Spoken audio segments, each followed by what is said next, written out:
Tere hommikust kõigile! Me oleme valmis alustama. Minu nimi on Linda-Helene Sillat, olen Tallinna Ülikoolis Haridustehnoloogia Keskuse juhataja ja koos Kairi Tammetsaga haridustehnoloogia professoriga on mul au täna seda konverentsi päeva natukene juhtida ja kujundada. Tänase konverentsi teema on tehnoloogia hariduses. Debatt teemal, kas tehnoloogia hariduses on hea või halb, on juba kestnud mõnda aega ja kestab ilmselt ka edasi. Ja siit me täna alustamegi. Ja kõik esitlused käsitlevad ühel või teisel moel just seda teemat. Esitlused on meil täna peamiselt inglise keeles. Teil on võimalik neid jälgida Tallinna Ülikooli erinevates ruumides ja lisaks ka veebikeskkonnas. Konverentsi veebikeskkond on workshop. Leiate selle workshop.com lehe läbi, kus ürituse idee on inno.ed. Võite sinna julgelt piiluda, seal on ka meie otseülekanne. Ja kui ma alustan eesti keeles, siis kõik järgmised ettekanded ma juba tutvustan inglise keeles, sest et suur hulk meie esinejaid on meieni jõudnud täna välismaalt. So dear colleagues and guests, welcome. I'm happy to see so many of you here today and for those who are joining us online as well. The debate on whether technology is good or bad has been long going, and this is our starting point today as well. The presentations today will conclude two huge projects. One is international, iHub4Schools, and the other project is DigiEffect, which is our own national project led by Tartu University. Today we have an interesting day. Presenters are here from all around Europe and also from our own Estonian partners. The day can be followed from an online platform, Worksup, as well, so worksup.com, and the event ID there is inno.ed written together, so feel free to jump there as well. And in Worksup we also have a Q&A sessions, so throughout the different presentations that we have today, feel free to put in your questions as well, so we can open those up after different presenters. We will conclude our day with a panel discussion, and for panel discussion under Worksup there is a task as well. So you can propose your own questions to the panelists that we have joining today here. But without further ado, I give floor to Jaak Raie, the head of the Education and Youth Board here in Estonia, and let's kick start the day. Thank you.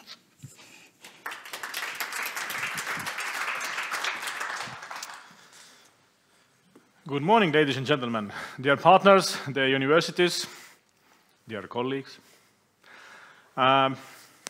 Each time when I see on the screen words like sustainable and digital and innovation, and I get a little bit scared. Why? It means that there is still something to change in that field in order to become those words to become natural. The natural part of our everyday activities and everyday operations. Before entering this job here in Harno, for some time I was in this innovation community. I was the head of Science Park Technopole in Tallinn, and this time taught me something, which goes into connection with this today's conference or the project that we are talking today, or the projects about innovation in general. You can always wait for someone bright to come to help you innovate. But it don't work. It doesn't work. Never, ever. You have to find the innovation within you, yourself, inside you, the will to change, or combine it with a need of change. Second of all, you can always do it with friends. You can search for examples, and these examples are at the same time resource. Resource either for your own thoughts to reflect, or the resource of doing something cultural changes in other cultural environment. And the cultural environment always influences, always matters. We can look at the innovation in Sweden, we can look at innovation in Estonia, innovation in Lithuania, in Georgia. And the innovation means everywhere something else. It is depending on the historical background, but also it is depending on the shape of your head inside. And of course, our future, maybe even the future of our children, if I look at the audience age, then depending on our knowledge about innovation. How we manage to take this word and make it like matter. Matter to those who will change the world later and who are still today able to change themselves and make changes into our life. The networks and the friends, in that sense, are very crucial part, as altogether, if the change happens, the one thing what you need is critical mass. Critical mass of brains, critical mass of will, and the critical mass of knowledge how to change. Sometimes there's a will and there is no knowledge. Sometimes there's a knowledge but no will. And sometimes there is no mass of people who would like to change. In that respect, if I read this nice memo by my colleagues, I can see that within this project, within this conference, there is a quite nice variety of cultures involved. There is quite nice variety of institutions involved. And it is very nice to see that there are schools involved. If we, in general, in society, at least in Estonia, take a look, then innovation is plus minus okay in ICT field. Yeah, okay. You can always help with the money or business or profit. But innovation is not there yet in our educational system. This is my extremely and very personal evaluation on that matter, and that's why I am very glad that this project addresses the part of making the policies, or making the suggestions how to change educational policies, how to take the innovation into school and to become a natural part of every school. So, dear colleagues, dear friends, dear partners, I do hope that this conference, within this set of partners, within this set of layers who are active in the making education more innovative, is having a critical mass of will, knowledge, and people. And that's why it is my very, very big honor to greet you here in Tallinn on behalf of, Estonian Youth and Education Board. And I wish you very, very good and innovative conference. Thank you. And you are very welcome back always to Estonia. Thanks.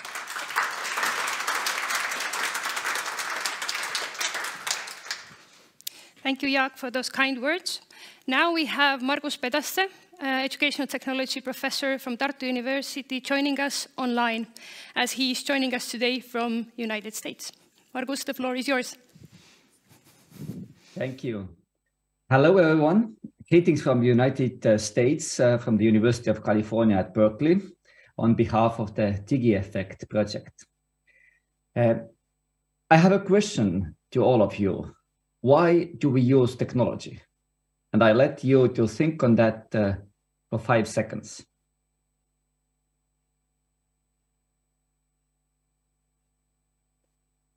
I don't know your answers, but I would question further. Is it to solve problems that are otherwise not very easy to solve? And is it really so? Was this what you was thinking on in thinking for these 5 seconds. Technology has affordances. This allows using technology in a very variable ways for good, but also for bad. Unfortunately, often also for pointless reasons. We, researchers, teachers, learners, and policymakers, have to take agency in our socio-technical environments. We need to decide what, how, and with whom, and when to use. Even more, how to feed technological innovation. We as humans with values and moral and ethical norms agreed in society need to make decisions what innovation is needed and what is used, so that we have to take agency for leading to innovation and also taking innovative ideas into use. I am currently at the University of California in Berkeley, as I said, and being involved in research and discussions here, I see more and more how the challenges in the US are also challenges in Estonian and European context. Sometimes hidden behind the academic outcomes and competition-oriented goals, unfortunately. Individualistic goals that might be sufficient in so-called good times, but are not in long term. The question of what kind of world we would like to have and what I can do to the world and others. Not the question what technology could do for me, but what I can do for the world with the help of technology. The great contemporary moral and ethical challenges that are in line with my values are social justice, equity, and inclusive education. And in my understanding, we have responsibility to define the goals together with our students, our future generation, and take action accordingly. For example, how to ensure that no every child is left behind, or even more, how to ensure that no every human is left behind and sustainable development is really possible. That's why I question, do we need to use ChatGPT or even simple Google search every time we do that, knowing how much energy it requires and how the data generated by humans has been every year increasing 50% or even more compared to the previous year. If we continue like that, even in doing simple searches, not to mention different recordings we often do in video formats, it takes in our Earth only 100 to 150 years to use all the matter on the Earth we have in order to store this data. So we have to be careful in using technology. We have to be sustainable. I would say that we have to be very careful in choosing what to do with digital technologies, and even more importantly, what not to do. We shouldn't do everything we can with digital technologies. As we have decided that we shouldn't clone humans, for example, we can, but we do not do that. The same is technology. We don't have to do everything what we can. We have to think carefully what to do and if this is good or bad in short term and long term. We have to decide what is more valuable because our resources are limited. Not only human capabilities, but the matter of Earth as well. Therefore, I encourage you to take in the discussions today a critical viewpoint that brings us closer to the social justice, equity, and inclusion, sustainable development. Technology could be an excellent tool to make an expected change in all these dimensions. It's in our hands.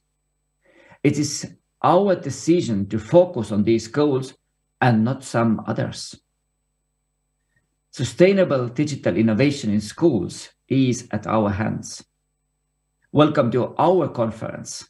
Welcome to finding solutions to two challenges based on the ideas of the iHub4Schools project and DigiEffect project. Thank you. Have a good discussion.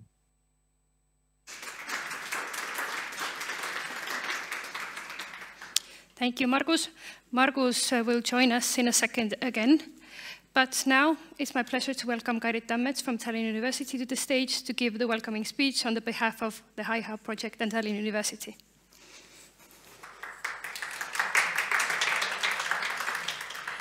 Hello. Hello for those who are in Zoom. And hello for those who are here today. So today our head, Peeter Normak, couldn't join us, so I will be also representing Tallinn University, and I'm really, really happy to host this event here. First of all, I have had a little, let's say, dream when I was much younger than now. Then we had in Tallinn a conference held in spring by former Harno. And it was a nice place where Tartu University and Tallinn University were organizing together with a practitioner more like research practice-oriented workshops and presentations. And it was a time when we met one time in Tallinn and then the other one in Tartu. And throughout this project, I've been told to Heli that, okay, let's do it now again. Now it's time. And Heli has been always a little bit like, okay, let's see. But I think now we made it. So today we are here, and the event is organized in collaboration with Harno and Tallinn University and Tartu University, and I think this is just already wonderful. The other part why I'm here is, of course, iHub4Schools, and I'm really happy to host our partners here, and not only the formal partners from our universities and companies involved, but also those teachers and leaders who were part of these activities that we were running are also here. And without you, obviously, we wouldn't have today something to present and discuss. So that the teachers came from Georgia, Lithuania, Finland, it means really a lot for me. So I also hope that it will be a fruitful conference for you in Zoom and here, and the talks and experiences today shared from two projects will be really interesting. So can I now make this? Yeah. Our moderator also got ill, so we are also learning now, Linda, how to share the task. So, when I set up this design of the day, then I was already thinking that it would be nice to organize it together with DigiEffect, because I'm advisory board member in that project. And when I was listening Margus and the results that the project has produced, and I was thinking, oh my God, that would be a really nice story when we are listening what they have learned in this national project, and we can share how we are really helping schools and the teachers to make a change. But not only, iHub4Schools was funded from the mentoring call, where another project got funded. It's called Mensi. So we also have today a little welcome from Mensi project, which has ended, and we can see how they solved the same challenge that we tried to solve with iHub4Schools, which is not yet finished. We still have 2 months to go. So now I would give word back to Margus. We can hear about DigiEffect, and then we can hear about Mensi, and then I will come back and tell you a little bit what we did in iHub4Schools. Thank you.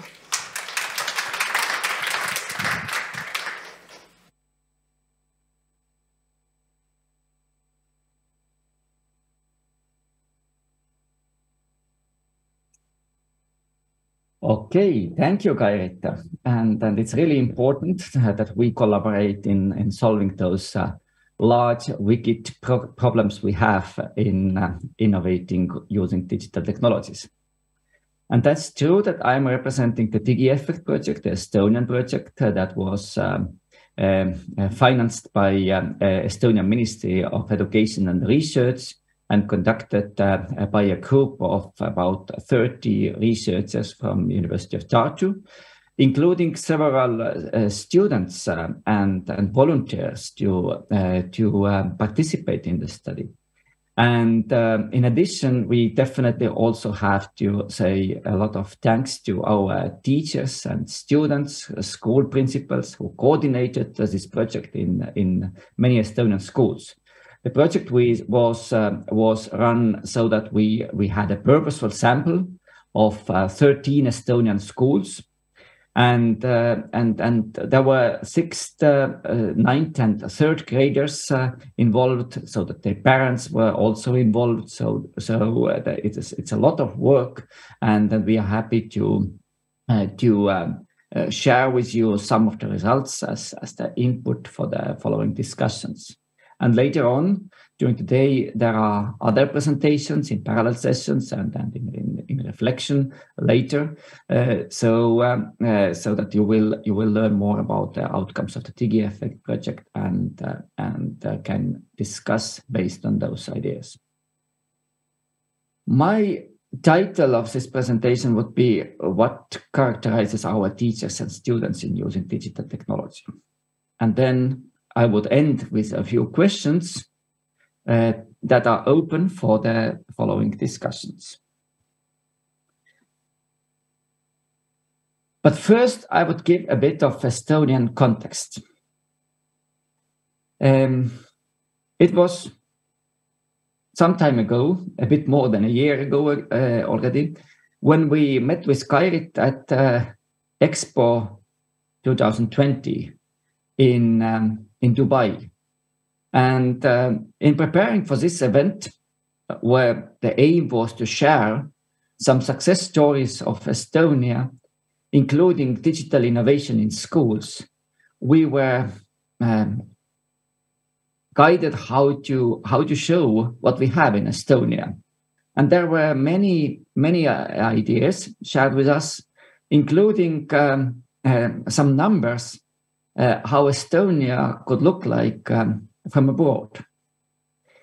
And we were said that, for example, Estonia is OECD's number 1st according to PISA tests in Europe, 4th one in the world in science skills, 8th one in math skills, and 5th one in reading skills. 100% of Estonian schools use e-school. 99% of the population has an ID card. Entire country is covered with a broadband connection. And it gives a lot of possibilities. We can say that Estonian digital readiness, according to some studies, is number 1 in Europe. We can say that it also has an effect on other sectors, like 99% of state services are online. And it saves some time, like it is somehow calculated that digital signature saves 5 days a year.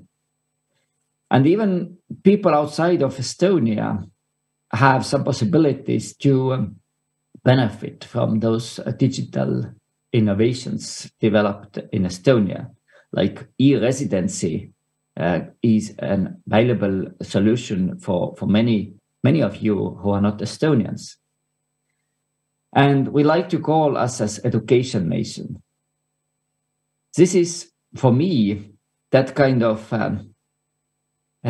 blue sky related overview about Estonia. But today I would like to take a little bit more critical view in order to think how you go on in a sustainable way in digital technology use in education. And therefore, my next slides are not with that kind of blue background. They are with a bit darker black background. We also have several challenges. For example, one of our Estonian big challenges is application of inclusive education in Estonian society in general, and more particularly in schools. Yes, we do have the legislation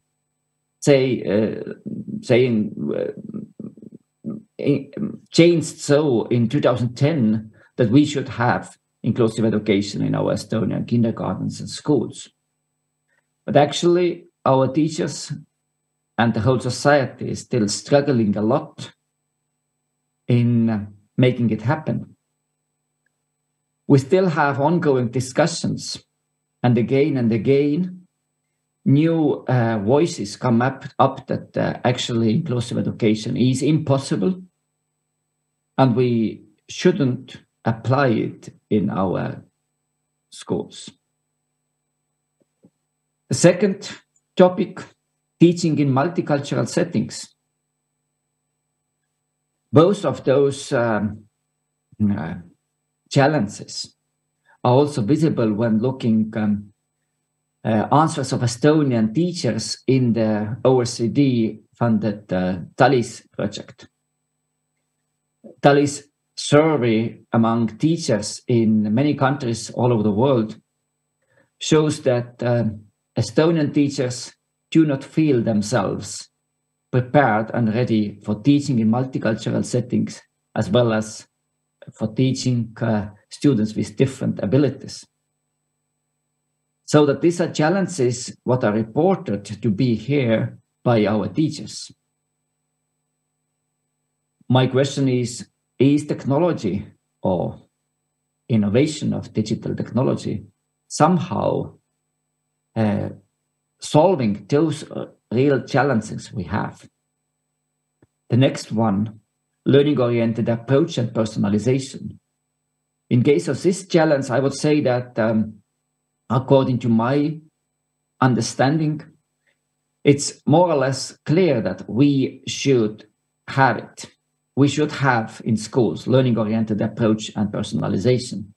If in case of inclusive education and teaching in multicultural settings, many people still doubt that this is the right way to go. I don't. But indeed, even in this case, if we agree that students' learning should be learning-oriented and not teaching-oriented, teacher-oriented, or subject-oriented, then in practice, we still see that often we do not personalize learning in a way that it would be in the zone of proximal development of a specific learner. We often say that we do not have enough time and resources, but it's in our hands how we organize this study in schools. Often we still have lessons that are 45 minutes long, and maybe it's too short to have this flexibility that we need for personalization. To have in the lesson a section where we start together as a class, but then where we do some individual and group-based work and come back to feed back on what was done in the different corners in the classroom, for example. Again, my question is technology helping us here today, and what we should do in order to enable that? Third, or fourth actually, shortage of teachers. According to PISA, we can say that we are doing worse than most of the other countries. 6 out of 78 countries participating in the last PISA survey. So that there are also that kind of questions that are often not highlighted as much as the results in science, languages, and math. When traveling around the world, I see that this shortage of teachers is a huge problem in many countries. but according to data, is much bigger problem in Estonia than in many other countries. So that's why I ask again, how technology could help here.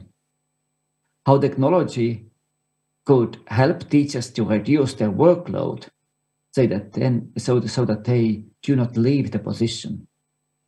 So that they do not leave the position as early as it says Tallinna's survey, especially in case of young teachers who are supposed to be a bit longer in schools than 5 years only. According to the Estonian legislation, teachers' studies are supposed to be 5 years. And actually, 41% of teachers who are younger than 35 years say that they plan to stay at school as teachers no more than 5 years. This is not very sustainable, so that we have to think how technology could support them, in addition to the support of the school culture. How technology could support them to feel that they cope with all the challenges in schools and that working in schools is attractive for them and they would like to continue because of that. One of those variables predicting the length of the career in schools, according to Tallinna survey, based on our Estonian data analysis, is possibilities for professional learning communities, so that we are not alone, so that we can learn from each other, together with each other, conduct some action research in small teams in schools. This is something that could make the change. But often there is a challenge to have those professional learning communities and to find time for meeting regularly in professional learning communities to solve those problems and to understand those problems, to define and describe those problems in great details. So again, I believe that digital technologies could help out here. And finally, one of the most striking takeaways for me from the PISA survey, that is again not often highlighted about the Estonian results. We are proud as the nation to say that Estonians are doing very good in PISA results, PISA studies in international comparison. But it's not completely true. If you look at the answers about students' reported positive feelings, then we are in the 5th position, but not from the beginning of the list. I would say that I would be happy if our students' results in math, science, and languages would be worse than they are right now if the students would be more happy to continue studying science, language, and math, and relating the future career with those areas. I would say that this would be much more sustainable than just having the good results, the good academic results, and not having positive feelings to continue in those areas in their studies and professional career. So that this is the dark side, what I see, and I believe it is important to talk about this as well in order to face those challenges with the possibilities of using digital technologies. DigiEffect project tries to find answers to some of those problems and finds answers to the questions, how do you go on in a more meaningful and sustainable use of technology to solve those problems. This project started in 2021, and it should finish just in a week by the end of April this year. And it has been a long journey, and a long journey in the situation where COVID-19 hit us all. It has been challenging, and that's why I'm especially thankful to all the team we have in the DigiEffect project, including the people at the university and the ones at schools, and definitely the parents as well. The project started with sampling in 2020 already. And in 2021, we continued with the pilot study, and the study year 2021 and 22 was collecting data in the main study. We had in study data collection in a combination from observations and interviews, tests and questionnaires, but we also collected digital traces of the learning process. Or actually, I would say we didn't collect them, but we used what has been collected for a long time anyway. We got an agreement from the students and parents, which is for me very important to show to the students that they also have agency. They have the right to say if their data is used and collected at all. And we collected the data and linked it to the data of the ebook use in Estonian context. In this case, we focused on the OPIC ebook that is used in most of the Estonian schools. In the beginning, at the time of the COVID-19 hit us all, it was used in almost all schools in Estonia, because it was offered for free. The costs were paid, at least partly, by Estonian government.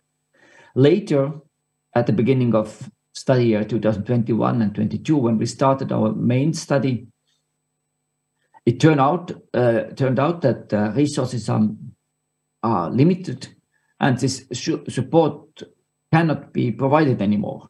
It's a political decision, definitely, related to the budget available.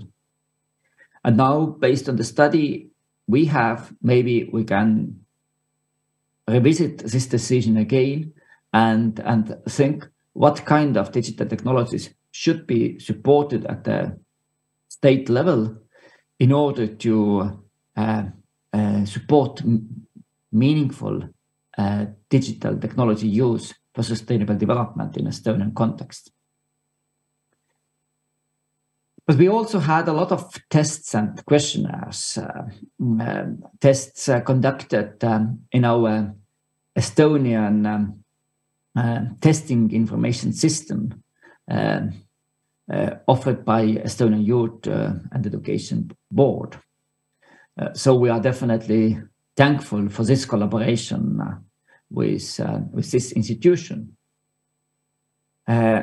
We conducted in their environment science competence tests, communication competence tests, math competence tests, digital competence tests. All of those tests are newly developed tests, except the science competence test that has been used for long in Estonian context. Similar tests have been used in case of those other constructs, communication, math, and digital competence as well. But we developed a new test in case of all of them based on a theoretical framework developed in the context of this project, so that we can also say that this project contributes with new assessment instruments. And if you are interested more in this, then we can share most of those instruments later with you. As well as we can share the data collected with those instruments, because we find that for sustainable research innovation, we always do not have to collect data, but we have to reuse what we already have. We have to use also data what we have, and many of the research problems could be solved using the data available in open repositories. In our case, we also plan to make all the data available in the Datatory open trusted data repository of the University of Tartu. But those competencies like science, communication, math, and digital competence were in our studies as dependent variables. We wanted to see what has effect on those competencies, those more academic competencies. And we wanted to understand how the work, the strategies in using the ebook and strategies students and teachers use in their lessons based on our observations and interviews, how this will have effect on those competencies. But it's not that simple that only those variables, the strategies of using online learning materials or the strategies used in the classroom, will have effect on the learning outcomes. It's also affected by many other factors, and therefore we adopted that kind of very complex design for our study. We also completed tests for assessing learning competence, social-emotional skills, students' agency in learning math, and their mental ability, personality, or their perception about the student and teacher interaction. In addition, we also collected some information about the teachers, the attitudes towards technology, self-efficacy, agency, and also some information from parents that is not mentioned on this scheme. Also some background information about the schools to understand how it all has a very complex model effect on the learning outcomes.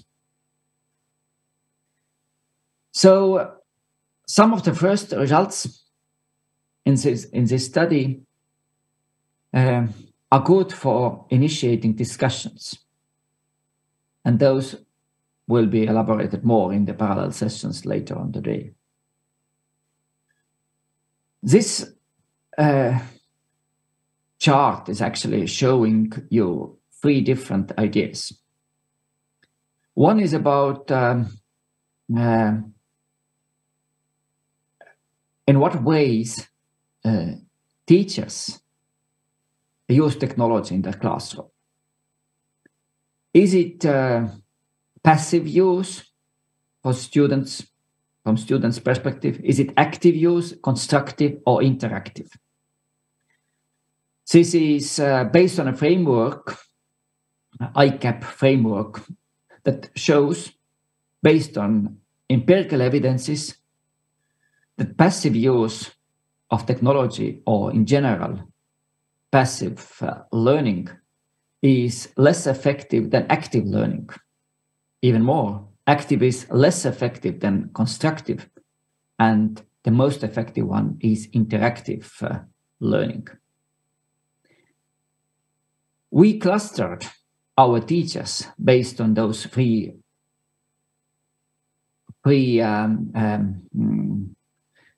elements, and one of those is the way they use technology, interactively, constructively, actively, or passively with their students. And as you see, the smallest cluster is where students use technology in an interactive way. Out of those lessons observed, only 20 focus on the teachers, actually only 20 focus on interactive. The second aspect what we were looking at is based on SAMR framework, describing the way technology is integrated. Is it just for substitution or augmenting our learning experience? Or what is missing from this slide is modification of educational goals and practices or redefining them. And to our surprise, we found mainly traces about substitution and augmentation, and almost no any occasions of using technology to redefine the educational goals and modifying them in great extent. Maybe it's not needed, but maybe is. I think this is for discussion. But as you see from this slide, substitution was definitely the most common way of using technology, which shows that most often we have decided to use technology to do the same what we have done so far. And maybe it's not enough because the technology allows you to do much more. Again, a point for discussion. And the third aspect visible on this slide, describing the clusters of teachers or their lessons, is about the goals they had in mind based on their interviews when using technology. Operational enhancement, quantitative enhancement, and qualitative enhancement. We see that quantitative enhancement is the most uncommon one, but most often teachers report operational enhancement. But again, is it enough? Or we should use technology for qualitative enhancement.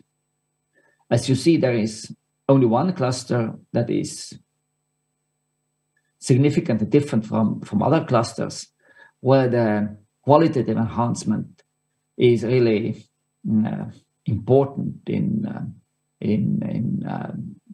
almost at the half of the cases. But in case of most of the teachers, we can say that they didn't mention qualitative enhancement when they explained why they use technology in a particular lesson.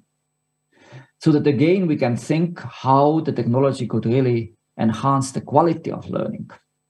And maybe we have to decide not to use technology when the qualitative enhancement is not visible. Another example from our study shows that strategies in using ebooks, in this particular case, the OPIC ebook, are very different. So that there are a few students who use all the chapters, do something with those chapters. But there are also students who use the ebook only once during their study year, or the ones who have that kind of unsystematic use, the ones who start using but then faster drop, they do not use it anymore, or a bit later. And if you look at the data from our study, 11 schools out of those 13 schools involved in our data collection continued to use OPIC ebook in study year 2021 and 22, even if they had to pay for that. We see that this blue bar is the most common in most of the cases, except language learning in the 3rd grade. And this blue bar is showing that most often our students use the ebook only once, in one or other chapter in case of this ebook. So again, it's very challenging. And if you look at the full content use, then in the 9th grade, we do not see it at all. Not in language, not in math, not in science learning. So that maybe we have to check why it is so, and how we could make the use of ebooks and other learning materials, digitalized learning materials, more useful and meaningful for the learners as well. The third topic, before coming to the concluding remarks, students' competence. Our study shows that students know how to protect themselves and others in the digital world. And this competence increases throughout the study years, so that the 9th graders are better in this than 6th graders, and 6th graders are much better than 3rd graders. But what might be a challenge is how to behave legally, how to follow the rules set in digital world. And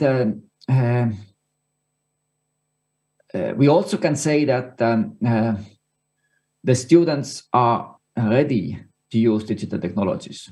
Their attitudes towards digital technologies used in education are quite supportive.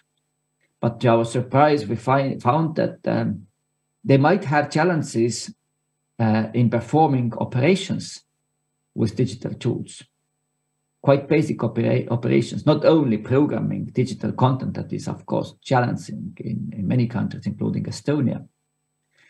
So that we have to be aware about those challenges students have, and we have to guide them through learning process using digital technologies. Again, clustering the students showed us that we have a great share of beginners among students who need some guidance in order to benefit from a digitalized learning process. And in this process, we need to think how collaborative learning could help, because we have a variety of students and it enables us to use this variety, to guide students to learn from each other, to learn together with each other. And our data also shows that all those aspects, what is happening in the classroom, what are the strategies of using ebooks, and what are the digital competencies of the students and those of the teachers as well. All these variables will have effect on the learning outcomes. But it's not that simple. So this is something where we have to mine the data further in order to come up with specific recommendations for the future. And I would end up with the conclusions, coming back to the challenges I mentioned. And I would say that we have to discuss why is inclusive education not supported by technologies? Why teaching in multicultural settings is not enough supported? Or why the conditions are not supportive? And so on and so on. And how technology and technological innovation could help us here.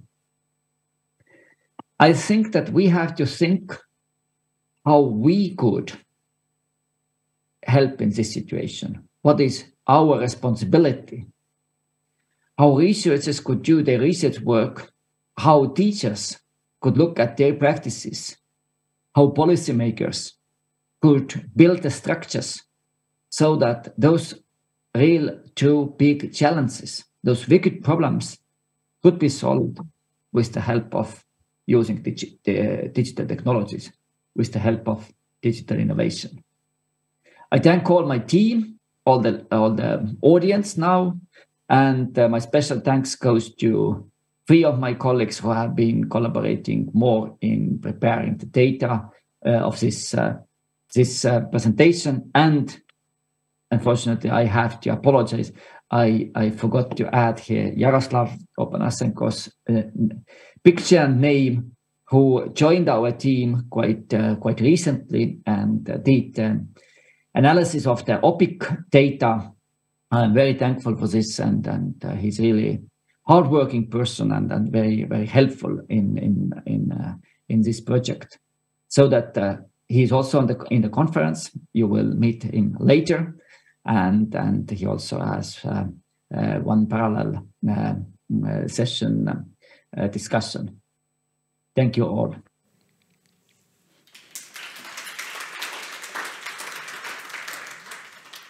Thank you, Margus, again for introducing to us the gaps that they found out during their project on where is sort of the shoe is in a way small in terms of technology education students and teachers. Now, next up, we have an online presentation again. Anna Lagina is joining us online to introduce, as Kairit mentioned, the MENSI project, which also focused on the mentoring models, or how to bring technology then closer to teachers and how to change the sort of whole school models and where technology and pedagogical methods come in there. So, Anna, welcome, and the floor is yours. Thank you very much, everyone, and thank you for the invitation. I'm representing today the MENSI project, a twin project that collaborated, and we had a collaboration with the iHub4Schools. We're very thankful for that, which resulted also in two of the iHub4Schools experts collaborating to the MENSI MOOC.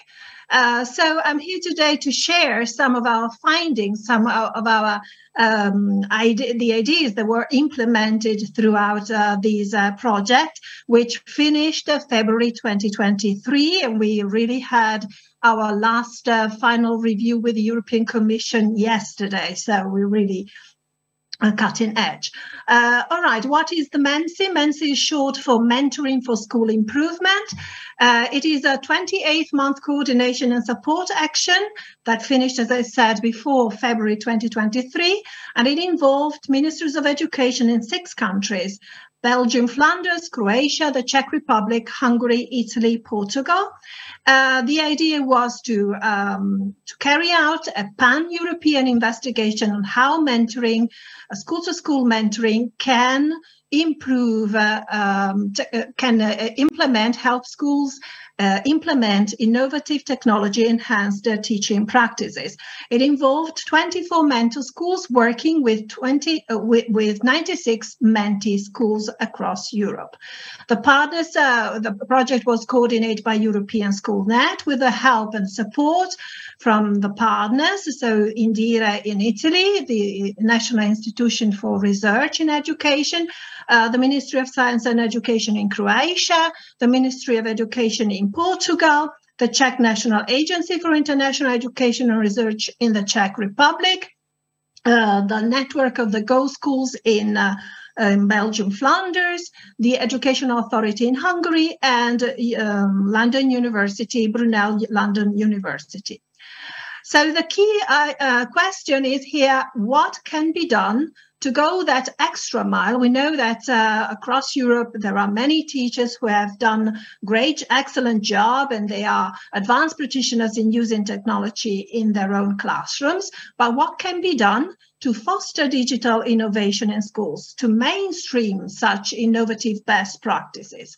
We came up with this concept, which is at the base of the MENSI project, that is mentoring whole schools, not mentoring individual teachers, but mentoring schools as a whole through collaborative networking and peer-to-peer learning. So this in order to mainstream innovative technology enhanced pedagogical practice in European schools. So mentoring schools is based on this idea, building bridges between schools, getting individual teachers from the cluster schools together and inviting the advanced schools, the advanced practitioners in schools, in advanced schools to take up an active role to support the growth of less advanced schools. So getting schools to collaborate for school improvement. Here in the map, you can see the network of the countries and the schools that were involved in the pilot. So 6 countries, as I said before: Portugal, Belgium, Flanders, Hungary, the Czech Republic, Italy, and Croatia.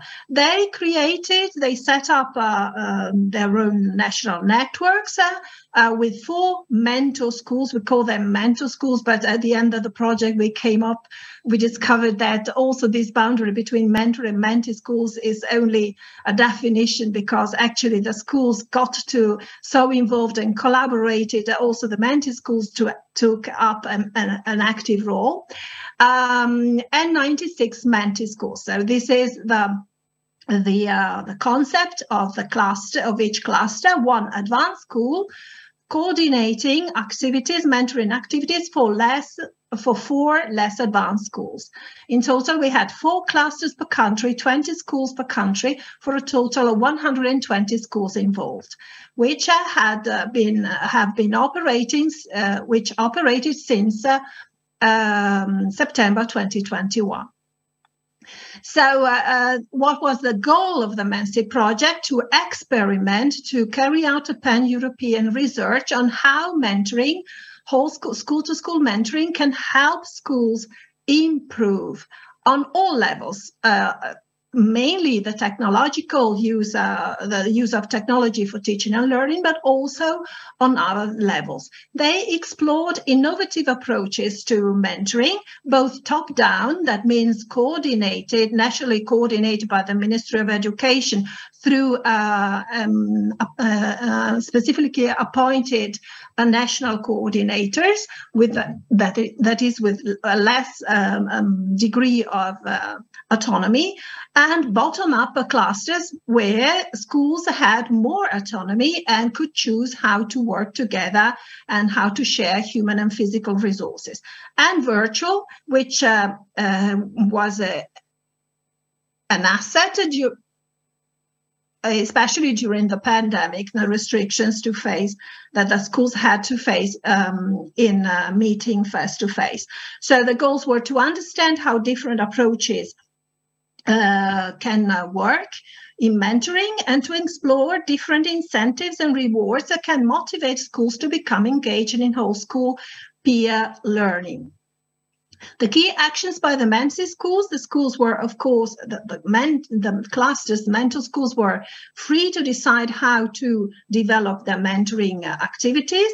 But we had workshops and initial online training to help the schools design their own mentoring operational plans. The key actions that were implemented by most MENSI schools laid in creating synergies among stakeholders to promote the concept of school as learning organization, that is, organizations in which not only the students are the main learners, but everybody learns and continues to grow in a culture that is based on learning. Creating spaces both physical and virtual for the dissemination of best practices and to encourage collaboration among teachers. That was done mainly by organizing hub meetings, but also online meetings and a series of other possibilities, both physical and virtual. Supporting the capacity building in Menti schools by offering professional development opportunities for Menti school teachers. This was done both face-to-face, conditioned, of course, on the pandemic restrictions, and a lot online in various forms, and helped teachers also from rural schools, from small schools who cannot usually, may not have the same opportunities for professional development, to access very high qualitative professional development. And secondly, acting as critical friends to the other schools by providing feedback and advice for school improvement based on peer reviews, school visits, and evidence-based reports. The schools mainly used SELFIE, that is a European Commission tool that is available to all schools in Europe to monitor, to measure their e-maturity. The Mensi schools implemented various strategies and methods to initiate and animate a community of practice. So as I said before, each cluster was organized with a mentor school organizing, coordinating the activities, and 4 Menti schools. They organized animated regional hubs, meetings and discussion forums, online platforms, virtual networks.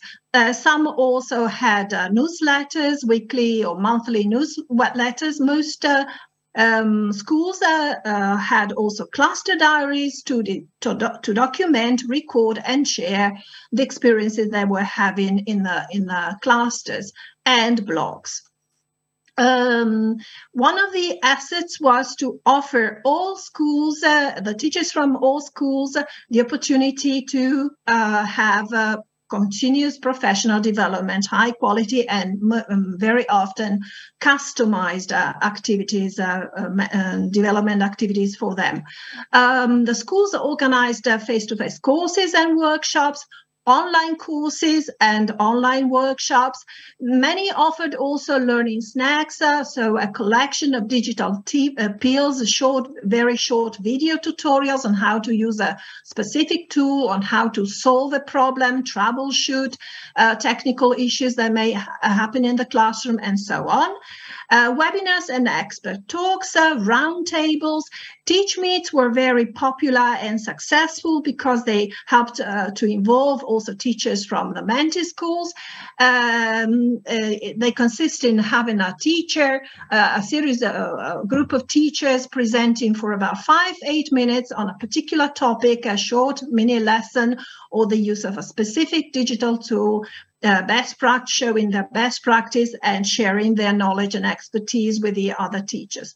School-based study groups to attend MOOCs and online courses, so to discuss and learn together based on European Schoolnet Academy courses, for example, articles and guides on dedicated blogs and websites, and a lot of online mentoring.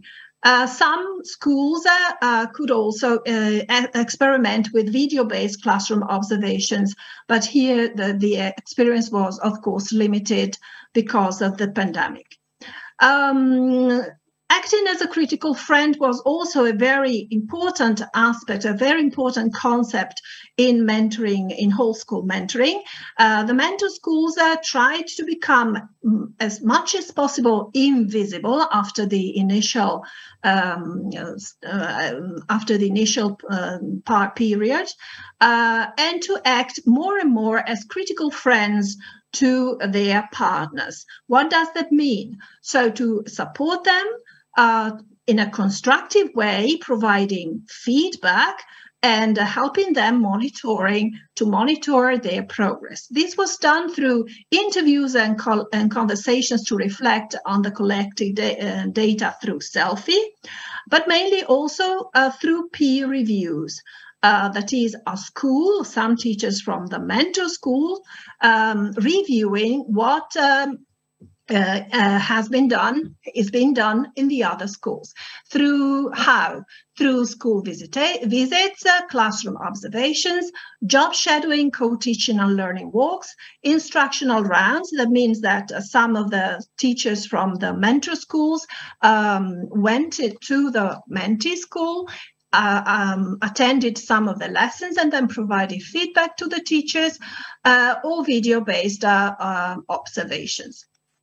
Selfie was used at different stages throughout the project. So not only in the beginning to capture a snapshot of the school's immaturity, but also throughout the project and the end to measure the progress made along the project. So it was used to initiate professional dialogue with the Menti schools based on data evidence, but also to customize continuous professional development opportunities for the teacher. So it is important to offer courses and professional development to teachers that really satisfies their needs. And then to self-assess and monitor immaturity in the Menti schools. One of the exigencies that was commonly felt by all members in the project was to offer training also to the teachers in the mentor schools that would be involved in the mentoring activities, because one can be, of course, an expert in using technology in his or her own classroom, but that does not mean that they are good mentors. So we provided as European SchoolNet an initial online training for the teachers, for the coordinators, for the mentor schools coordinators that would be involved in the project in September, October 2021. And then we involved the teachers in 2 co-construction workshops during which they could both brainstorm, share their ideas, and envision an approach, a commonly felt approach to mentoring whole schools, which is an innovative concept, right? And they elaborated a theory of change that was later used by the schools to design their own mentoring operational plans. And then we, at the end of the project, that was October, November 2022, we also designed an open, massive open online course that is still available on the European SchoolNet Academy platform. Of course, the course is not monitored anymore. It's not animated, but all the materials are there, including a collection of videos from video contributions from the Mensi schools, in which they showed how the concept was implemented in their own clusters, the lessons they have learned, how they use the concept of schools as learning organizations, how they organized hub meetings, webinars, expert talks, etc., how they monitored the progress, and how they acted as critical friends for their partner schools. Here in this final slide, I'm going to share some of the main takeaways from our experience with the Mensi project. So what are the guiding principles for setting up effective and coordinated effectively clusters of schools? The concept is that, in a nutshell, of collaborative networking. This requires a few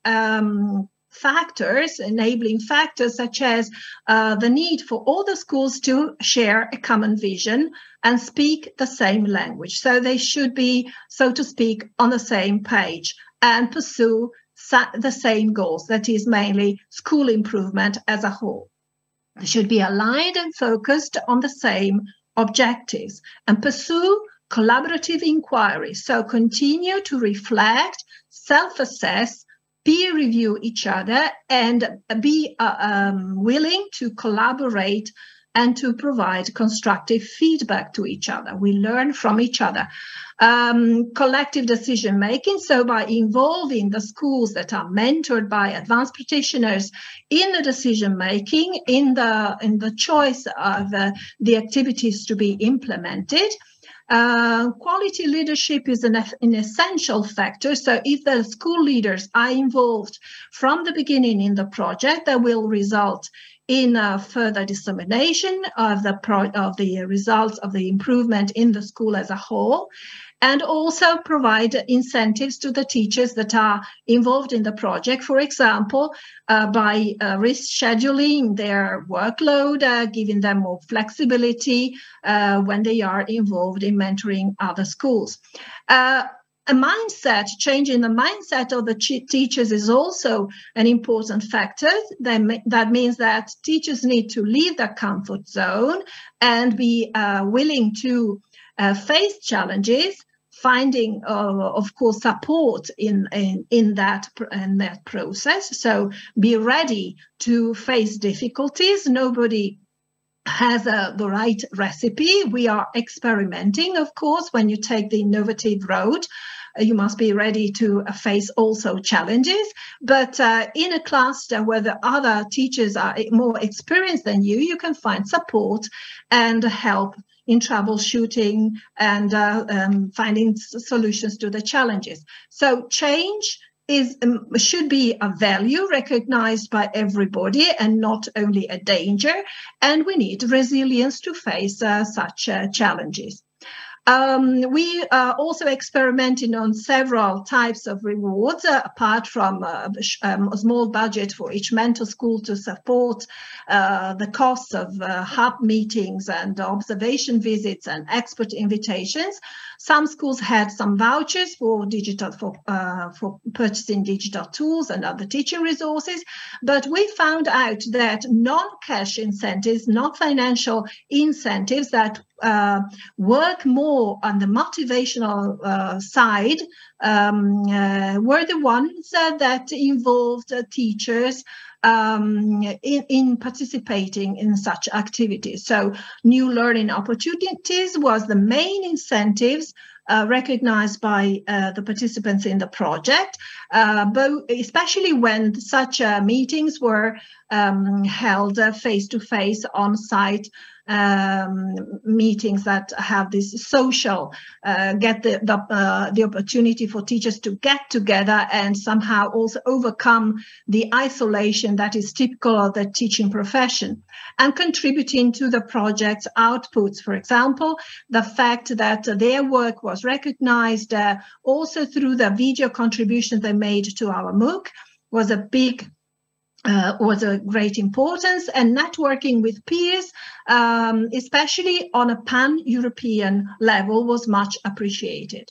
Recognition and prestige in some countries, for example, like in Croatia, where the educational system there recognizes also professional development for teachers in terms of career advancements, and media coverage was also very much appreciated by our teachers. So that's the final slide that I'm sharing with you, and then of course I'm open for questions if there are any. What are the success conditions for efficient collaboration, collaborative networking, and whole school mentoring? Strong, committed leadership, a clear plan, so not only objectives, but a clear plan. Inspiring and agreed shared goals and incentives provided to the teachers that are involved in the project. Secondly, well-defined and robust structures and processes, so that all schools are on the same level, have the same capacities, recognizing also the statutes and the skills of the participants, assigning clear roles and responsibilities, and providing training for the teachers that will have the role of mentors. Number 3, trust and cooperation based on a history of collaboration or that develops throughout that has developed throughout the time. So trust and cooperation. Number 4, clear communication between all members involved in the network, showing that a challenge is solved both for mentor and mentee schools in return for the investment of time and effort. Number 5, contextually matched schools so that they can communicate and share their expertise, their experience. Being aware also of perceived power imbalances between schools can be a challenge for the schools, especially if they are in the same region. Number 6, a reliable digital infrastructure and digital skills in place to enable everyone to contribute. So if anybody would like to learn more about MENSI, please visit our website at mensi.eun.org. There you will find a wealth of resources, including videos produced by the MENSI schools, blog posts, and other documents. This is our email. And or you can contact me. This is my mail, or the MENSI project manager, Enrique Martin. So thank you very much for your attention. I give it back to the coordinators, and unless there are any questions.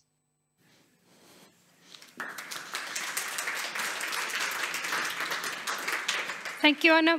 We will do a round of questions after Kairit will give her view on how we approach the same problem that Anna was talking about, but in iHub project. And I also urge you to add your questions to Workshop once again.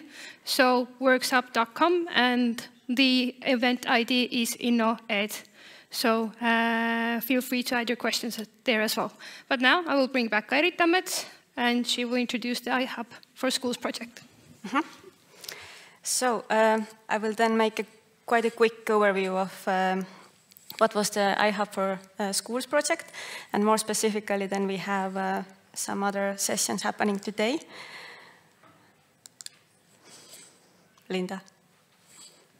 Oh, okay, sorry. So the starting point for us was when we started working on the proposal was that yes, the schools have already digital technologies, quite a lot in all of these settings that we work together, and it was, it is, and it was back then important national and international strategical goal that schools become somehow digitally innovative. But the other angle of it was that, okay, we will not start the conversations about the digital innovation, but more that who should be now collaborating, so that the final goal of why we are using the technologies and why we are integrating them into teaching and learning is the better or improved student learning experiences. And the third point was that we will not only work with those schools who want to become digitally innovative and those teachers who are going often to training events, but we acknowledge that there is actually a gap between the schools, and not even in terms of level of digital maturity or teacher level of the competencies, but more maybe even this motivation, or how would you engage those who don't want to be engaged. So that was another starting point that we had. The goal was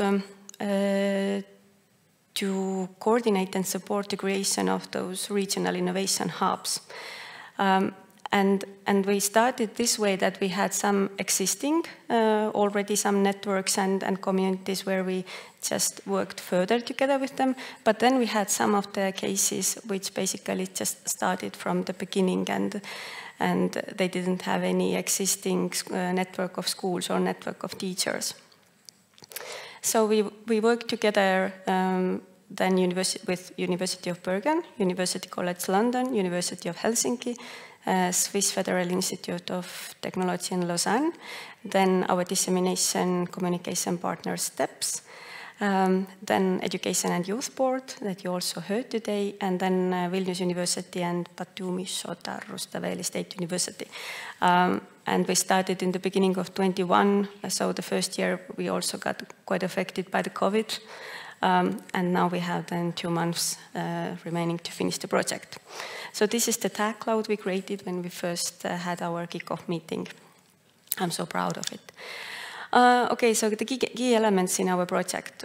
Basically, I would say that the one thing is that this school improvement process and supporting schools to become digitally innovative, it should be evidence-informed.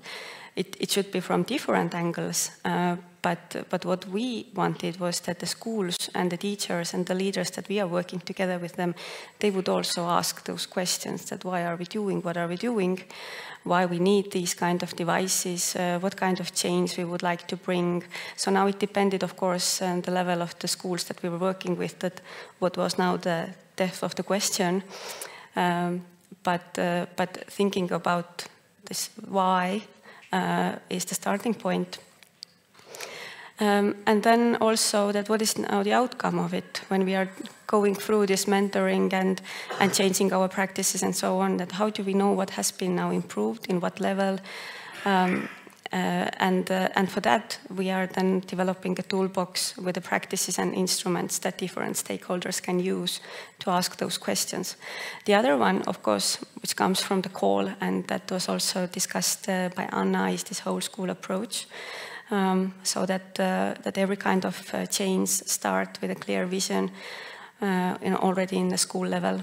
And there should be opportunities for the teachers to be engaged in the professional development activities.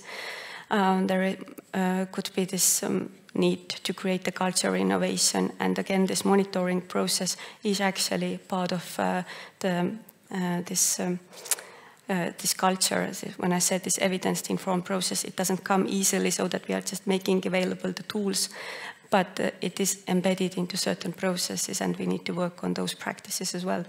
And of course, in the end, there should be then some sort of change in teacher-pedagogical practices.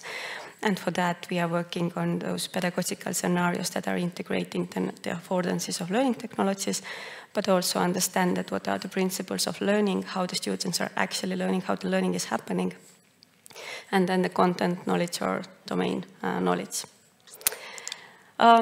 So among other things, we did that we investigated quite a lot of schools, and we tried to understand that what are the characteristics actually that are somehow describing the schools that are digitally innovative. And those elements that I just mentioned actually were exactly derived from that kind of analysis. Then we analyzed investigated a bit further these existing national stakeholder networks in our partner countries, where the teachers and mentors and school leaders, educational technologists were working together, so we could understand that actually what are those support mechanisms and motivation incentive systems that should be focused so that this kind of networking and so on would be sustainable. Then we proposed the concept of regional innovation hub, and you will hear about those a bit later, as also that we developed and evaluated the school mentoring model, which is a process model, and it will be introduced in the next session. And then we investigated the experiences then from the teachers and leaders, but also from the mentors. So how did they experience then this mentoring process? So who were involved now in this mentoring? So we had, as I already said, teachers and leaders from Finland and Lithuania, and shortly then what was behind that, and Georgia. And then Estonia, as we had two partners, then we had two cases as well. So digital acceleration program from Harno side, and Tallinn has been now working, which is a bit of different, but more working on these individual teachers. Through this teacher innovation laboratory method, where we iteratively co-design and implement and reflect the technology-enhanced teaching practices in mathematics. So today you will hear then how the school mentoring model was applied in Finland, Georgia, and Lithuania. Then we have a policy session organized by Harno and our colleagues. What have been our main policy messages, and how to be prepared for what the winds of change will bring in education. And then we have another session which is now about these regional innovation hubs. So what kind of things should be considered so that we wouldn't only finish with this mentoring, but actually that these little emerging or existing networks would be scaled. And then I'm coming back, and then we have a short reflection session, what we have learned in the project, some initial insights. So thank you from my side, and enjoy. Now we have a questions and answers. Yes, we do. Okay. So I would open the floor to you, everybody here, and the same way online, if you have any questions to the three previous presenters. So Margus and the gaps and challenges in digital innovation in schools, and Karit and Anna on mentoring models and whole school approaches. So the floor is yours. Any questions?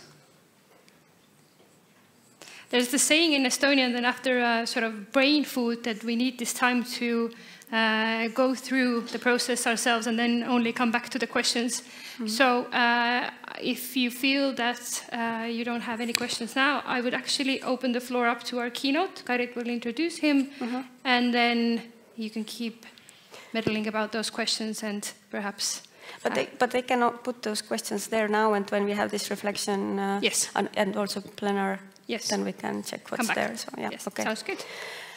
So now I'm so happy to invite here our keynote speaker, Mutlu Tsukurova from University College London. The topic is a bit broader, but I have nicely asked him to make some connection with the collaboration with the schools as well. So Mutlu, thank you. The floor is yours.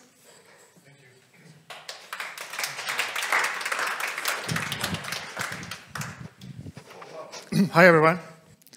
Such a busy morning session. It's an absolute pleasure to be here. My name is Mutlu Tsukurova. Today I will be talking about AI in education, which is the particular research space that I have been investigating in my career. I was also part of the iHub4Schools project, and we will be briefly mentioning some of these work that we have complemented and related to the AI implementations in schools. But my intention is to give a broad introduction to the field of AI in education, giving some research examples from our own work, but not to get into the details of the technical aspects. I will be around for the entire day, so if you have any questions, I would be very happy to answer them in detail afterwards, or feel free to contact me if you would prefer this. Okay, let's see if the slides are working first. Technology always lets us down, so let's see if they will be working. I don't think they are, but...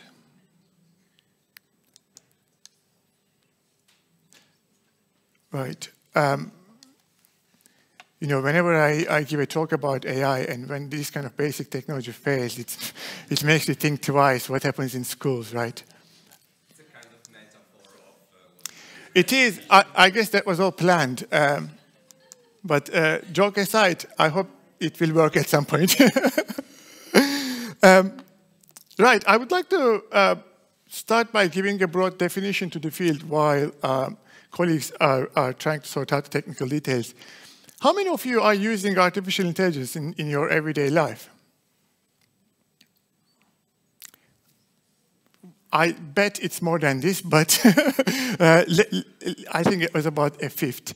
And how many of you are using artificial intelligence for your teaching practices or for learning?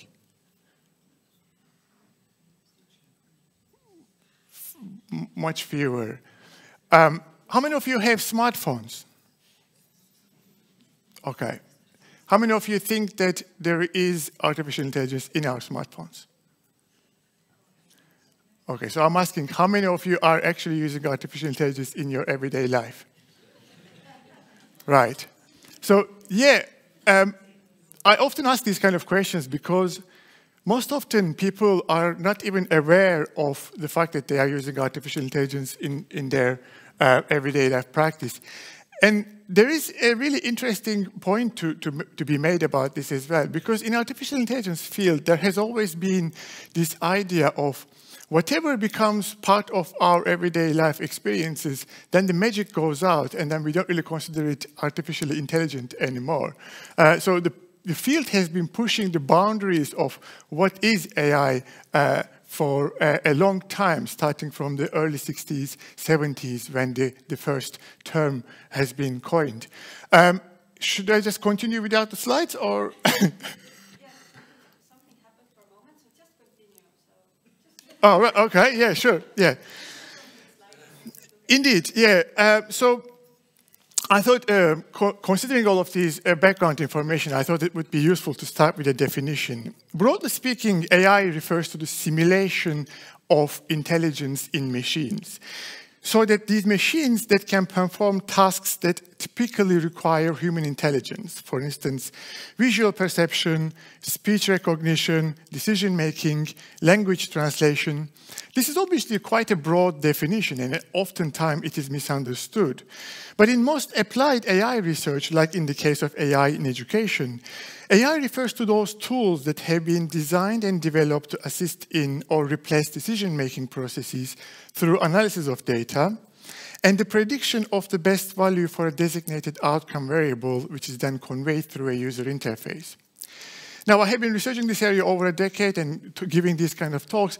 Whenever I give this definition, it doesn't really make too much sense. It always makes sense to people. But now that we actually have the opportunity of engaging in a very easy, user-friendly manner with an artificial intelligence tool, I thought we could go through some of the aspects of this definition and have a look at it within the case of ChatGPT. How many of you have used ChatGPT? Okay, that's great. I was checking if my videos are working, but it looks like my videos are not really working. But let's have a look at the parts of the definition. We mentioned that ChatGPT kind of tools are indeed used to help us support our decision-making processes or replace some of them. And these are models that are trying to generate a prediction of a best value for a designated outcome variable. And in this case, this designated outcome variable is to be able to predict what would be the next likely word coming based on the input of a series of words. And it does this through analysis of big data. And here you can see, so ChatGPT is based on GPT 3.5, which is a fine-tuned version of GPT-3 large language model. And here you can see the data that gets into the GPT-3.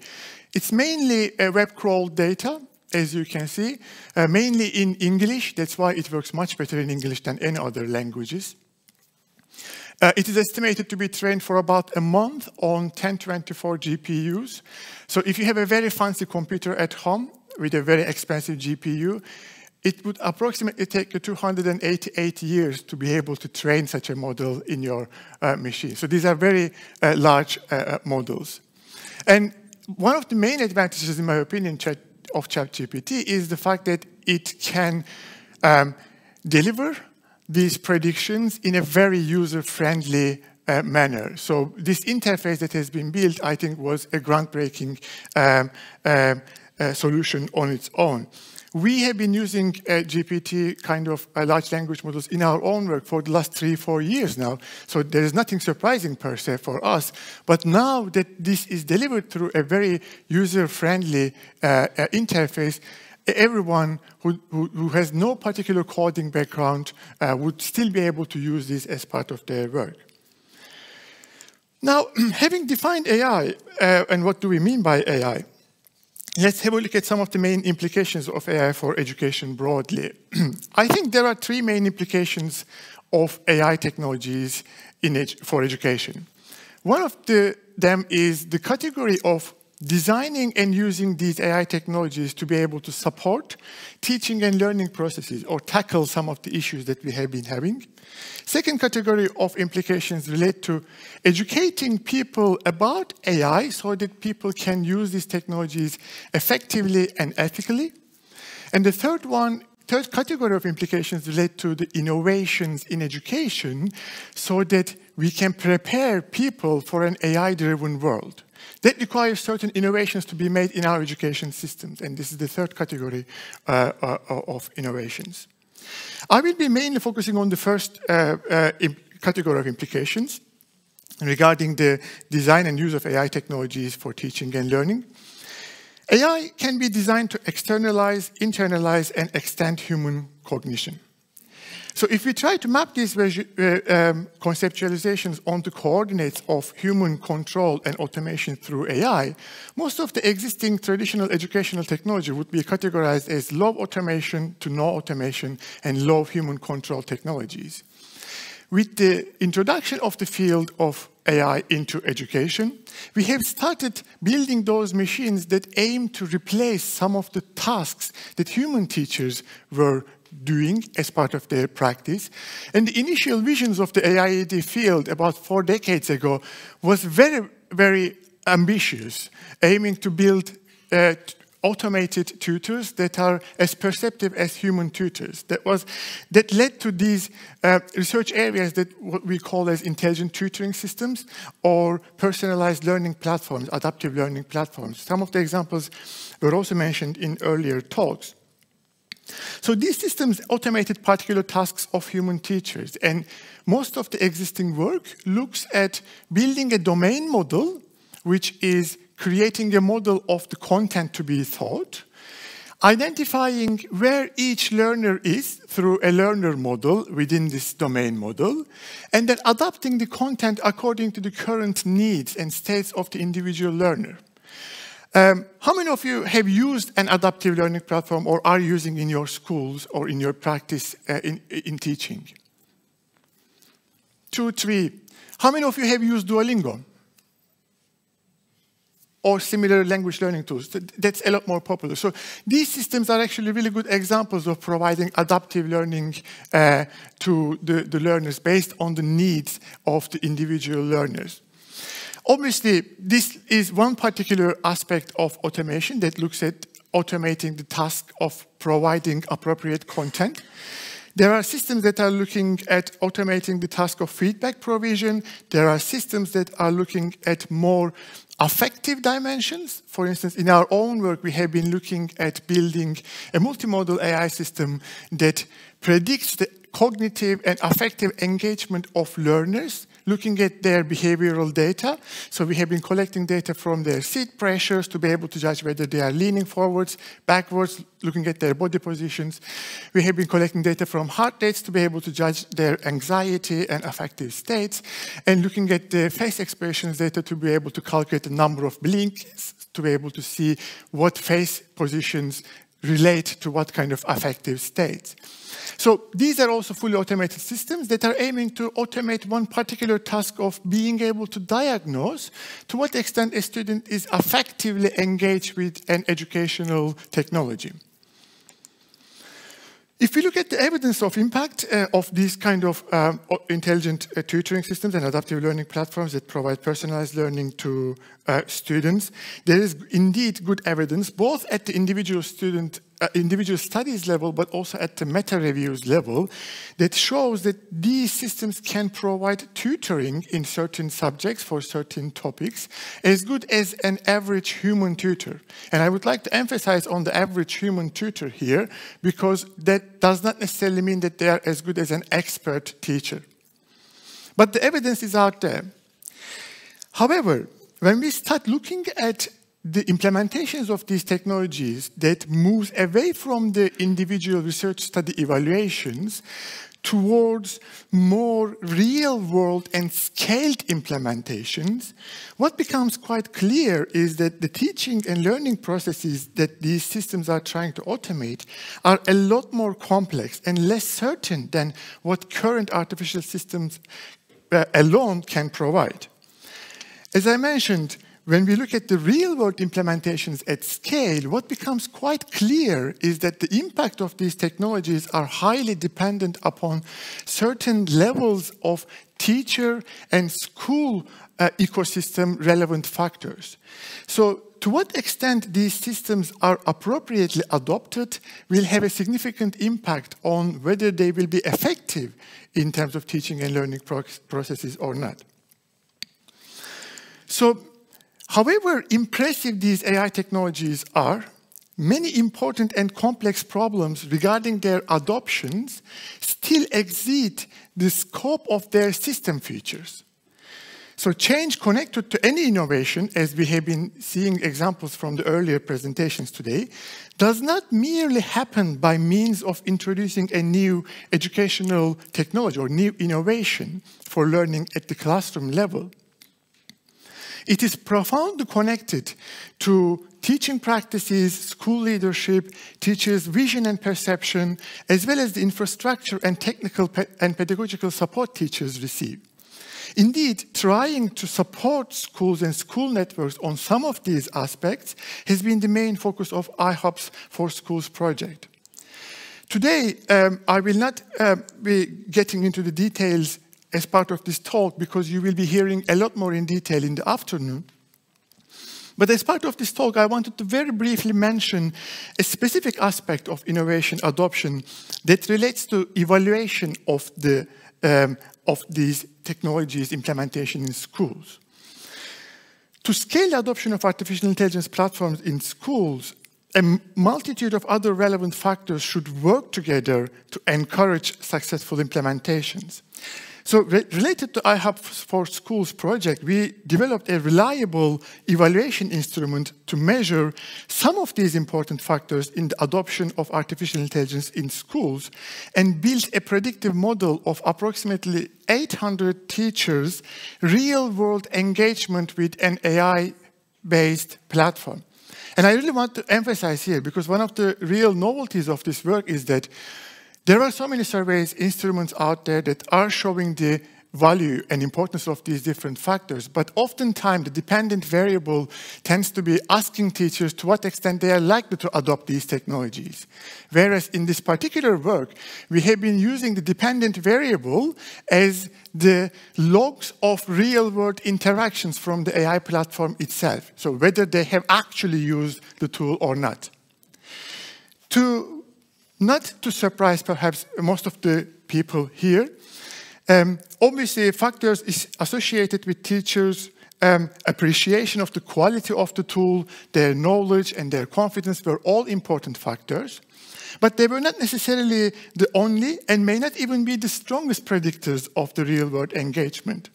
So not generating any additional workload to teachers, increasing teachers' ownership and trust of these technologies, assuring that the teachers can get help whenever they need, and assuring that the ethical issues and privacy issues are minimized were very strong predictors of whether they would be in real world engaging with these AI-based platforms or not.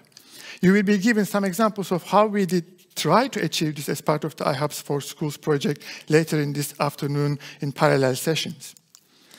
Moving on to more recent advances in generative AI, which allows us now opportunities for the automation of tasks that were previously thought to be beyond the capabilities of AI.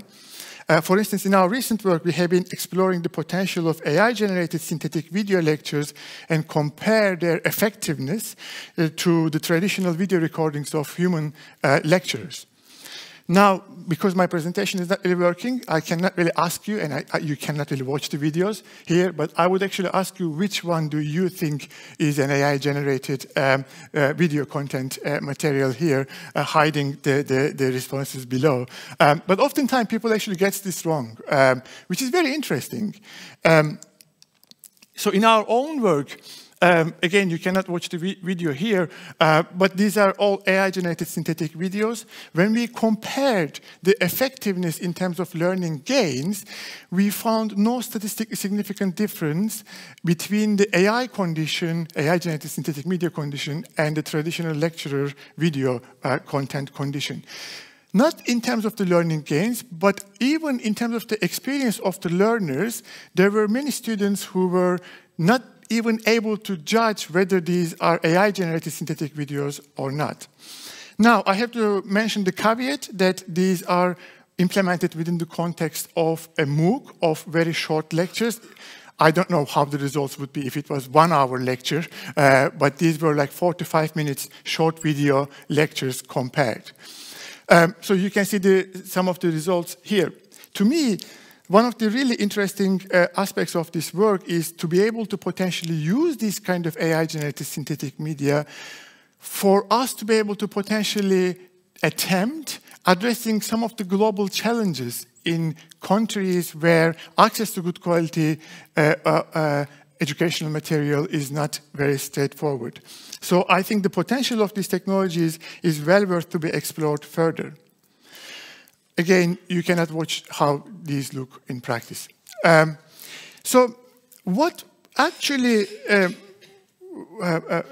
is worth emphasizing when we are talking about this kind of fully automated AI systems as a word of caution to be considered is that with fully automated AI solutions, there are significant lessons to be learned about the tasks we have already offloaded to AI. So, for instance, there is a really interesting emerging evidence that shows the de-skilling of humans with regards to our navigation and map reading skills, or most autopilot features in planes and in cars. So whenever we start working towards a fully automated AI system, it is really worth to ask to ourselves to what extent this skill may potentially be diminish in the long term through cognitive offloading of this task to an automated machine? And does it really matter? In the examples of the videos, maybe it is just the skill of being able to present to a large audience. Maybe it is the skill of creating videos in front of a screen. But there are indications that the long-term implications of this kind of cognitive offloading might be detrimental for human cognition, and it's really worth to consider here. Which brings me to another conceptualization of AI, which is the design of AI models for humans to internalize and change their representation of thought. So these are relatively low automation systems that allow high human agency and control. In the learning sciences literature, it is fairly well established that learning may be facilitated with mental models. So these help us explain and predict how humans behave around us, how the world around us is structured. It helps us solve unanticipated events. It helps us communicate.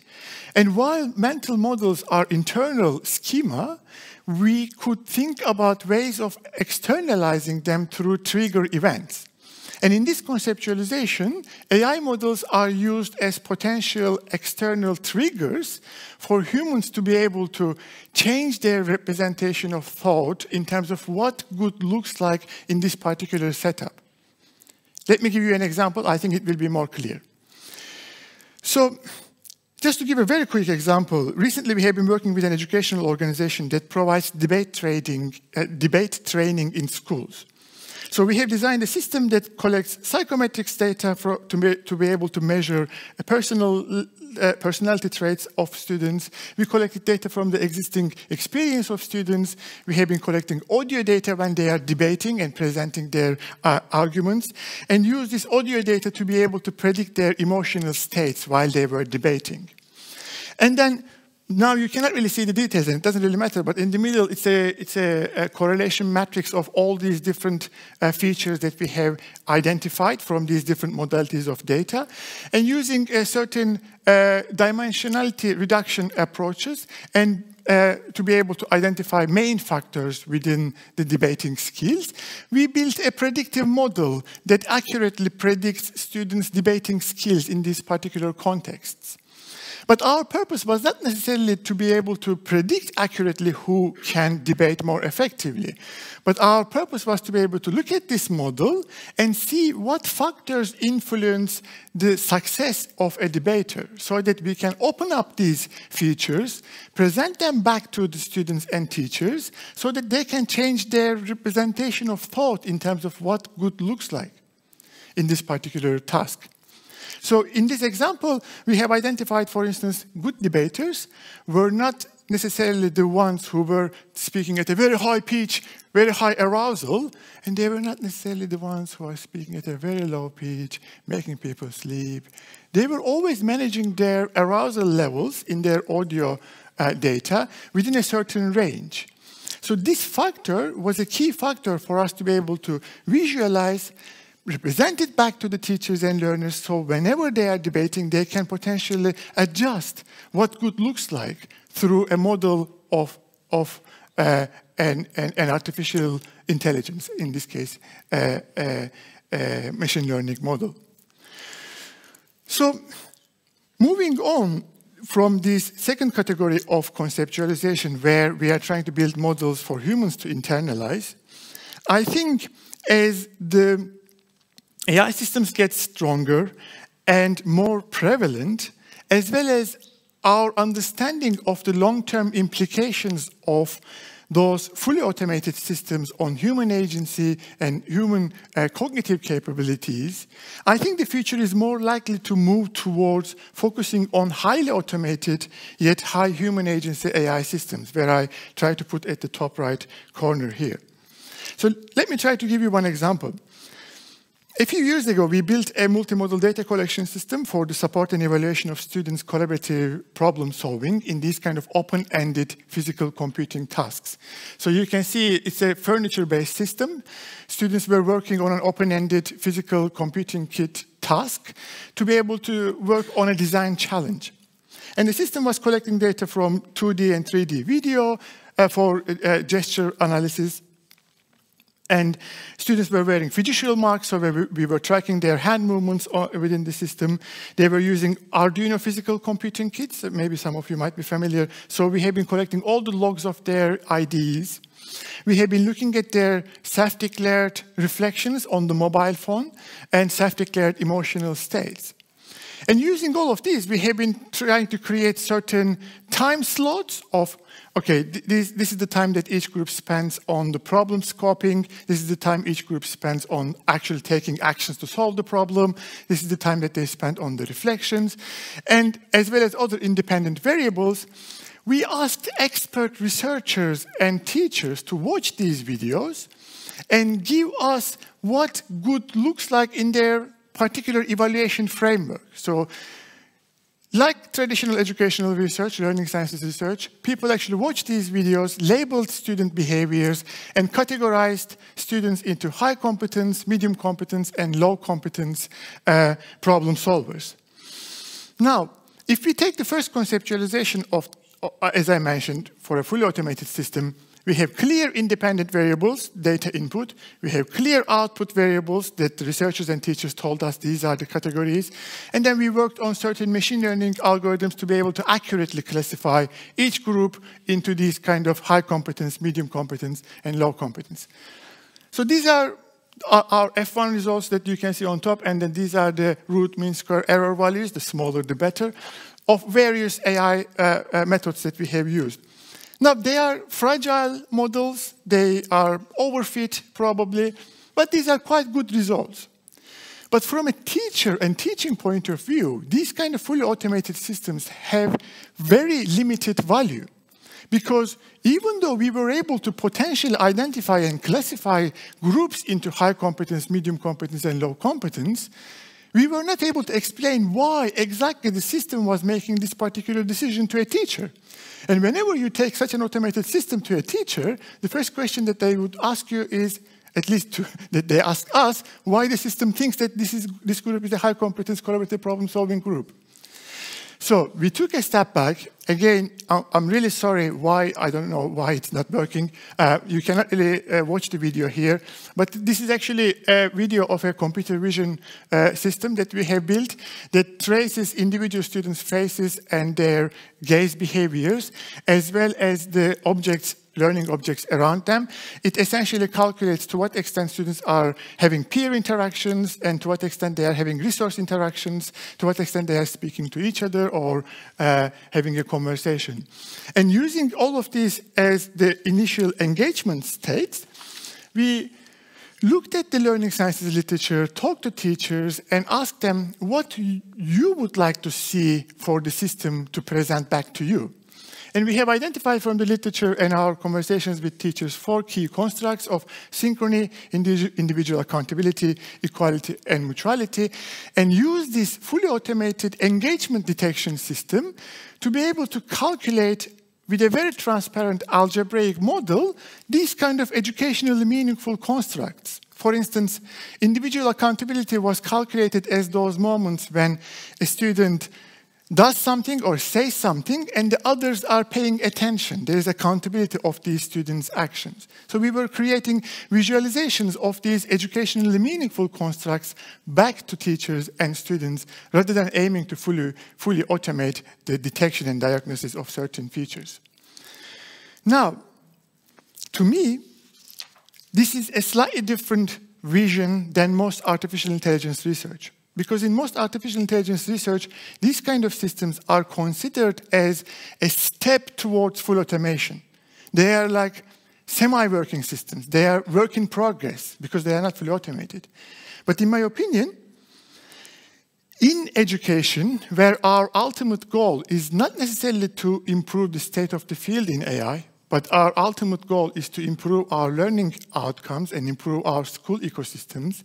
These kind of approaches where we use AI to augment human intelligences is this state, or should be considered as this state, rather than a step towards full automation.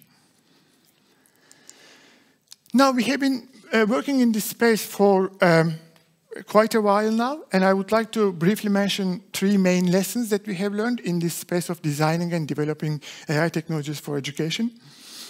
One of them is that although learning is widely considered as a multimodal interactive action, sometimes these kind of AI models and analytics models tend to use unimodal data, so only looking at data from one particular source of action, which I think are extremely limited in terms of how much modeling that can be done to be able to represent these kind of complex teaching and learning processes.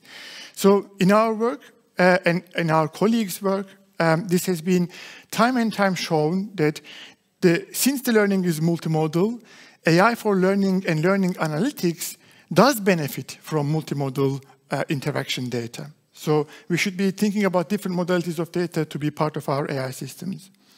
And the second lesson is that although the data may be plenty these days, the models that shape them should be very closely connected to the theories we have developed in learning sciences research. There is a lot of analytics and AI research, unfortunately, use very crude proxies, data proxies, to the learning construct that they are interested in. Whereas if we start looking at what learning is from the learning sciences literature, we can structure these data and model them in a much more effective manner for educational purposes. Now, whenever I talk about the value of using learning theory to shape AI models and data, it is sometimes understood as if this is a one-way approach, that the theory always feeds to AI models and data, but this is not the case at all. It's a mutually beneficial interaction. So in our recent systematic literature review, for instance, that compares learning theory with multimodal learning analytics, we have shown that some of these studies can indeed challenge some of the fundamental learning theories that we have been taking for granted. For instance, my colleague Dor Abrahamsson's work that challenges Piaget's theory of cognitive learning and certain aspects of it is a really interesting example to have a look at. So there's not a one-way road of learning theory feeding to data and AI models.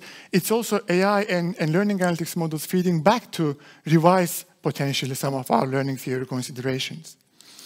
In addition to the learning theory that would help us structure educational more meaningful constructs, and the technical robustness that we can derive through the multimodal data, human factors and ethical considerations should be built into the initial conceptualization and design of these AI technologies. There are many examples to make a case here, but I wanted to give one example from our own work.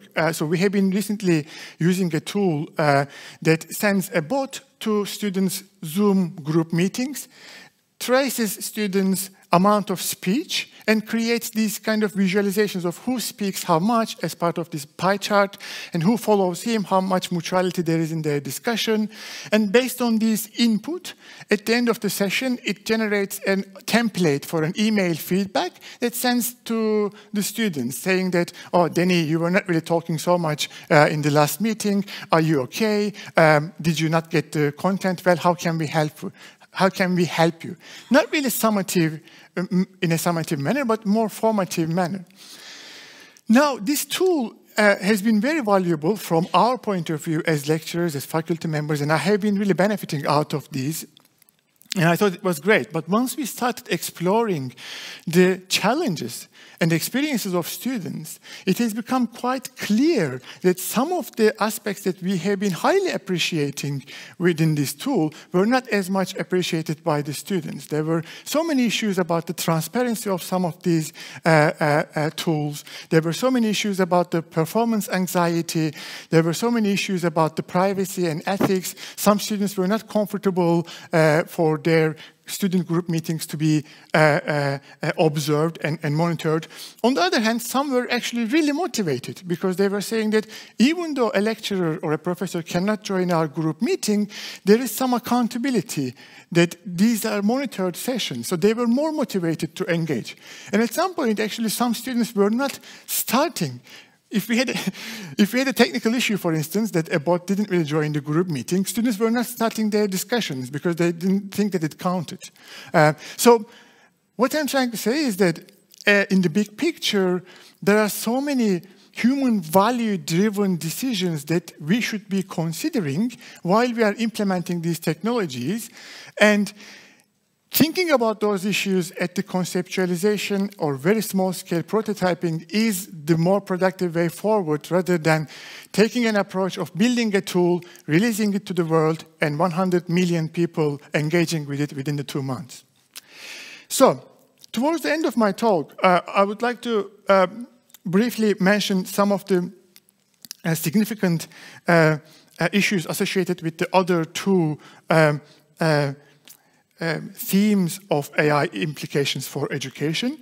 As I mentioned, these kind of considerations on the ethical and value-driven implications of the use of AI technologies require very strong stakeholder collaborations. And traditionally, at least in AI and education research, the technical developers, educators, and academic researchers have been working in silos. So oftentimes, AI developers have no or very limited understanding of how education systems work, how classrooms actually work, and oftentimes teachers have limited understanding of how these AI systems work, and academic researchers might have interest in particular dimensions but doesn't really have the big picture ideas. So we need much stronger inter-stakeholder collaborations, and one of the main goals of iHub4Schools project has been trying to stimulate these kind of inter-stakeholder collaborations. And this afternoon, hopefully some of my colleagues will give you some examples of how we have been trying to achieve this. As I mentioned in the beginning of my talk, I said that I will be focusing on the design and development of AI technologies to address educational challenges. But there were two other categories of implications, and I want to say a couple of sentences towards the end of this talk. The second theme I mentioned was educating people about AI so that they can use it effectively and ethically. So whenever I mention this theme, obviously the first thing that comes to people's mind is that this is about teaching AI to certain people. And yes, it is important that we teach to certain parts of our population how these systems actually work. It is indeed important that we develop school curricula as well as investing in further education to be able to create more number of AI experts. But to me, that's only the tip of the iceberg in terms of this work that would require educating people about AI so that they can use it effectively and ethically. This is not enough. It is also about educating people with regards to the potential advantages and disadvantages of these systems, as well as the issues associated with the ethics of the use of these systems. We have been talking about ChatGPT as an example, and as I mentioned, I mean, this is a system that has achieved more than 100 million users within the first 2 months.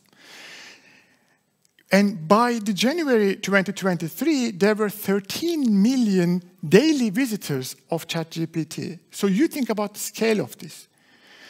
And one of the core questions that I have been asking to myself is how many of these people who have been using this daily are actually aware of the issues associated with harmful content, issues associated with the truthfulness of the content that is being generated by this system, issues associated with biases, stereotypes, issues associated with academic dishonesty in the use of these technologies. So to me, all of these issues are part of educating people about AI so that they can use AI ethically and effectively. It is not only about educating certain small group of people within the society to become AI experts. And I think us, as educators, we bear responsibility in this particular theme. At last, AI does not only have implications for our education systems that are direct, but there are also multiple indirect implications which require innovation in our education systems.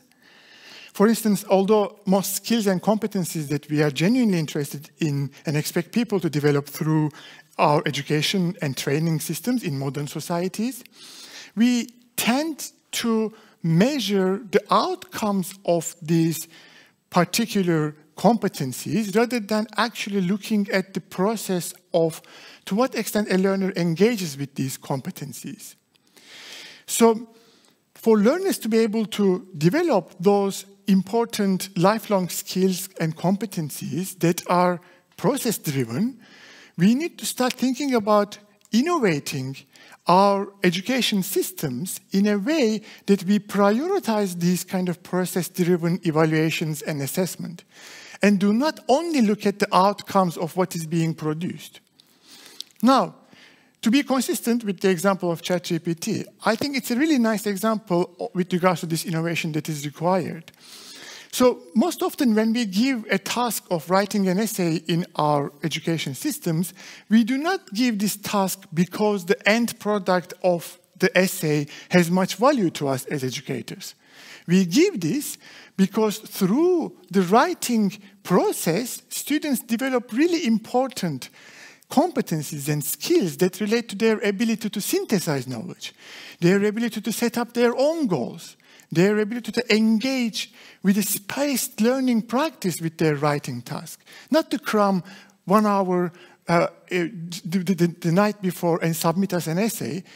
And we don't necessarily evaluate these kind of process-driven aspects of the skills and competencies in our education systems.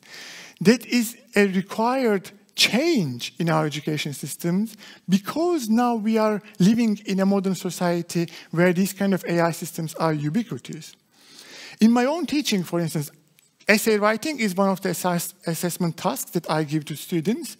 But for the last 4 years, 3 to 4 years, instead of only giving feedback to the final product of the essay that is being submitted to me, I have been looking at students' interaction with this writing task and trying to model to what extent they are engaging effectively with their writing task. So each student receives a formative feedback on to what extent they are setting up goals, to what extent they are spacing their practice, how regular their interaction with the writing practices. So this kind of formative feedback, when we have done the experimental evaluation in different cohorts, it was really interesting to observe the impact of this, because in our context, it didn't really work particularly well for those students who were already good at regulating their abilities. Those highly self-regulated learners did not even open, oftentimes, this kind of AI-driven analytics feedback. But those students who needed them the most were benefiting the most out of this kind of feedback. And to me, these kind of innovations that would help us move more towards process evaluations rather than only looking at outcome evaluations is one of the required innovations in our education systems, because now we are operating in a world in which AI systems are ubiquitous. To sum up, AI has multiple implications for education that I try to categorize here in 3 main clusters: design and use of AI to support teaching and learning processes, educating people about AI, and innovating education systems for an AI-driven world are the 3 categories that I try to exemplify. With regards to the design and use of AI technologies, I try to give different conceptualizations of AI. And I think each conceptualization of externalizing, internalizing models, and extending human cognition with models have a lot to offer to education systems, but perhaps in the future, we will be moving more towards these tightly coupled human AI systems that are not human-like, but human-centered. And because I think that might give us this very valuable state of augmenting human intelligence, whereas not losing certain cognitive capabilities in the long-term use. So I expect to see a lot more work in this space. At last, for any fancy AI technology to benefit education, it has to be appropriately adopted in our education systems, in our schools, which requires a socio-technical approach to be considered and much stronger stakeholder collaborations. As part of the iHub4Schools project, we have been trying to achieve some of these, and I'm looking forward to the showcasing of colleagues this afternoon. Apologies again for the videos that have not really worked, but if you drop me an email, I can send you maybe if you're interested in any of these. Thank you very much for listening to me.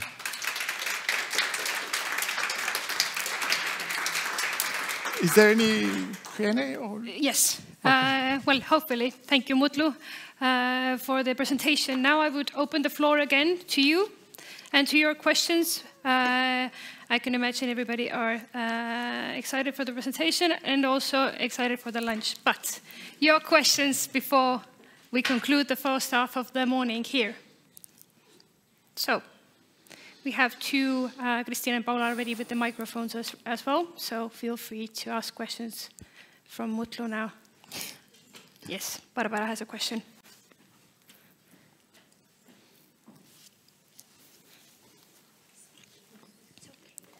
Hi, thank you. Very nice talk.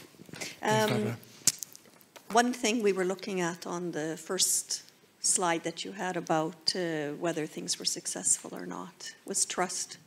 And I was just wondering how you measure trust, because it seems to be really important in our studies in Norway that, excuse me, because parents are not trusting systems, so then teachers get asked lots of questions about it that they can't answer, and this whole data protection safety issues. So what questions did you ask the teachers about trust? Yeah, I mean, so trust is a very interesting concept for us. So we have been trying to build a reliable instrument that would measure trust. And this has 8 dimensions that we have published in a recent LUC paper that I'm very happy to share you. There are no particular surprises there. Issues that related to the fears of losing their job, issues that related to lack of human agency in the use of these technologies, issues that related to the lack of control in the classroom management and orchestrations, issues that were related to how privacy and ethical concerns were addressed in the design of these technologies were all relevant dimensions that related to what extent a teacher trusts in AI-based recommendations or not. I guess one thing that is really interesting for us to consider here is that, so we built this instrument looking at one particular country sample, and it was quite a large-scale sample, but when we tried to use the same instrument in multiple countries, where we tried to identify the similar factors, hoping to identify similar factors emerging, there were some overlaps within these factors, but there were also certain differences in the perceptions of teachers that influence their trust. So to me, I guess some of these issues are heavily context and culture driven, but we haven't necessarily looked at this cross-country reliability of these factors yet, which is something that we are investigating. Thanks, Barbara. Thank you. So, sadly, the time is running out, but we will have a break now, and feel free to approach Mutlu during the... One question more. Oh, Cecilia, go for it. Then we will conclude.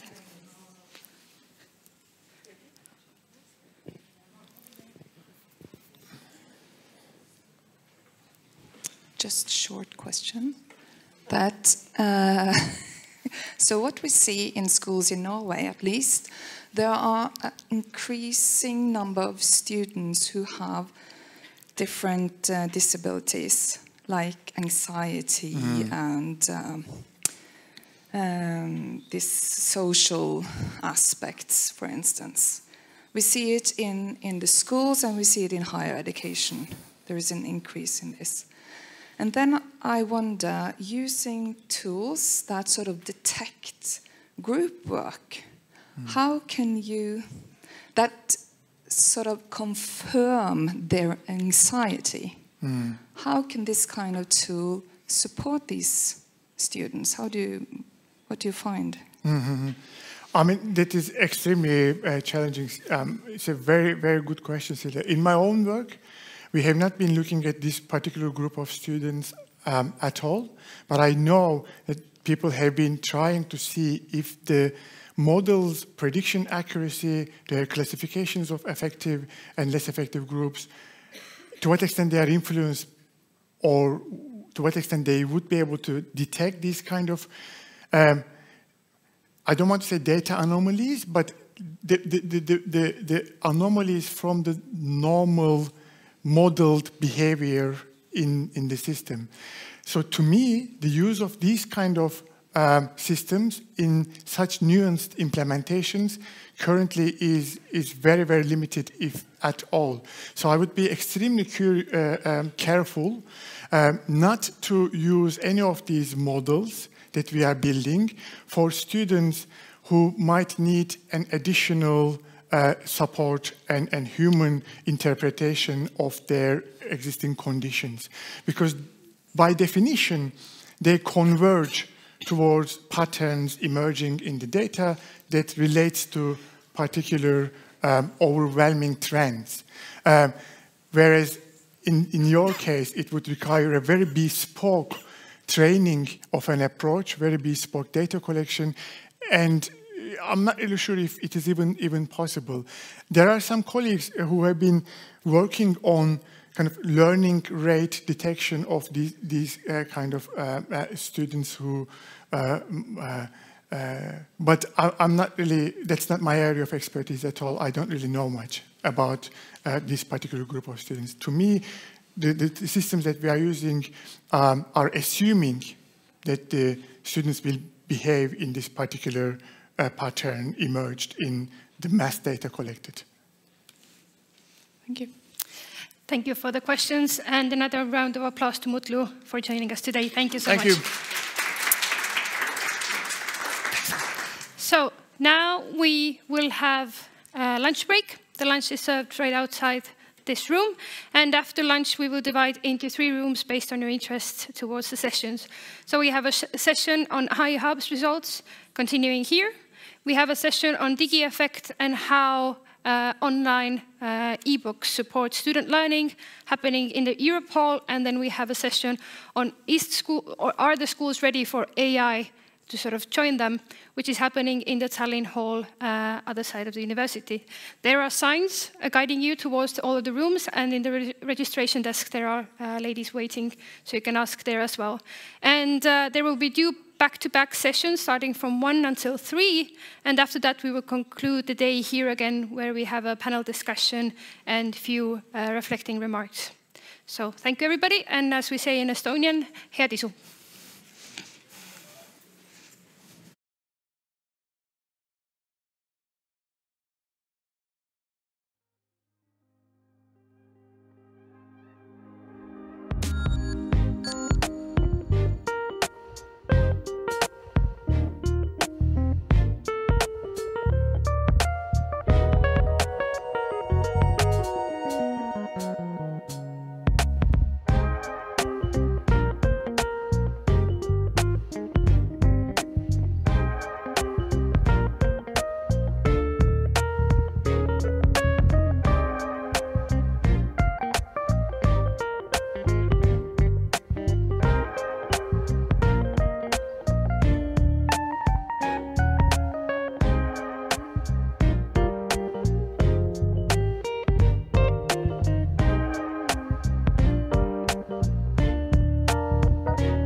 stressed and trying to get us stressed.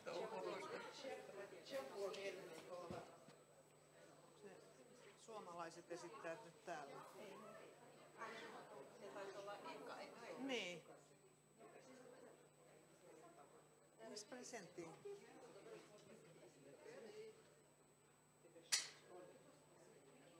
Our suggestion is that you come and sit here kind of close, not in the last lines. Myös suomalaiset opettajat voi tulla tänne enemmäksi, eikä tarvitse jäädä sinne ihan viimeiseen riviin. This is like at school now, that you are not allowed to sit there far. You should become like a community sitting close each other. Onko se Niklas ja Oona jossain? Ai, tulee just, joo. Okay.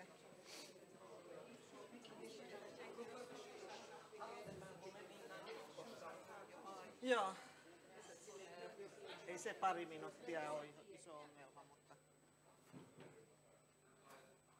Is this is not on? Or is it on? No, yes it is. Yes. Okay, thanks. Is this on? Yes. Welcome to the first parallel session of this conference. I am Liisa Ilomäki from the University of Finland. And I'm Minna University Lakkala of Helsinki. from the University of Helsinki. Yeah. As you see, today the idea is that you can hear lessons from the project from school's point of view. And first we explain something from these presentations. We have first the Finnish team. Presenters are Oona Niemelä and Niklas Lekström, but all the group of Finnish teachers sitting there have been contributing to this presentation. Then we have Georgia presentation, Nino and Nana, here, fine. And then we have Lithuania, Margarita and Jovita. Are you only two presentations and others have participated? Okay, fine. Okay, you have three? Yes. Okay. Yes, sorry. Yes, you have three small presentations. That's true. After these presentations, a very short idea about what was the idea with the school cases. The idea was to support some schools to adopt and implement digital innovations, and to create also at the same time in the project the school mentoring model. So through mentoring we developed the models. And the mentoring took place in schools in very different ways because the schools are very different ones. And that is, of course, true always. Schools differ so much that it's not possible to have similar ways of developing every school. And the cases were somewhat supported by the project and then partners, different partners like University of Helsinki and so on, supported the local mentors. For instance, in the local mentors had several schools in Lithuania, Georgia and Estonia, but in Finland there were only 4 schools and we took care of mentoring them. And then a short description of the process of the mentoring. Do you want to explain it? Yes, this is one main outcome of the project. So through experimenting with the schools, we developed this kind of mentoring model to support future mentors to structure this kind of mentoring practices. And we have tried to follow this and experiment with it. The idea is that you, together with the leaders of the group, work, sort of discuss and make decisions what to do and what is relevant, especially for the schools. And then there are sort of idea is to engage all teachers to joint planning, what you need, what you want, what we can do together. And then also this evidence-informed approach, the idea to map what is the school situation now, and then maybe acquire new perspectives, listen peers, listen people from other schools, as experts go to training, whatever, to get new ideas and then conduct the collaborative development actions together, how to change the practices with digital technology in the school. And then of course also reflection, which is now going on in the schools because the project is ending. So what we did and what we learned and how to continue. Okay, without speaking anything more, so let's start with the Finnish group.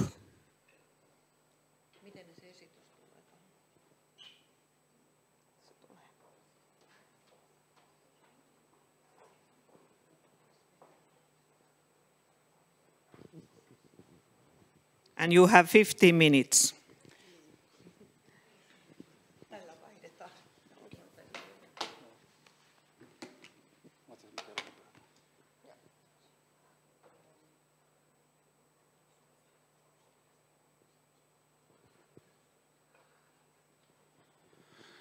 Thanks for getting to come to sunny Estonia today. Oona is working in educational center, I think is the word we use, because there are two schools, there's preschool, there's public library, youth services and sports services under the same in the same building. While I represent now two other schools a little bit west from the city center in Porvoo, and we have about 300 meters between the Finnish and the Swedish school, and we lack some of the other partners that Oona has. This is some statistics about the school. So the two first ones are the ones where Oona is working. And the second two, the third and the fourth is where I'm working. I'm working in the Swedish school, the last one. And Oona is working in the Finnish school in the first one. So we have had cooperation not only between schools, but also over the language barriers, which is something that we have started to be used to do and have done so for quite some time.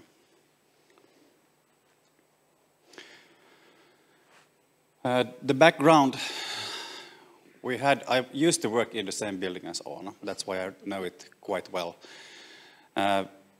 I was headmaster in the Swedish school, iHub4Schools, for quite some time. And when we moved into a new building in 2017, I was actually the only permanent teacher who had been working in my school the year before. So there had been quite a lot of recruitment in the school, a lot of new teachers, new staff, and the same has been going on in Oona school as well, and it has been going on in the school that I currently work in. Tolkisten Koulu Finnish school is sort of the exception to the rule. They have had the same teacher for quite some time and had a good foundation to build on. For us else, it has been, one of the issues has been to train the new staff getting into the work culture in the house and how to transfer the knowledge that we have had to the new teachers. So that was one of the things we had. Now we have got a chance to develop it regarding ICT, but of course it's something that we have to do regarding a lot of other subjects as well. Yeah, sorry. Welcome from Maya as well.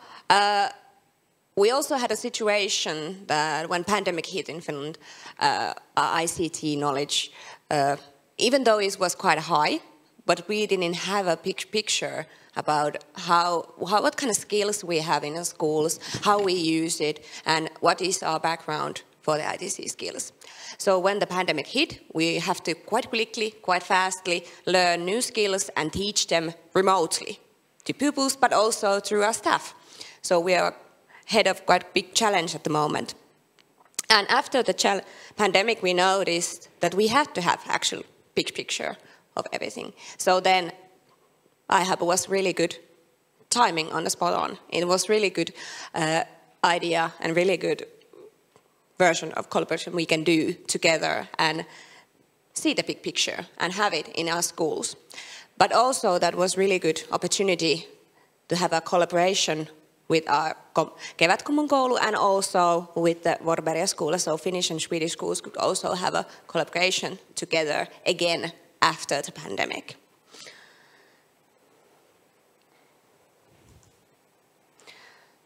So Kevätkummun School and Vorberg School, we started this project in autumn 21, sorry, that's one wrong year, but autumn 21. And so after the pandemic have released, but still we have loads of restrictions that we can see each other or have a communication with each other. So that's why we started, like, we have to get together again, speak about it, do some work together to make it happen as a group, as a whole building, not just as a Finnish school and Swedish group, but a whole building. The school staff was also growing quite exponentially at the time. I have been working in Kevätkummun School for 6 years now, and at the time our staff has doubled. So it's really short time period, and it has doubled. Also, the pupils have doubled at that time. So the knowledge that we can do in our schools, what the teachers actually know, and what their knowledge and the skills are, we didn't have that. So that was one good point at this point of this project. In the winter 2021, we heard the city of Porvoo was also planning to do more idea of ITC curriculum for the city. And because we had, before that, we have conversations in our schools, we also have lots of surveys as well, and we noticed that we need that kind of strict contract or curriculum that we can follow to ease our teachers, to ease our staff through the ITC world. So that was really good timing as well in the city of Porvoo to make that. The same time. Actually, the city plan was published in spring 2022. Yeah, spring 2022. So we had the next year on this project, we had a situation that we could actually use that in this project and getting on small steps and take it actually part of the classes, part of the teaching. But at the same time, we have to have a conversation how we do it and why we do it and what are actually our goals in the school, how we do it. We also wanted to start a collaboration between the schools again and make it even better. But we had to have the knowledge before that. So that's why we have those surveys and that's why we have the conversations and workshops between the staff before we show it to our kids and our pupils in the school. So yeah. Actually, spring 2020, when the city was publishing the curriculum of ITC learning that we called Learning Path. After that, Tolkkinen and Levska School also take it part of it, and they started the project in autumn 2022. So yeah, and I think you had quite a similar journey as well as us, even though our schools did it in 2 years, you did it in 1 year. So yeah. Well, I think we're not actually that much more efficient in our schools, but having Kevätkummun Koulu and Vorberg School starting 1 year earlier meant that there was such a load of more knowledge about how to do things and how to proceed things, and that gave us a chance to maybe move a little bit more efficient and do the same things during this school year that they have been doing during 2 years. But basically, similar stuff, queries to the staff to find out where they are right now, what do they know, what do they feel that they are unsecure about, and then to start to address those things. And that we did in workshops, trying to bring up, show good practices, specialist knowledge that we had within the buildings already, and sort of making that visible so that you could know that if you want to do a certain thing, then you know that the teacher in the classroom next to yours might be the expert in it, and you can go and ask her or him.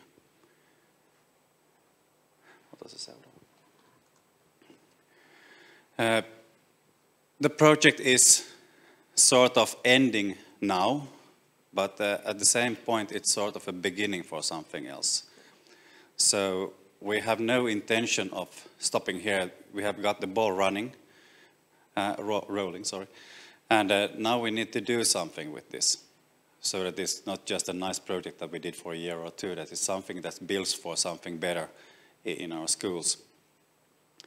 So we will continue to have the cooperation, probably a little bit outside Tallinna, so that we will be doing cooperation between all the 4 schools in Porvoo. We will still have to work on making everything visible, what good things are done in our schools, so that we know who to ask for help when we need some help. Because many of the teachers don't seem to realize what they are actually doing that is good already. And many teachers also feel really insecure about the terminology in that learning path, and they can't translate it to the actions they actually do in their classrooms. So for some teachers it was sort of a light bulb coming up when they realized, well, I'm actually doing all these things already. I just have another name for it. So it's one of the things that we need to do. But we have also been discussing that the best way to learn something is not to go on a conference or something like that. It's actually to get to do the things side by side with an expert.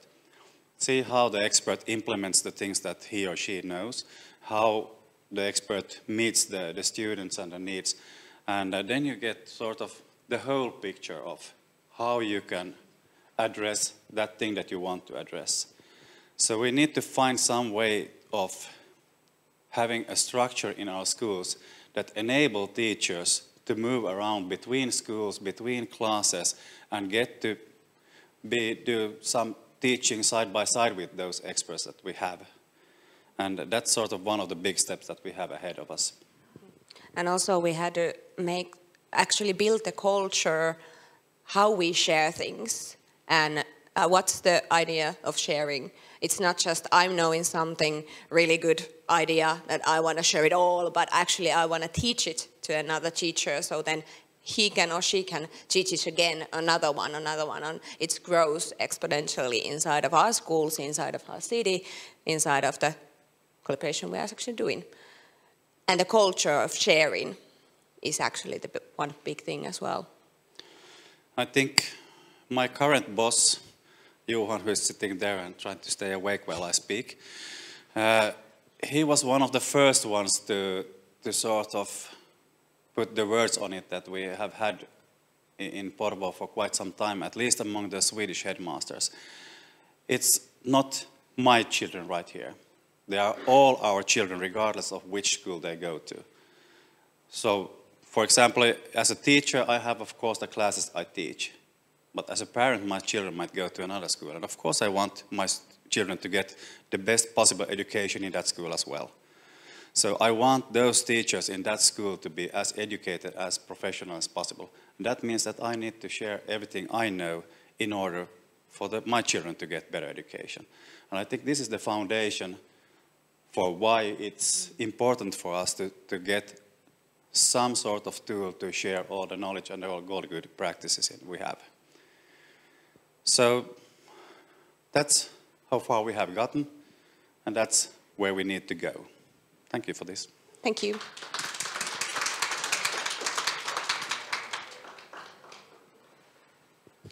I think that you spoke so quickly that if someone wants to ask a question or comment, so we have a possibility to have 1 or 2 questions, short ones. Any comments or questions?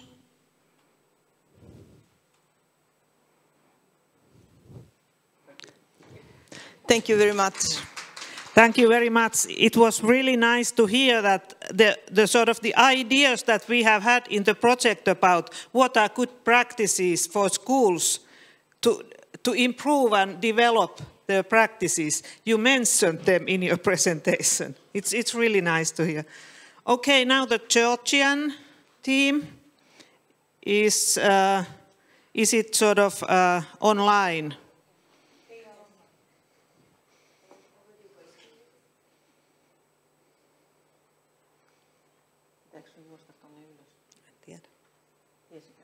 Good afternoon. Okay. Welcome to this presentation. You can start. Good afternoon, everyone, and our very, very warm greetings from our very, very warm country and city, Batumi. And thank you for this opportunity that we can be here and we can share our experience. And thank you for being with you in this project. Well, can I share the presentation? Yes. Mm-hmm.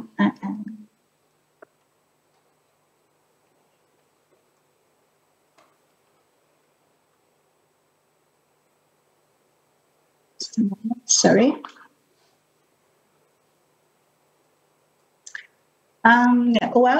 So. Okay, now we see it. Just continue. That's it. All right. Once again, thank you for this opportunity that we are now here. We are sharing, we are listening great practices and the best practices of other schools. So the presentation, unfortunately, we are not, we can't meet in person, but fortunately we have the opportunity to join online.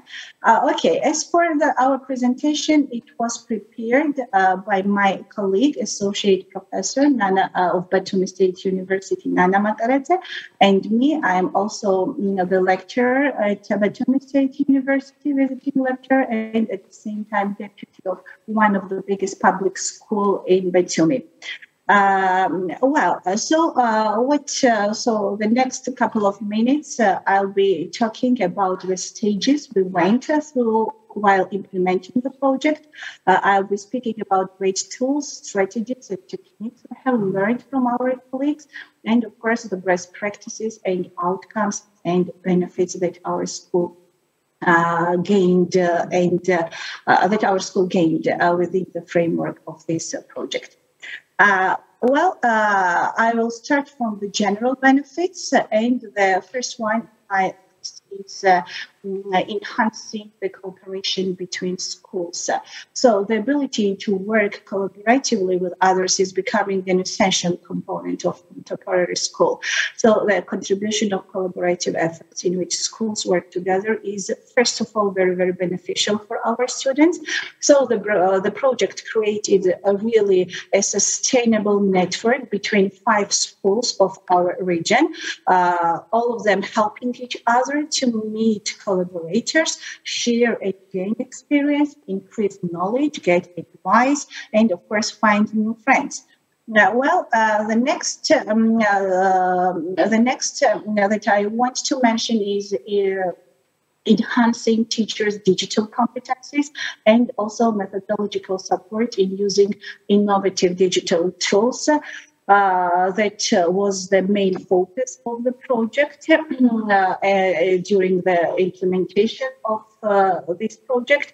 The schools got a methodological support from the project team members, and trainings offered was really a great help in developing and enhancing teachers' digital competencies.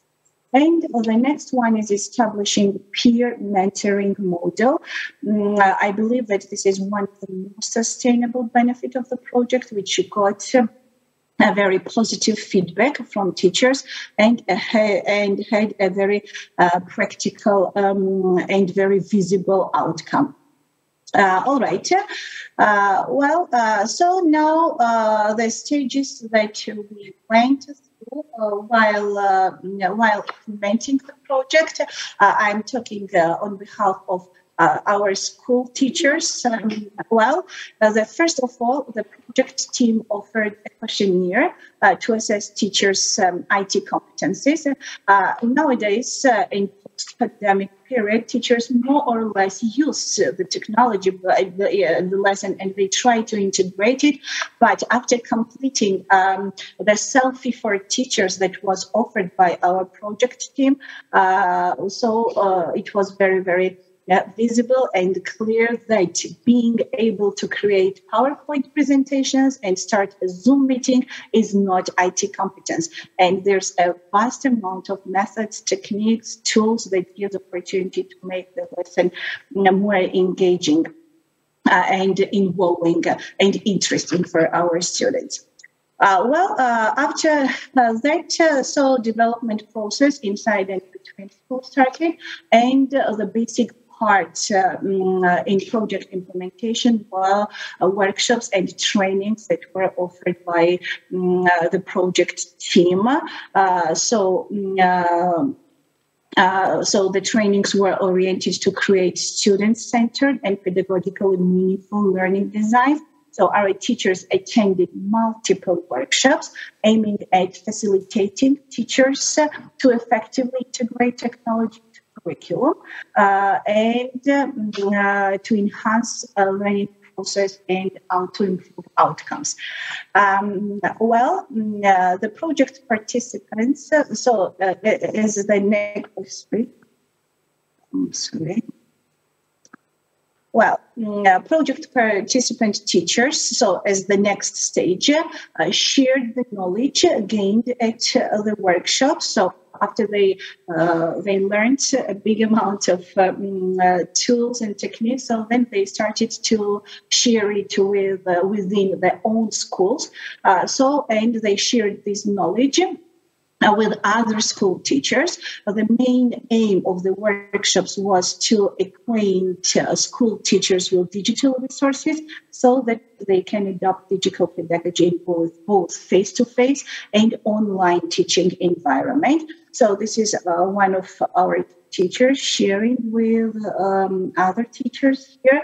I think this is Padlet, so that she's sharing, and so this is pictures from another workshop. So you see very happy teachers, happy faces, because they really enjoyed the new skills, new tools.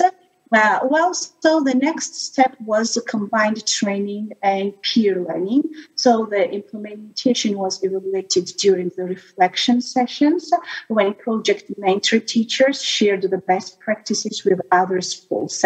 The discussion aimed at exchanging the experience of using electronic components, how digital tools improve the learning situations and altered not only the educational process, but also students' attitudes towards learning.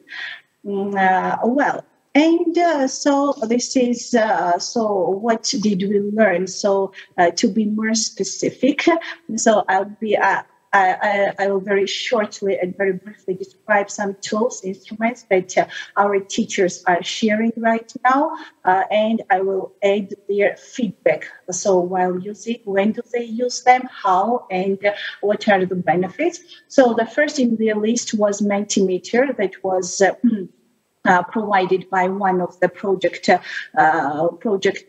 member at the training workshop, and now they are using it intensively. Mentimeter. So as they say, so this is taken their feedback. So all this so they use it to create word cloud at the brainstorming stage, for example. They like it because they can create some open questions and involve some shy students, for example, when they don't want to put up their hand and say, for example, something, voting or for polling. So they use it, categorizing different things, and of course for multiple choice tasks. And also they say that it is a great opportunity for developing different skills at the lesson, like vocabulary, reading, writing, speaking, and so on. So another tool they mentioned, and they think that it is very motivational, interesting, and very involving, is Kahoot. Just one thing to add here. Some teachers, of course, had heard about this tool, maybe have seen or even tried at different workshops when they answered something, but they didn't know how to create and how they could be used at the lessons. So this is what they learned at one of the workshops provided by a project team again. And they say that at the beginning of the class, it's very engaging, or before introducing a new topic as a form of pre-assessment to see how much, for example, students know about the new content, and throughout or the end of the lesson to measure the student engagement and understanding. And they also say that it's very easy to create, very user-friendly, teacher-friendly, and also they can find ready-made Kahoots, discover ready-made Kahoot, and use them and adopt them according to their needs. Must be mentioned. So here you see pictures of face-to-face class and online class, and I must mention the digital pedagogy and the tools and techniques that we acquired, our teachers acquired, can be used in face-to-face, hybrid, and online learning settings.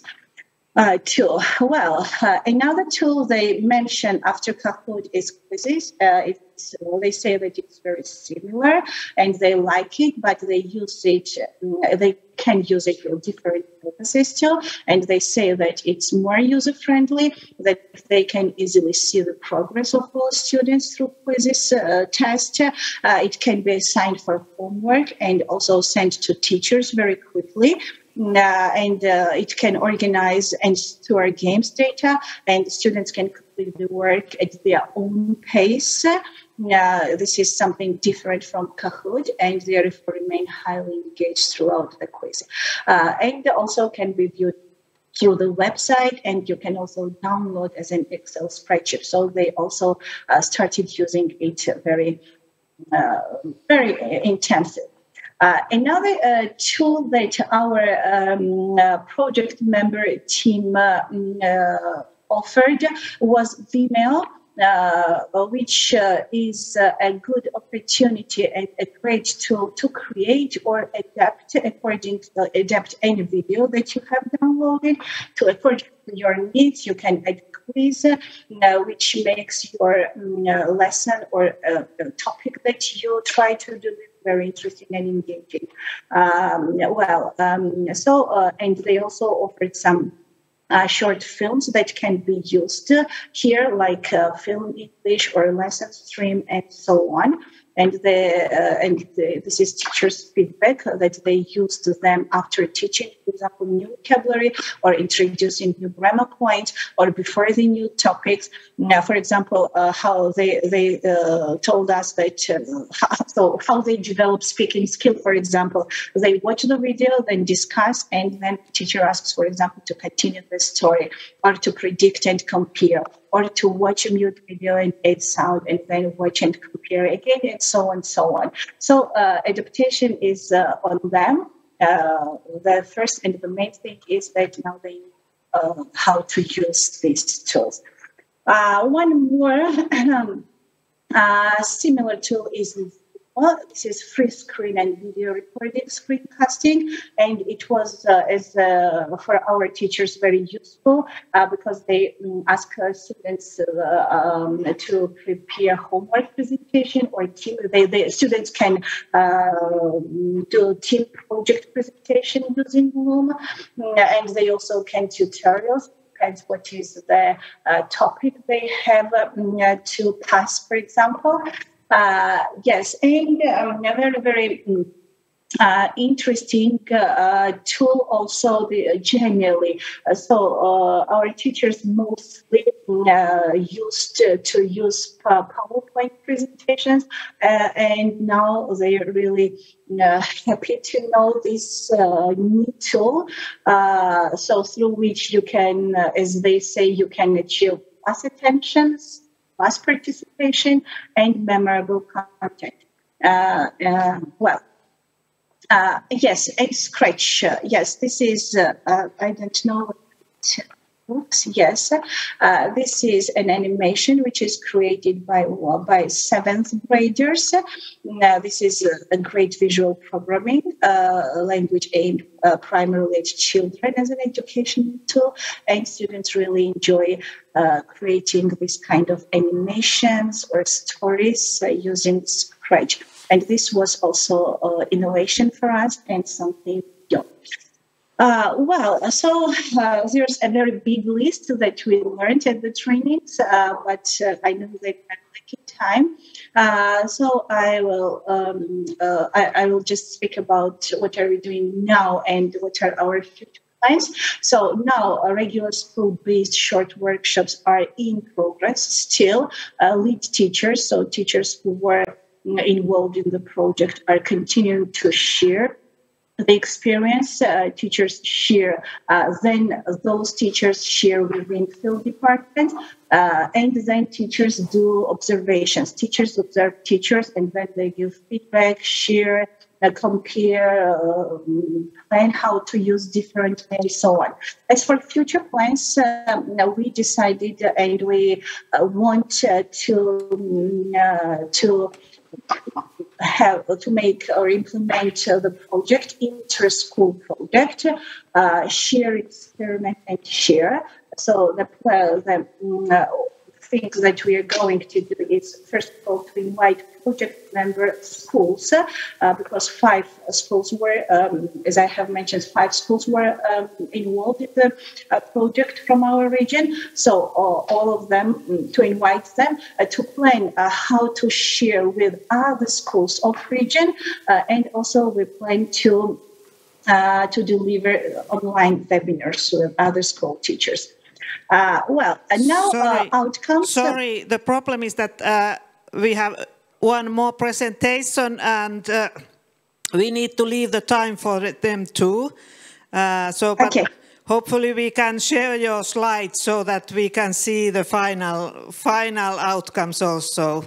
But thank you very much for very interesting things happening in your schools. Thank you. Okay, thank you very much. Thank you very much. Okay, and then the final presentation is from Lithuania. Actually, if I understood correctly, you have 3 presentations. You have 5 minutes per presentation, so you need to be quite quick.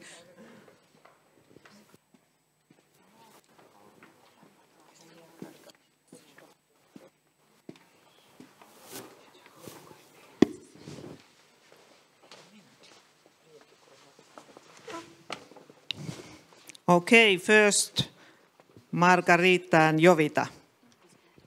Yes. Here is the... hello. We're from Lithuania, from capital Vilnius, from Vilnius Barbora Radvilaitė Progymnasium. My name is Jovita. My name is Margarita. We would like to present to you the experience for our school in educating elementary students in computational thinking. So we're very bad at speaking in English. We have a mini video about our school.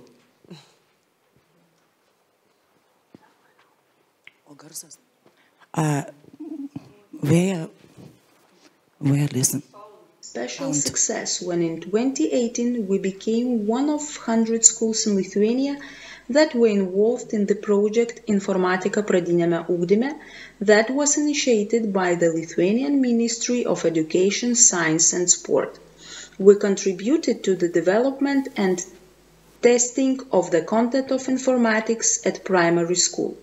Currently, at our school, students learn informatics as a separate subject from the first grade. Moreover, informatics is integrated into all subjects at primary school. Our children are taught informatics even without digital devices. One successful tool that is used till now and helps to integrate informatics is a book Informatika be computer. By completing the tasks, Students learn the basics of programming and algorithmization. Also, they apply binary numeral system, they code and create coding tasks themselves. The most fun for the students is to become robot themselves and complete commands created by a friend.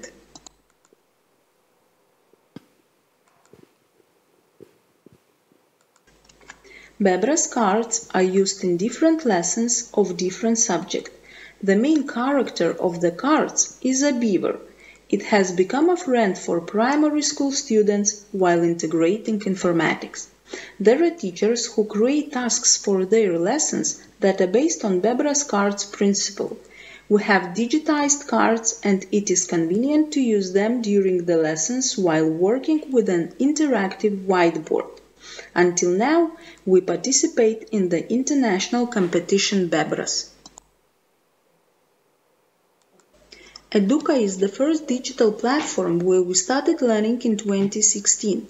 Is successfully used and now. Despite the fact the platform is paid, the school provides licenses for primary school students for the entire school year.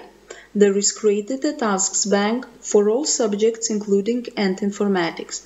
On this platform, teachers may find recommendations how to develop computational thinking of primary school students from the first grade.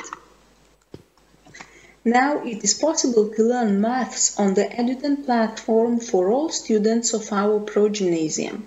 One lesson per week, our students from 1st till 8th grade learn maths in the IT classroom or with tablets. We are happy about the results of participation in the project. Game-based, digital and engaging tasks in the virtual learning system Eduten Playground significantly motivate our students. Moreover, it improves mathematical literacy of our students. The accuracy of completed tasks is 87%. In 2022, we had an opportunity to try computational thinking tasks for 3rd and 4th grade students on Villa platform. The most enjoyable activities were programming and algorithms. The presentation tasks in English did not make any difficulties for the students. If it was difficult to understand the task, children translated it into their native language.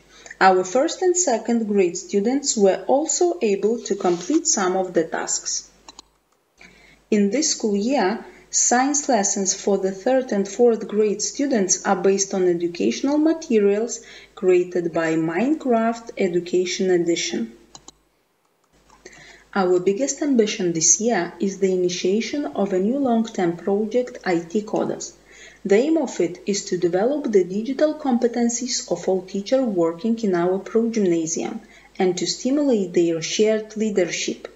Today, teachers from various Lithuanian schools join the project activities.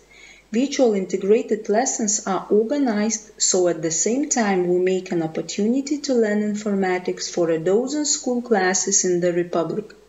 On the 27th of April, a Republic Conference IT Coders for 3rd and 4th grade will be organized. Thank you. Okay, thank you very much. Nice to see this kind of video presentation also. And then the next presentation.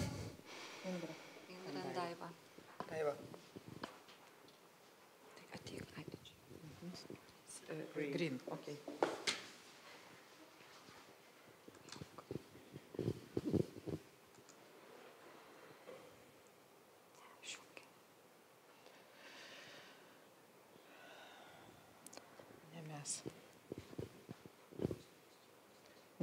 Čia jūsų. Eikit jūs, eikit. Perjungs. Thank you.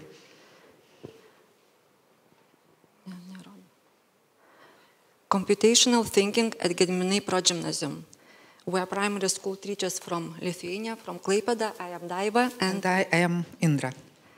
We have been in Introduction Computer Science to Children for more 20 years. We started with Logo Writer, followed by Communist logo, Imagine logo. Pupils participate in logo Olympiads and competitions. There you can see some students. The innovations that come into our classrooms change the daily routine and quality of teaching. They improve learning outcomes, students' progress and motivation.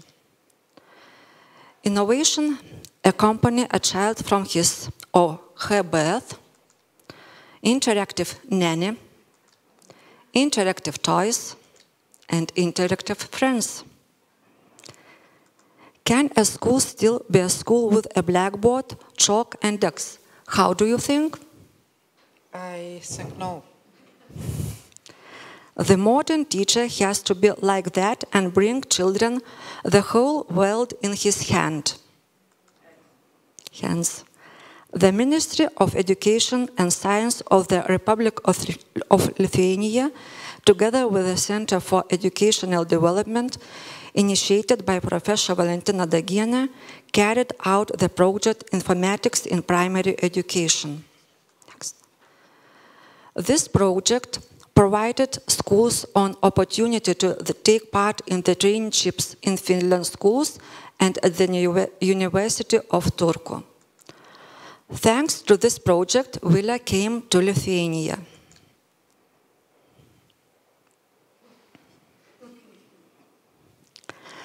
Three Lithuanian classes, third grades, were selected to be the first to try Villa in Lithuania. Collaboration with the Villa team has begun. Once a week, children solve Villa tasks. You can see pupils working.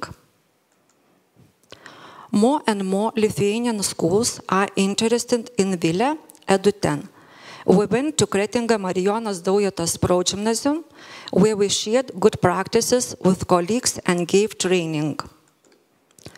Through our interest in logical reasoning tasks, we discovered Bebras Viva. Thanks to Professor Valentina Dagienė, we joined the testing team. We actively participated in international IT projects. Viva tasks are integrated into Villa. Students like Viva tasks much.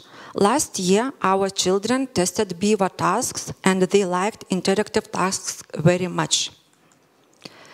Next year, IT integration will be compulsory in primary schools in Lithuania. We are currently running consultation for teachers in our country. Our consultation topics include text and image, tools for creating interactive tasks, informatics without a computer, interactive whiteboards and other tools for classroom organization, Xlogo online. Here are some students' terms related to information technologies, computer, QR code, algorithm, sequence, binary system, and so on.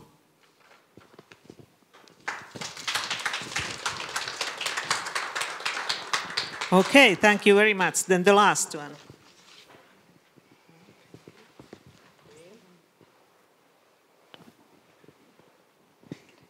Hello, everyone.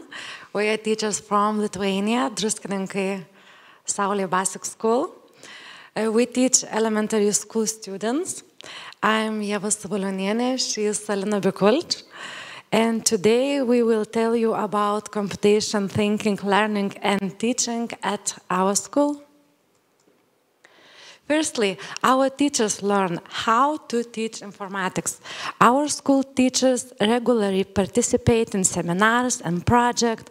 Our school has been participating in the Lithuanian project Informatics in Primary Education. We joined the technology guide project too. These two projects created a solid foundation for teaching IT in our school. What teachers learn, they apply in their lessons. By the way, we share knowledge with each other.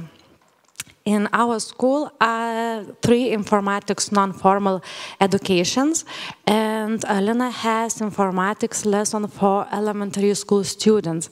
And teaching computation thinking using computers, tablets, mobile, educational interactive games, Bebra's task, and B-bots. Lessons like this are the best, and all students love it. In our school, we have Lithuanian electronic learning environments. In EMA and Educa are all disciplines that our students study. In Educa are digital textbooks. In EMA system includes gamification elements. Conditions are created for students to grow together with their characters, receive prizes after solving tasks, and see their progress on an interactive board. Our students like electronics exercise, and they like it more than paper ones. Once a week, our students have lesson with Wille or Eduten. In practical, Wille and Eduten tasks are related to our learning content. This is the best practices our students have gained because Wille and Eduten has many game elements to motivate students learn to math. By the way, we noticed that students' memory skills in counting improved. In addition, students can choose what level of task they want to complete, easy, medical, or difficult. This is a very important aspect of the modern lessons. In math lessons, we use Bebra's task. We think that it stimulates students' thinking. By the way, our students participate in the Bebra's contest. Google Earth and Google Maps we use for nature's lessons when we teach degree geography, discovers continents of world, we oceans. We used Google Maps when we learned the geography of Lithuania. I use Scratch on Tinkercad during the group after lesson for various topics. We use phones in the lessons. Students also use phones for interview and for solving quiz. Last year we went to Lietuvos STEAM Center. Student programmed V microbit.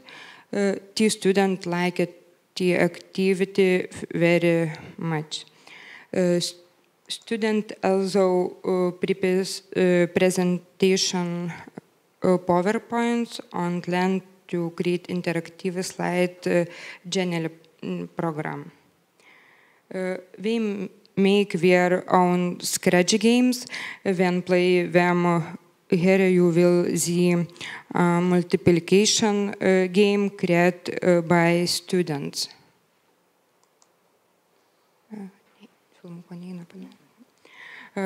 We participate in Republican programming competition. We are happy about third place in the last year. We are participating in the Bebra's competition.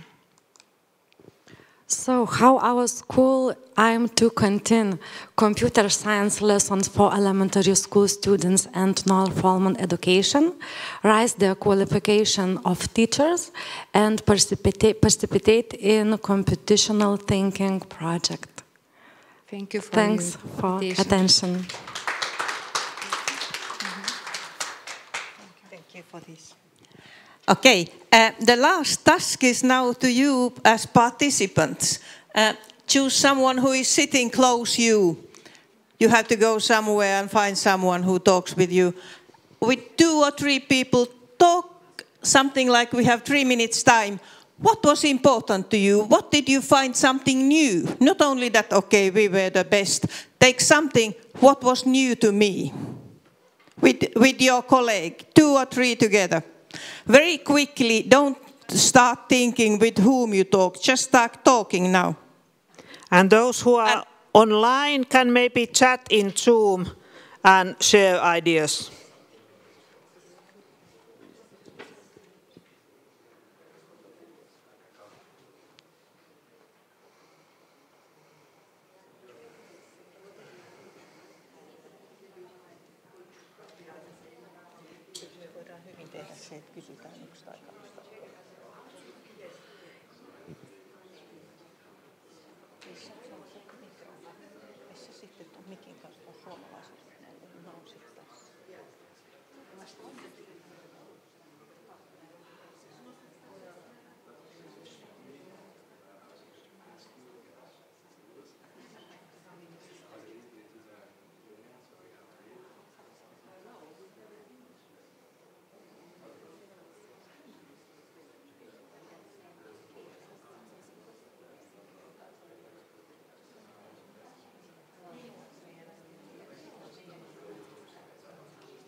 Okay, time is over.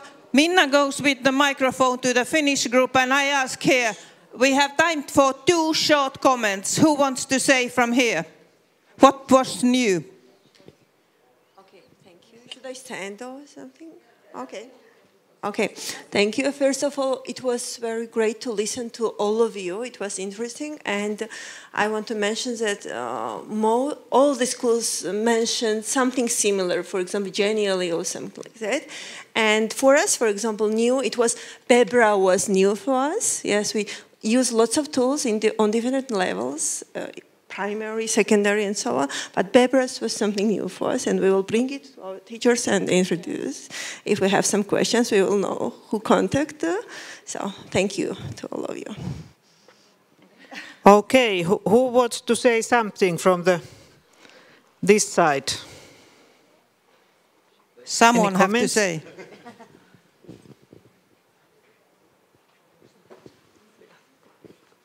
Yes, thank you. What we have thought a lot about is that learning ICT skills isn't always about like the laptops and computers, but you have to really understand the mechanics before you start to use. And that's what we saw in other countries, that when you build like the meaningful thought before you start using ICT, it bears fruit much easier than just to give the laptops to them and see what happens. So you have to go to mental work before you can start actually working on the ICT skills. Thank you. Thank you for these forced comments, and thank you for all presentations. This session is over, and the next session starts probably here. Oh, yes. This is over. Thank you very much for everybody for nice presentations.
Hello, everyone. Nice to see you here.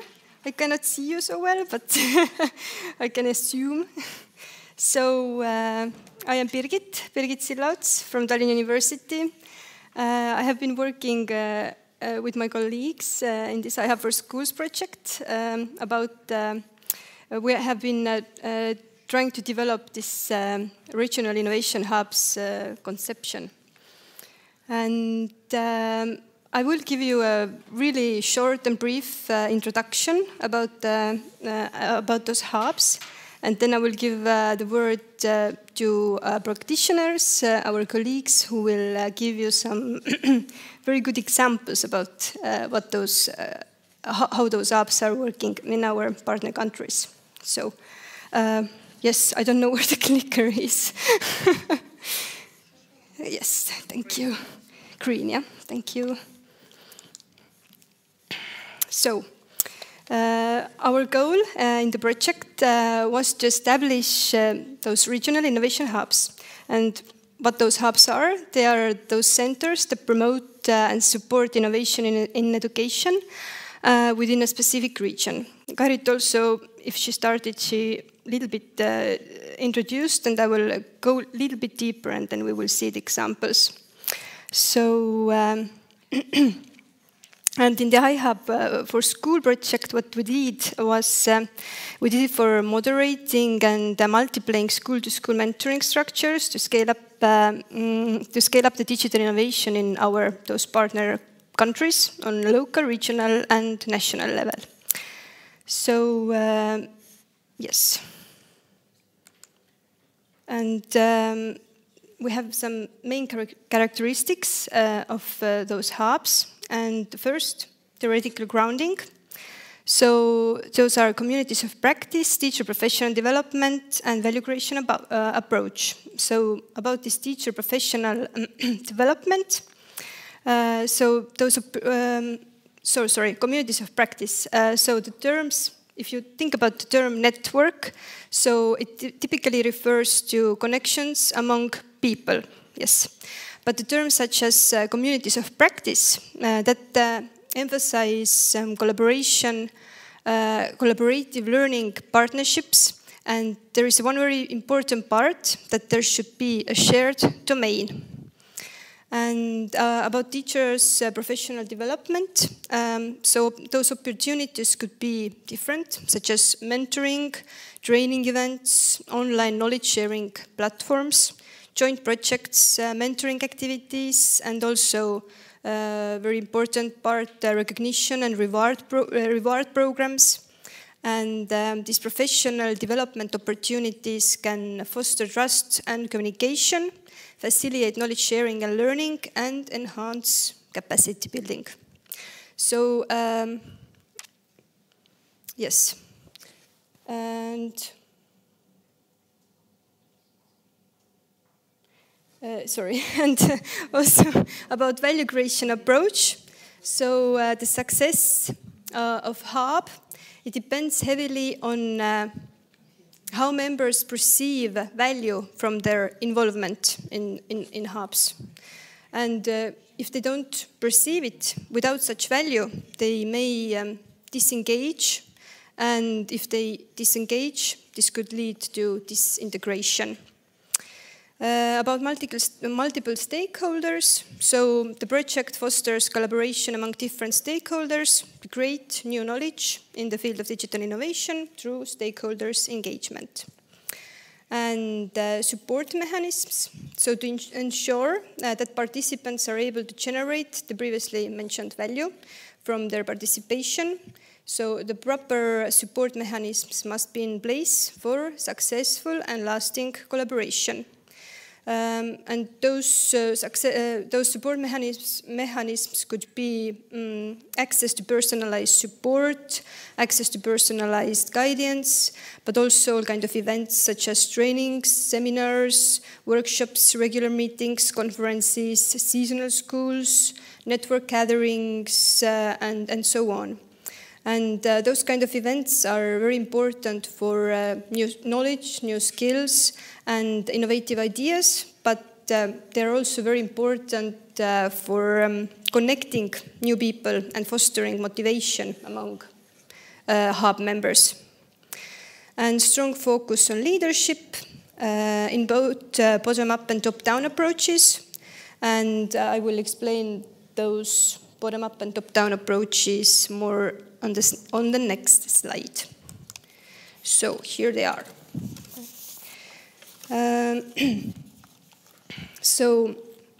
Depending on the contextual factors, those hubs, they could be established bottom-up or top-down.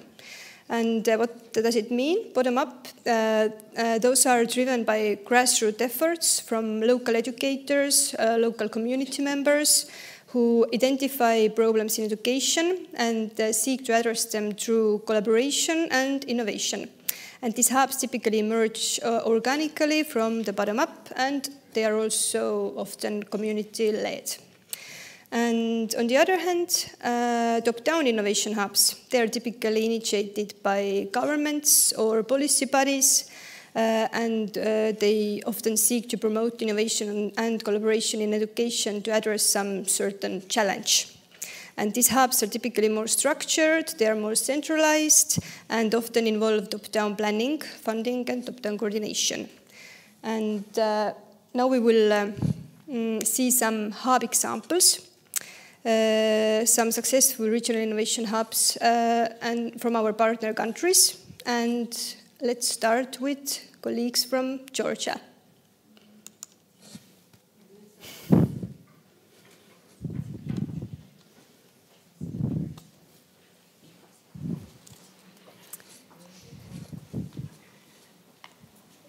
The green one is putting it next. Yes.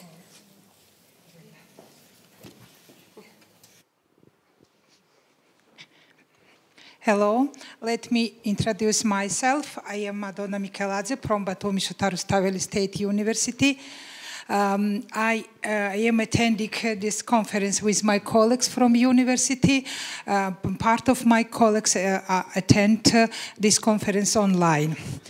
As my colleagues point out, the focus of the hubs is to build partnership models among university, schools, stakeholders, and policy bodies to share experience for advancing teachers' digital competence. In case of Georgia, many activities oriented at the professional development are permanently implemented, but studies shown that schools differ in terms of using digital resources in the education process.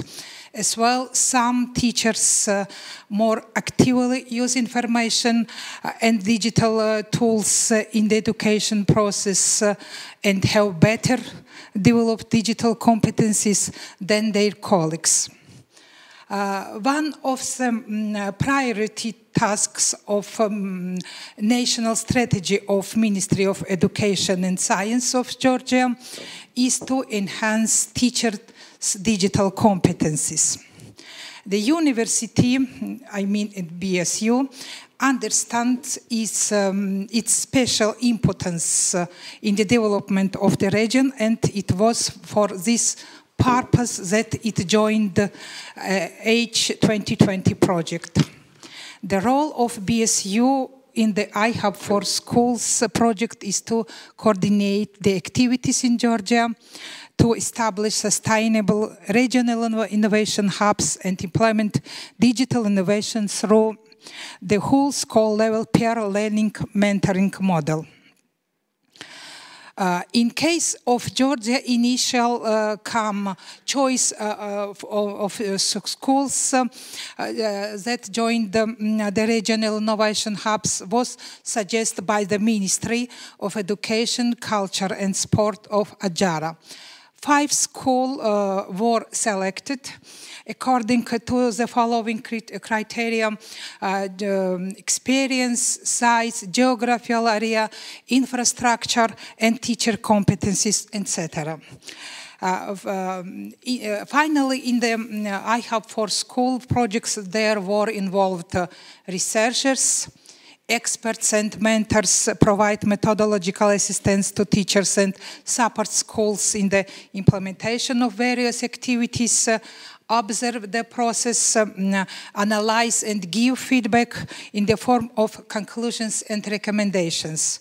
Teachers, school teachers actively participate in various events, workshops, trainings, webinars, in order to use digital competencies in digital technologies in their practice, as well as to share experience. Leaders, they plan to collaborate and development actions both within the schools and between schools. And policy bodies are responsible for developing and supporting schools and strengthening them with digital resources and implementing digital innovation in school finally. Apparently, all the participants were highly motivated. That has been confirmed by the outcomes. Policy bodies accelerate the process of promoting the development of digital innovations in the education space, study the research results and made research-based decisions. School leaders improved teachers' digital competence, leading to better quality education and reached higher position in region. And teachers improved digital competence, had opportunities for collaboration and professional growth, become potential mentor, and to make the learning process interesting and effective. All school and teachers will be awarded with certificate from our university. And we have used the following support mechanisms, regular meetings, webinars, workshops, trainings for policy bodies, researchers, school leaders, teachers, dissemination of the information about the project through media, social media, and official website, coordination of the implementation of school mentoring model, and regular monitoring and evaluation. The sustainability of the Regional Innovation Hub can be provided by the following. The cooperation between school has become systematic. Teachers collaborate with each other and share news without university mentors. Other schools in the region expressed interest to collaborate with pilot schools. Joint activities have been planned. The manual is being developed and will soon be translated into Georgian and made available to those interested working in the field of education.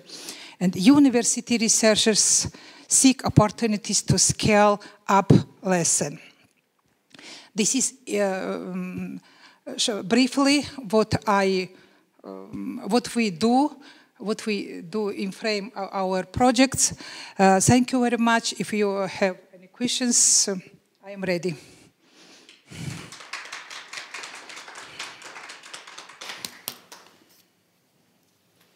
So, any questions? No? Yes? We can also leave the questions. Yes, yes, we can also leave the questions when everybody has been speaking. But now, let's continue with colleagues from Lithuania.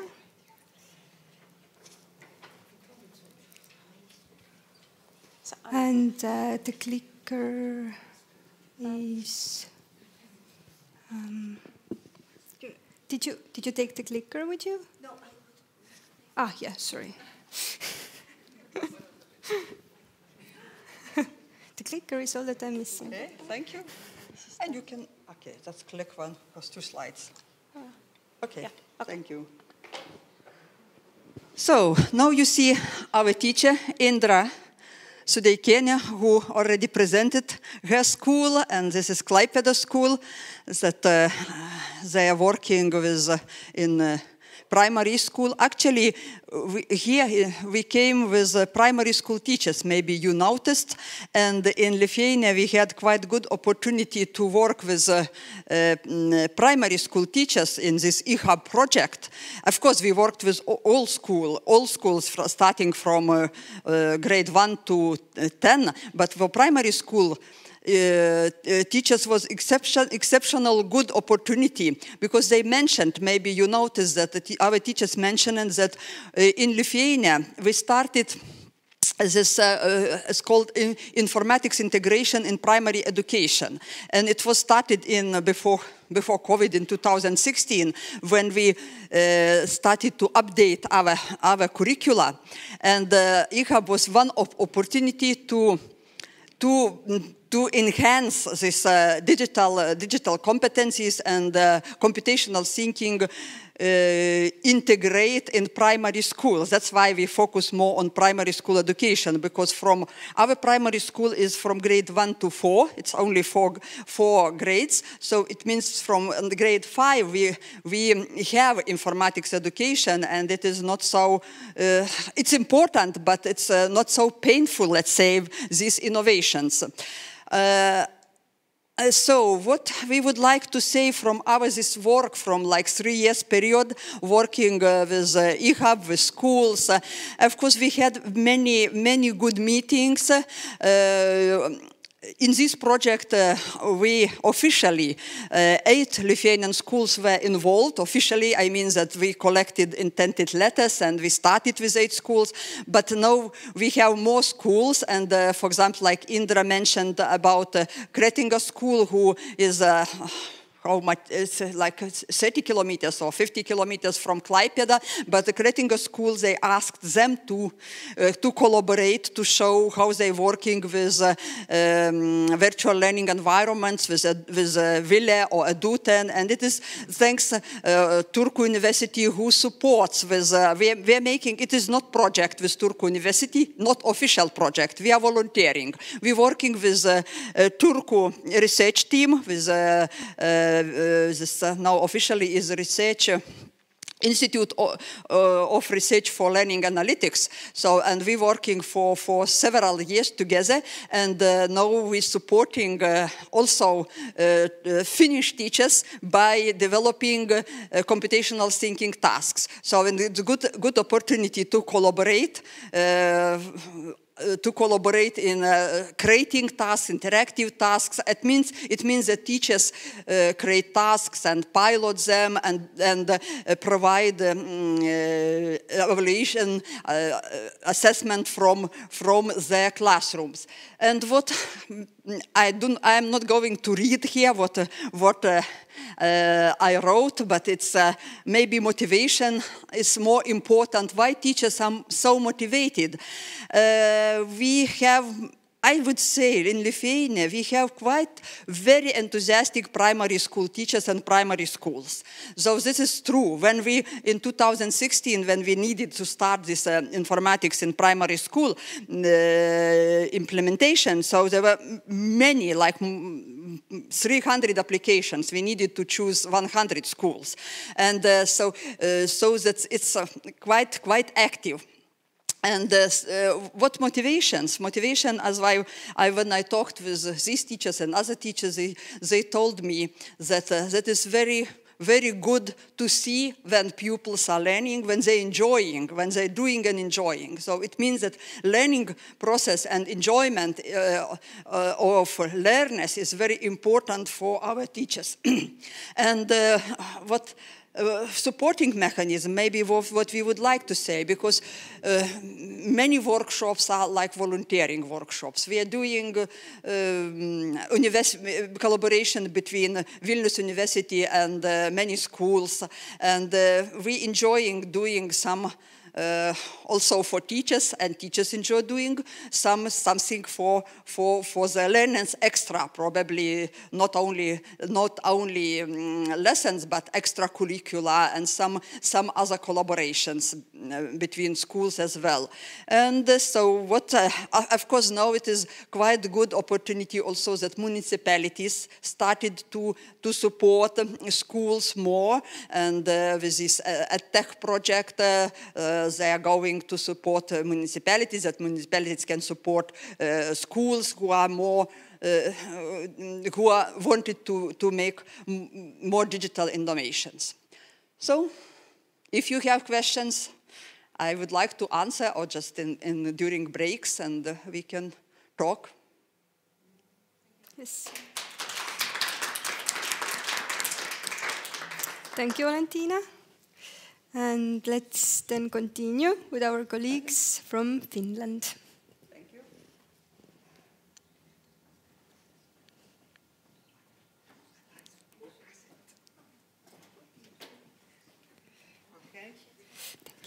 Thank you. And hello again. Okay. In our case, I think that in the iHub project, we started with Lisa from sort of bottom-up approach, small-scale bottom-up approach with contacting some schools and starting to collaborate. But at the same time, the schools had the need from sort of top to implement this new literacies program practices in their schools and this digital path or learning path for students. So the need or the background comes from there. And then we contacted the schools related to our project, and we together tried to create the aims for the development project, so what the schools need. And actually, as you said in your presentation, we started before the city's digital path project, but then we combined them. So how we see what happened, so we collaborated always with these two schools, which were Finnish and Swedish speaking, and mentored them. And actually, I think we can now add an arrow between all the four schools, because you have collaborated now maybe a bit more. But then there's this city of Porvoo in the background, and there are two sort of ICT advisors who were responsible of this developing this digital path, and they have supported the schools also, and we have contacted them and collaborated with them, and the schools have also invited them into the workshops that we have together organized. So this was not maybe so deliberate at the start, but then it turned out to be some kind of hub for us, or for the Porvoo schools. So how we organized this mentoring is that each school had this kind of leadership team or coordination team, who many of them are present here now, with whom we had meetings, and we together designed what to do with schools and discussed about that. And of course, all teachers of all schools participated in some of the workshops and the development work in their teaching practice. So we as researchers were mentors, and then these city-level ICT advisors participated also. So this is our point of view of the situation. Maybe the teachers and school representatives have somewhat different approach. So what were the support mechanisms during the process? We had joint meetings in the leadership teams, and then we organized these kind of workshops that you were also telling about. All these workshops that were organized during the iHub project were between two schools. So in most of them, all teachers from both schools were present, and that was, I think, very strong way of increasing teachers' collaboration, and also between these language barriers. So it was very nice that you also mentioned it in your presentation. But then also, because the city had this digital path program going on. Also, there were also at the same time during these 2 years city-level information and training events offered for schools, and that of course supported a lot the schools and the teachers. There were these 2 resource teachers, and so I think there were other sort of city-level resource teachers, somebody who was expert in programming or something like that. The teachers mentioned that they got help from them, and also these city-level DigiPath coordinators. So I think one issue was that these city-level coordinators, so it was very useful that they were integrated in the workshop that we organized with schools. For instance, one of those coordinators said it was this Kantele Digiforum event. He participated in that. We said to him, if you go to teacher teams, don't talk there, just sit and listen. And after the meeting, he said it was very useful to listen what teachers think. What are their challenges? What are their ideas? I made 5 pages of notes during following the discussions. It was very useful. I think it's a good example of sort of also these coordinators or ICT experts learn new things from these kind of collaboration projects. So sustainability. So the development work was integrated with the city-level goals and strategies, which hopefully helps it to sort of continue. And I was really happy to listen to your presentation today, that you yourself think also that you will continue the collaboration between schools. I think that was maybe our main focus as mentors in the process, not the DigiPath as such, but the collaboration between schools. And our idea is that these best pedagogical ideas that we have collected and teachers has written down during the workshop, that we will collect them and share them. So of course ask permission, but maybe do some editing and think about the format and share it so that it is part of the DigiPath or learning path material for all teachers in Porvoo. That work is still under construction. And problems during this process was that originally we started with the schools without an official connection to the city practices, but later it was integrated. And of course there was no extra resources for the schools, so many teachers have been active. We have tried to sort of embed all the practices in the school, everyday school activities, and not burden teachers very much. So I think that was our experience of the building and advancing the local regional innovation hubs. Thank you. Thank you so much. Yes, thank you. And now let's continue with the example from Estonia. Yes. Okay. Green one. Thank you.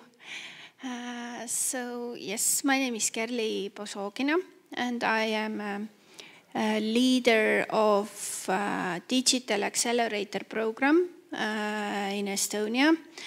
And actually, the Digital Accelerator program was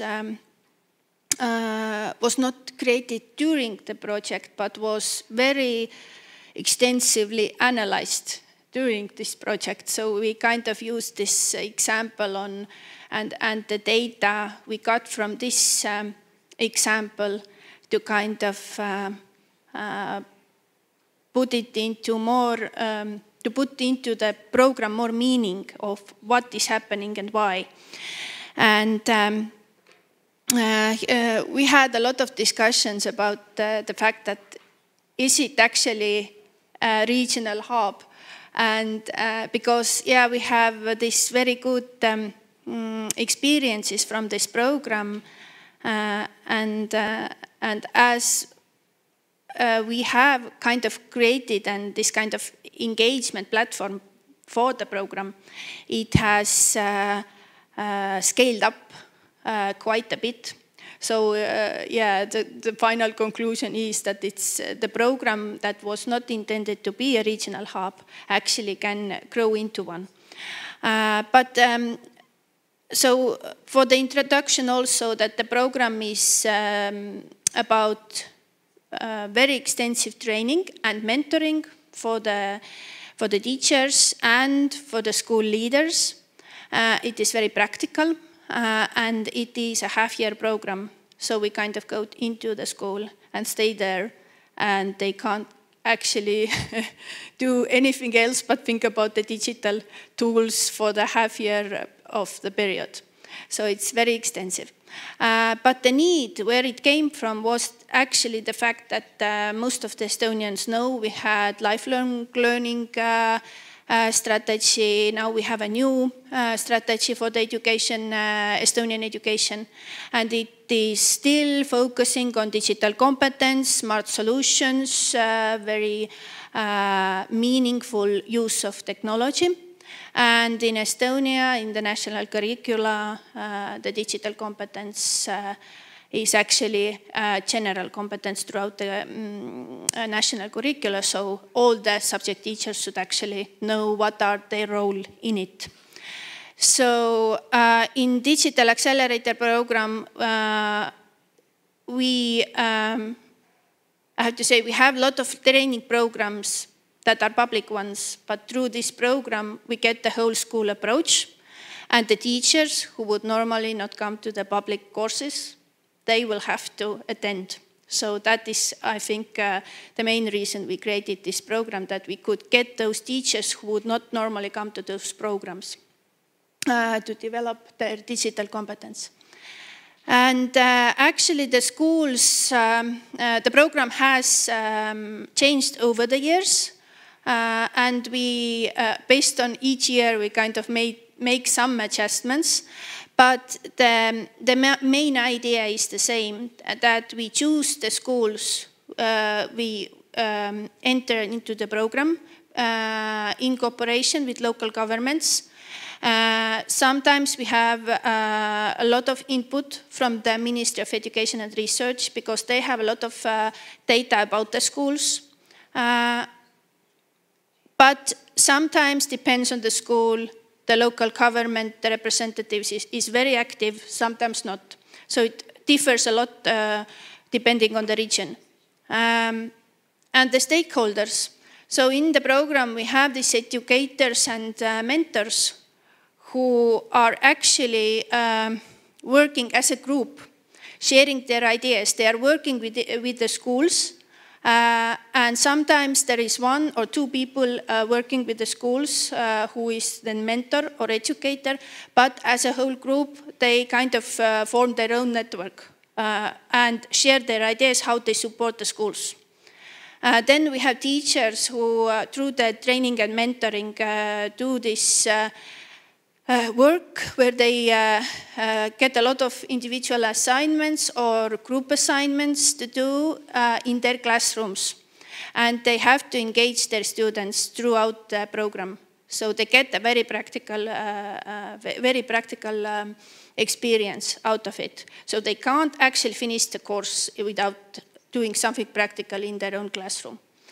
And then we are putting in this program very big focus on leaders. So they have their own training program and mentoring. And actually their training program is the biggest one. So they get a very extensive training on communication, change management, and they have to carry out a digital technology development plan for their school. They can choose the topic themselves. And of course, the local government representatives are also engaged, but here we kind of hoping And sometimes it happens, sometimes not, that the local government, the representative then already brings new schools into the program. After that, they see that it is successful. I have some examples of those local government representatives who say, so this year, I have a new school I want to enter to the program. So this is already happening. It's kind of set in the motion. So yeah, about the motivation and incentives, of course, we give out the certificates for the teachers. But the main idea here is that the school get very good support. Usually school have a new educational technologist, or they don't have the educational technologist, so they get the support for them. Then there are a lot of these kind of content issues they want to address, like they don't know how to do the curricular analysis, or how to strategically plan their digital infrastructure. So these kind of reasons, they have their own kind of issues or problems they want to solve through the program. And since it's very everyday life related, so these kind of incentives, we are very sneaky about it. They don't know that the issues exist, but when we meet with the school management, then we talk about this, like to have these kind of issues, and they know it. And we say, oh, this is something you can actually focus on. So they kind of relate it right away to the program. Support mechanisms. So I think the most important part of the program is that it's not just training, but it is very extensive mentoring. And we don't only mentor teachers, we mentor educational technologists, or the person who would take this role. If there is no educational technologist in place, then the mentor will kind of, through the mentoring, search for the person who could take this role and talk to the school about it, and then talk to the local government about it, that they should provide the salary for this person additionally. These kind of things are happening to kind of scale it up a bit, so all those things that we learn or put in place during the program, they will kind of scale it up afterwards. And we have mentoring for the leaders, and we also have different phases for the mentoring. There is initial mentoring for the teachers, which is usually individual, where they can talk about their interests and their fears, what they are afraid of about the digital technology. So we could kind of pinpoint the issues they are tackling everyday life, and based on that initial mentoring, we can carry out very specific training and further mentoring for the teachers. So this structure of mentoring works very well, and through this iHub project, it was very thoroughly analyzed also. So it's kind of, we got a lot of good feedback about it. But most important thing about support mechanism is that in Estonia we have created this engagement platform, digipädevus.ee. So if somebody is interested, you could use actually the Google Translate also. It works quite well to understand what is there. But through this platform, we kind of share all the topics we think is important about digital competence for the students, for the teachers. We have guidebooks and additional materials and different tools for the teachers. So we have this framework in place that we can use in every training and in every mentoring to come back to. And it gives a very big structure for the program. And based on the Digital Accelerator program, which has actually been run already since 2018, based on the first period, we created this a manual about different experiences and different important aspects every school should think about if they want to digitally accelerate their school. So I think that is the main reason we actually can call the Digital Accelerator Program as a regional hub. Is it the region Estonia or something smaller? Depends on every aspect. So yeah, just to sum it up, I pointed out some sustainability issues also.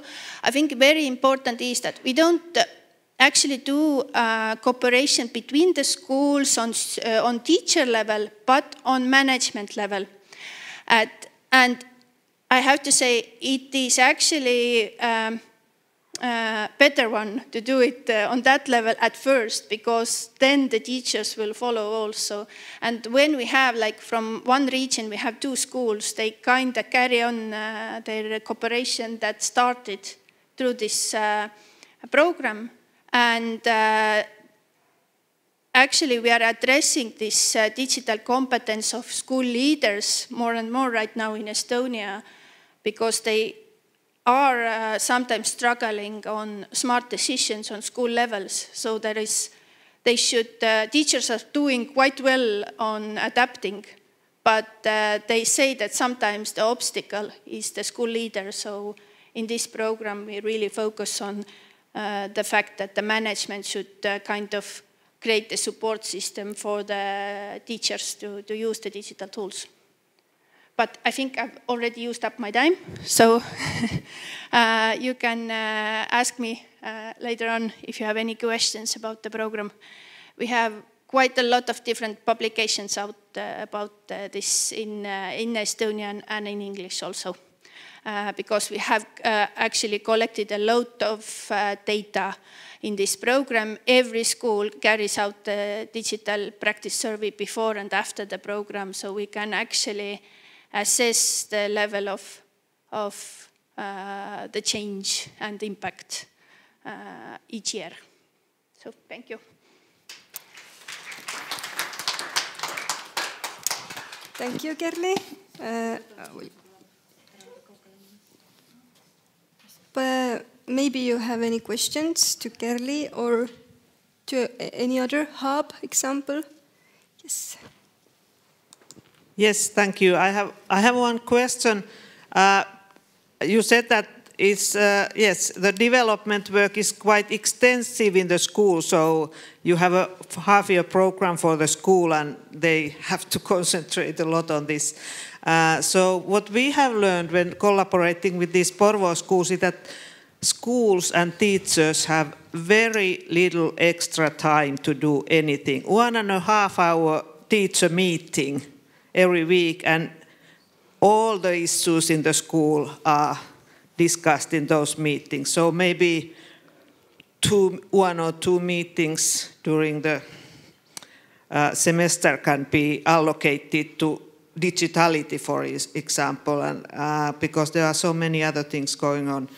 How do the schools get some extra resources, for instance, for substitute teachers when the teachers are in training, or how do you organize that? Yeah, they don't get extra. The extra resource is the educational technology mentor coming to the school.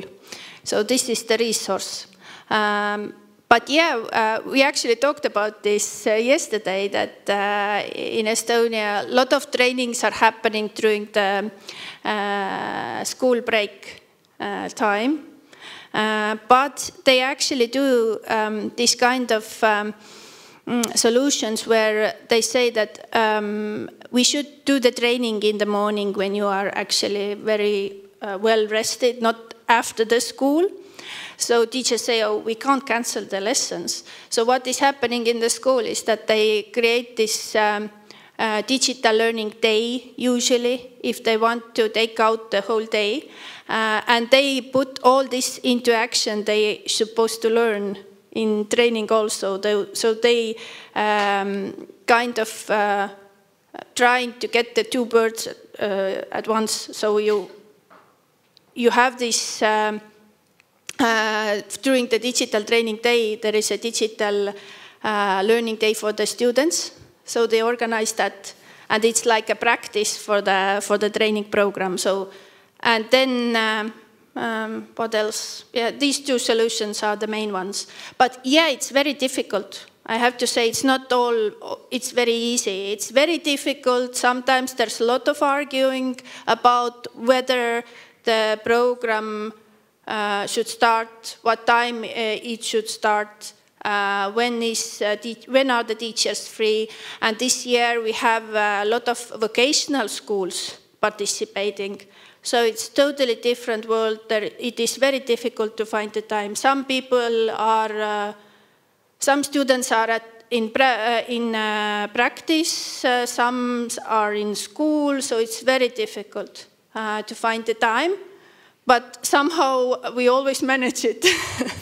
But we kind of always say to the schools, choose the project which is right now important, so you actually solve the problem you have right now. For the teachers, choose the homework, the kind that you need right now, so that you don't do the extra work for the program. We are trying to kind of put it together. Yeah. Thank you, Gerli. Are there any other questions to Gerli or to someone else? A question? You said that you are collecting a lot of data. Yes. So you're collecting a lot of data when you're applying the program. What are you doing with the data?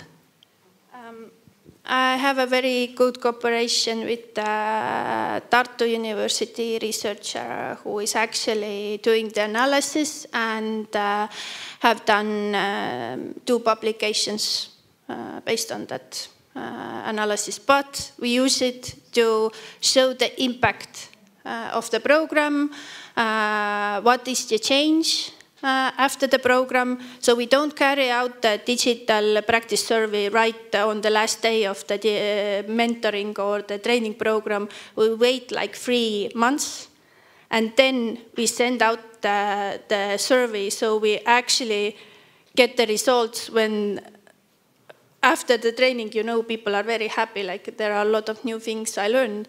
But when few months goes by, then you get the actual result.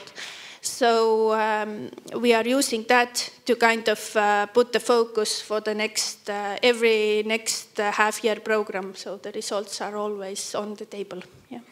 But you don't give this data to the schools? We don't give individualized results, but we do this kind of overall, how to say, help me out, mitte isiksustatud andmed. We create this kind of school, when schools are interested, we send them the afterwards, the results, but only on the school level, like generalized version. So, yeah. Thank you. Any more questions? No? Okay, so we have some takeaway messages from what we just heard. So the main ones that cooperation between stakeholders is essential. Leadership support mechanisms should be designed and planned. And we cannot underestimate practical aspects. So the motivation and the incentives like those certifications, financial support, and this time management, what our Finnish colleagues mentioned as well. But those takeaway messages will be discussed more after the coffee break, so I will not dig deeper now. And if anyone have any questions, then Kairit and I will be open to answer, I think. And if not, then we can move to the coffee break, and we will be here back here at 3:30. Yes. Yes. Thank you.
but I'm so frustrated. Hello to my loneliness. I guess that ignorance is bliss. Take me back to before I knew. Rewind, take it out of cue. Innocence can be a young man's game. Signed up for the hall of shame. I wish I knew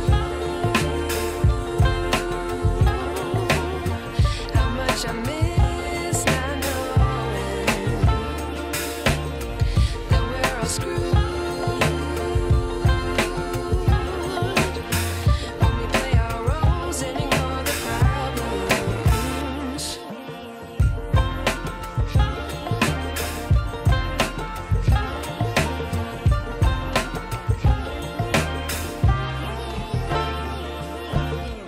I like to be away in my patience. Stay up, I feel so outdated.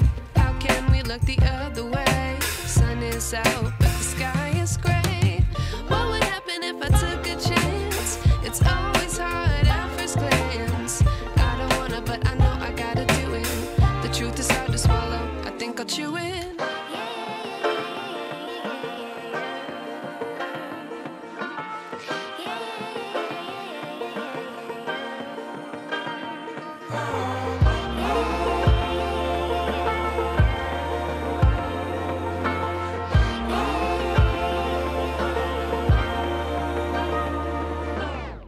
I wish I knew how much I miss not knowing that we're all screwed. When we play our roles and ignore the problems. I wish I knew how much I miss not knowing that we're all screwed. When we play our roles and ignore the problems. I wish I knew.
keep on moving on.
So, hello everybody, welcome back. We now have, I hope you had fruitful discussions in the parallel sessions, and now we have concluding remarks, a few reflections from Tartu University team on DigiEffect, Tallinna University team on iHub4Schools, and then we will have a panel discussion on looking forward to education and what might happen next. But first I would like to invite here Doris from Tartu University team to say a few words about the DigiEffect and where sort of they left off now and what would be the next steps for them.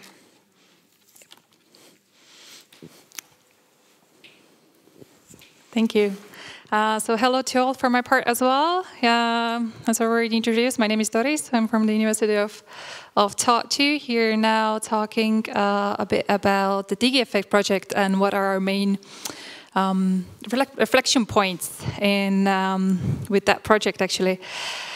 You have heard about the project throughout the day, and in the morning you heard Professor Margus Pedasti speak about how we are wondering more and more about how to better support the students in our teaching and learning processes, and how to also take into consideration their emotional well-being in those processes. And I just finished as well my presentation where I concluded with two remarks that we saw from our results. So the DigiEffect project asked about, the aim was to research and see how the use of technology impacts learning outcomes, or what effect does it have on subject-specific learning outcomes, and also cognitive learning outcomes such as learning competence, digital competence, and socio-emotional skills.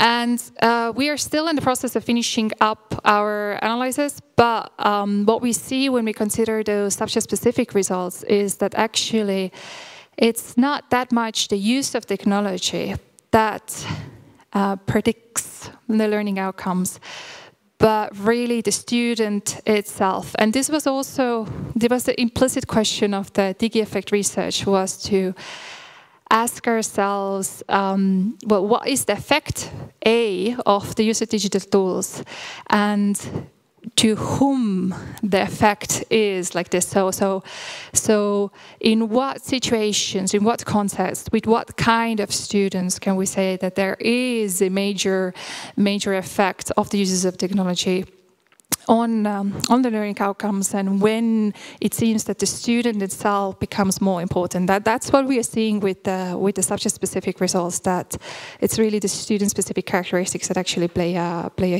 bigger role.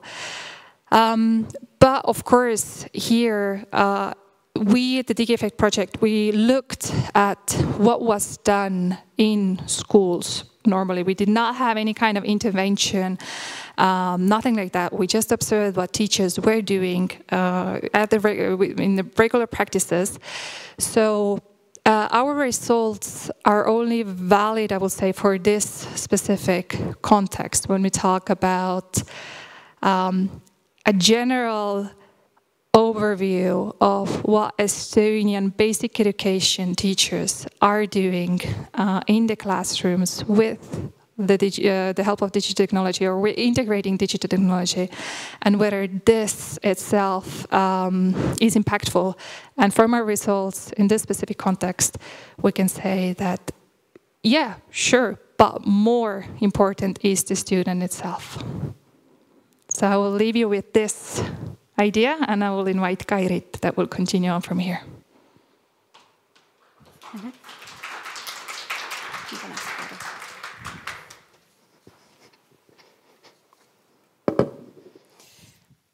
Okay, it has been a long day. We have some lost, I see, not that many people anymore. Okay, so then some of the... sorry? Okay. Just a reminder, so what we did in iHub, we developed this school mentoring model.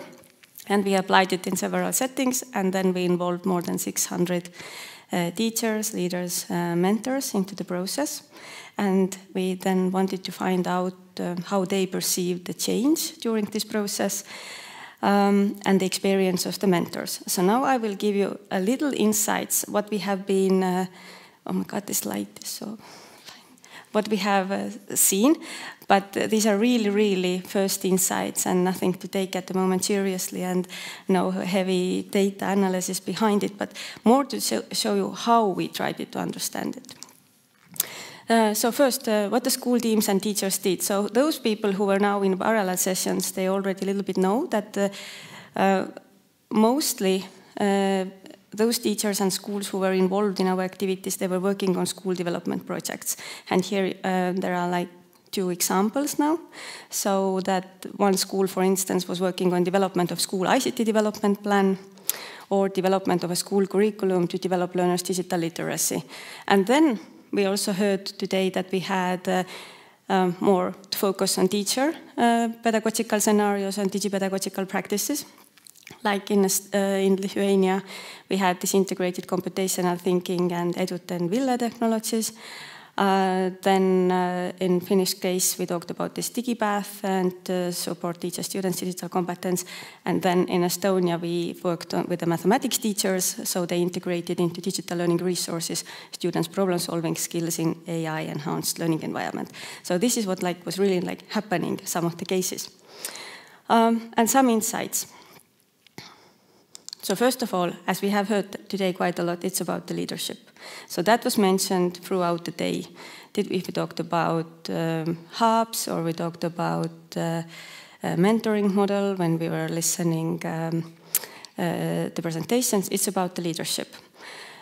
So when we had some discussions with the policy representatives, so then that was also something that they said, that without the school leaders involved, there will be not any systematic change at the schools. So it is really important to engage the leaders into the process. What teachers said, that they don't actually want to be forced into innovation, and this initiative needs to be jointly planned. And then we also asked that what has now changed. So then in one of the schools, this example was brought that now we have those management meetings, regular meetings, and among other things, we also talk about things that we have put into our strategy or the plan that we have been created. And then the third group that we were involved here are those mentors, those who are working with the schools and teachers. They also perceive that if there is no motivation from the leader's side, and it's coming from more like the municipality level, then if the leader is not into it, then it's also really difficult to get the teachers on board. We also, so the results are nothing to really, luckily you can't even see much, but we also asked from our teachers that to what extent the leaders in your school have been providing more autonomy for the teachers in their decisions related to the adoption of digital technology. And so then we can do this kind of analysis later a bit more to see that in what kind of schools maybe this autonomy is more supported and what kind of factors there might be behind it. The other second important keyword that we have heard today is teacher professional development. So what is now really happening as part of this mentoring, those different methods that we provided for the schools.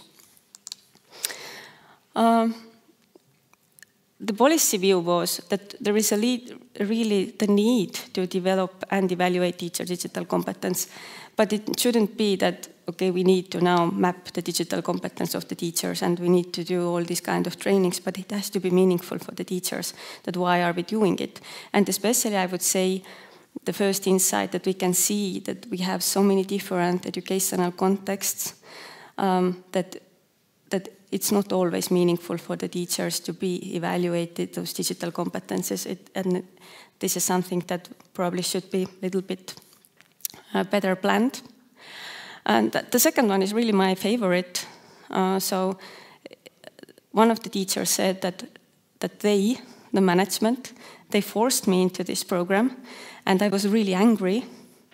But then I realized that the mentor is so good, and I did all the works and tasks, and it was a life-changing experience for me, which nicely demonstrates that that even, especially when I said in the beginning that iHub was also working with those schools and teachers who don't always want to do all of these kind of things, then we can see that this kind of mentoring, there might be some life-changing experiences that teachers are experiencing. And then one example then from this Tallinn side, that when we didn't focus on this whole school approach and changing the leadership and so on, but we wanted teachers to understand why they are doing what they are doing when they are designing new pedagogical practices. So this is one example from this professional competence development perspective, that this kind of mentoring, when we were jointly working on the design of the tasks and piloting them out and collecting data and reflecting and so on. So it made them a little bit think how I should really design my tasks, and more importantly, that if I'm designing the tasks and students are getting feedback, then how I can design the feedback so that it helps students better to learn and they understand not only right or wrong, correct, move on, but what kind of mistakes you did and why. And then the mentors. So mentors, we had like two perspectives here, because the mentors who are mentoring the schools, they are also learning. For them, it's also professional development experience. And they said that it was useful to get to know the school's processes. And the questions that were asked from schools and the teachers, so they felt I always have to have the answer. But not only that why, but also like how. So I was constantly, I have to be myself ready. But when they were looking from now the mentor's perspective, that what's happening in the schools, so they perceived that this mentoring can help build a culture of innovation, foster teachers' willingness to experiment, integrating theoretical knowledge into practice. And finally, okay, one slide. So that was when we were asking about that this method that they were learning in these interventions, and as you already understood, they were all different. Some of the teachers were trying to understand how to use Villa/Eduten and computational thinking, and some of them were getting just really basic digital competence training, and so on. But to what extent you are planning to use it further and maybe also spread it in your schools and so on. So that was one of the things that we wanted to investigate, and also this self-efficacy to implement this new method. So these were the things that we tried to now understand from this professional development perspective. And then the networks are the key. And I think this session that we had just before here in this room, where we talked about how those hubs have been developed, we nicely saw that this is really important. The policy people also, they have communicated clearly that these kind of communities are helpful. The knowledge is spread, teachers can learn from it, and it pays off to support these kind of initiatives. Then teachers, of course, as was already said, it helps them to develop the skills and knowledge. They can go into these networks, conferences, seasonal type of winter schools, all these kind of events, and be engaged in the knowledge building activities. And then also, the mentors basically, they say the same, and I can ask questions and so on. But I also think what we found out was that mainly the participation in the networks is more like a taking. I can get something, I can get some good advice, I can get tips, I can get materials and so on. But what was a little bit more difficult to understand is that what can I give? So that would be something that we can dig a little bit deeper. So the takeaway messages would be that for me in this project, okay, we are not yet there. That was also, of course, the starting point, that we can't come up with only one solution that would fit to to all of these countries, schools and teachers. Educational systems are different and programs are different and school teams are different. But I think in all of these cases we understood that this kind of mentoring actually it helps. We already know that technology alone will not bring change, but this co-creation of those pedagogical practices is needed, especially to combine these technological affordances and principles of learning and domain knowledge. As also quite a lot of emphasize that change is fostered by leadership, change management, and the willingness to change. So I can imagine that those mentors who were working with the schools who probably didn't want, or school teachers who said that I was really angry, it was quite difficult. But somehow something still was managed to do this kind of mentoring process. One of the challenges that we have also faced is that there is some sort of platform or collaborative space that brings together the stakeholders. So we did it now just because we had an iHub, but when the iHub is over, then where these people actually will meet, so we can continue this discussion in the next session. And you also have heard quite a lot that today that we try to collect data. No, okay, we are doing it now mainly for the project, but we try to also to understand the teachers and school leaders why it is so important to understand why you're doing, what are you doing, and what is the change, and what is the effect, and also the mentors. So this kind of continuous monitoring and evaluation is needed. So we have 2 months left. So then that's the time when we will use now to wrap up our project. So this school mentoring model will be made available, and those individual methods that were used and how they were applied. Then the example of pedagogical scenarios from the cases where the focus was on those pedagogical scenarios, and then the toolbox with evaluation instruments and scenarios, how to use them in different contexts to self-assess your digital competencies, or to understand this adoption process, or some other interesting questions there might be for different stakeholders. So, thank you. Any questions about that? If not, then we can continue with the next session, and I will ask with me my colleagues Liisa Ilomägi from University of Helsinki, then Heli Aru-Chavilan from Harno, then Tobias Lai from Tallinn / Krems, and then also our colleague from Tartu, Emanuele. So we can go there. I will take my notes.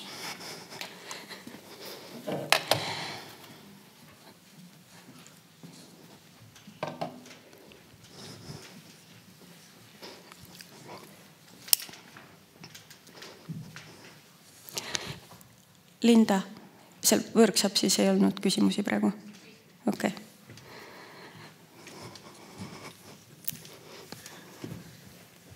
Good. So the plan is like this, that I have 4 major topics that are related with today's presentations. And then each of those questions is assigned to one of you.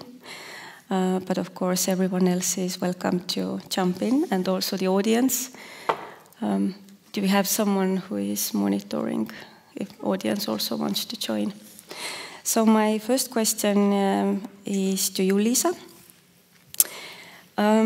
So I think that also starting from Margo's presentation and so on, we already started that there is a threat that we are using digital technology just for the sake of using digital technologies. So then how can we ensure that digital innovation is not about the technology, but it's also about the meaningful pedagogy and effective teaching and learning? This is an interesting question. I got this question yesterday, and I was thinking that this is a question that I have been working all my career during research, about 30 years. I had an idealistic idea that digital technology should change pedagogical practices and not used as technology. But I have been wrong, or I'm still waiting that day. And I think that one of the reasons is that technology is changing so quickly. Recently in Finland, a lot of speak about robotics, programming, and even here we notice that the next question will be about artificial intelligence. We don't know yet about the next technology step after 2 years or 3 years. And all the time teachers need training for these new technologies. Everyone wants training for technology. Nobody wants training about pedagogical practices with that technology. I think that it's of course not. It's someone teacher's task to do. But I think that there is not enough support for schools and teachers to develop pedagogical practices.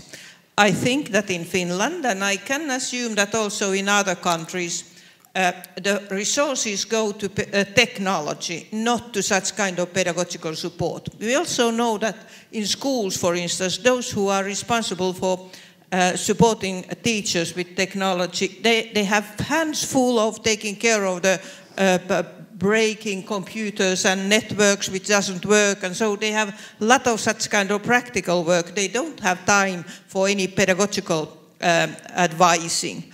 I was also wondering that I have not seen very much such kind of staff person whose name is pedagogical innovator or pedagogical technology innovator, but I have seen thousands of names of ICT supporter or ICT consultant and such issues. So we are not emphasizing these issues, which are the most important ones. I think that in school we should start from the pedagogical questions. What to do? What are the key issues in pedagogy right now? They are like, for instance, such issues that small students don't learn to write enough or read well enough. What could be the digital tool? And if we are speaking about digital divide, so I think that the most important issues are pedagogical ones, so that students and children, they learn such basic issues with the support of digital technology and not programming or something such. So I feel all the time that I'm like a dissident, or what was it, thinking differently than, yeah, exactly, as the majority, but I think that it is also my right as a researcher, but that question is essential all the time. Thank you. Any other thoughts? Yeah, I agree absolutely, and I think what I've seen then is that the pedagogy is kind of sneaked into those training programs, for example, that are called, I don't know, educational robotics, or in the best case, it's like you sneak it in and then hopefully, you know, you create some meaningful practices. But it's like the label is very often, okay, this is somehow something new and some new technology. On the other hand, I've also seen that teachers are asking themselves, so why should I run behind, let's say, the newest development all the time? Why is it, who tells me that now this new technology is actually now better than the old, and so on. So I think that that these teachers are still looking for also pedagogical practices mostly, but yeah, very often maybe because of the funding programs that we are seeing, we are getting more the idea that, okay, there has to be something new, and that is very often then technology. Do you want to add something? I think that the idea of this, how did you call it? Educational innovator? Pedagogical. No, sorry, pedagogical innovator. Yeah. No, sorry. Pedagogical innovator is very good. In Estonia, we have the idea of the educational technologist. which has the word technologist. So it sounds like this is a person who is an expert in technology. But I would agree with you that that probably we need to have this type of person. But on the other hand, I would challenge the idea that we have to start from pedagogy. I mean, I think that pedagogy and technology are entangled. They are together. It's very hard to separate them. So I totally agree with you that we don't have to stuff classrooms with technologies. Perhaps we should start from redesigning the classrooms. But on the other hand, technology, pedagogy without tools, I mean, how can you teach without tools? Then I understand where you come from. So you come from a technology-driven approach in which the focus is on technology. Therefore, we need to go to the other side. Okay, we have to bring up the other side of the equation. But I would say that we definitely need to see the two things together. This will be my short comment. Mm-hmm. So, Lisa. Just a very quick answer, or I'm not sure if it's answer or comment. In the beginning, Jaak Rai said that there's need for change when you take a new technology, and I think that that might be one of the reasons. You said that pedagogy and technology are intertwined, and I agree on that. If we take a new technology, it's not only like doing same things different in a more effective way, for instance. It's also very often changing something profoundly. And for instance, teachers' role is changing profoundly. Or we can say also that students' collaboration is something that challenges previous individual approaches. So the change is an important question. You wanted to continue? Yes, I wanted to kind of contribute to the discussion by kind of bringing in the time perspective. I agree with your kind of fundamental points that there is not enough attention to the teaching practices. But there is those learning materials which are really those interactive and are different, and these have been around actually rather limited time. We've been talking about the digitalization very long time, but the actual tools what allows learning and teaching processes to be really changed and fundamentally reconceptualized, those things have not been around too long, and I mean, events like this are actually giving a good opportunity to kind of rethink what to do, and some of the points on today's discussions, which very much emphasizes sharing of different practices, kind of working together as a teams, kind of a soft measures. Not emphasizing only the kind of hardcore investment to the infrastructure and stuff like that. I think that's an interesting kind of a message that comes through in this conference, that kind of a soft matters are actually even more strategically important. Not saying that infrastructure should be kind of left alone, no, not paying to the devices and the internet connectivity and stuff like that. But kind of a managerial issues are really important on this game as well. I had a question. Before you continue, I have to say one thing.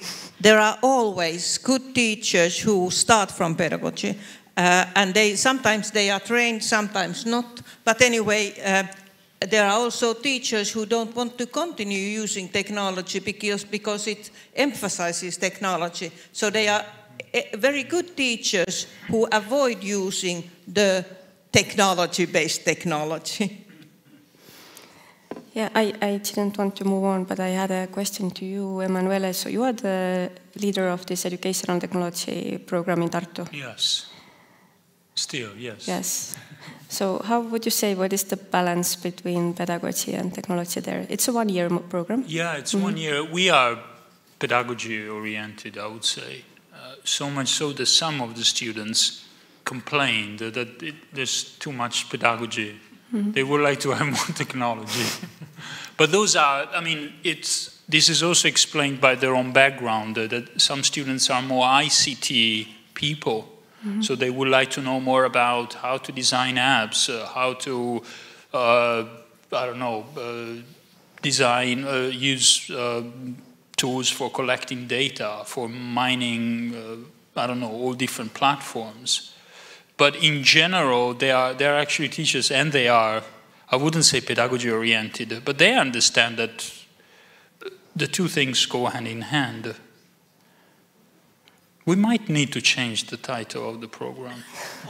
But we actually have we also have, this is in Estonia, we have this program called Education Innovation, which, I mean, I think that we should merge, but anyway, but I think that there is this emphasis on change, and I agree with you that the emphasis on change, which of course brings about uncertainties and all the rest of it.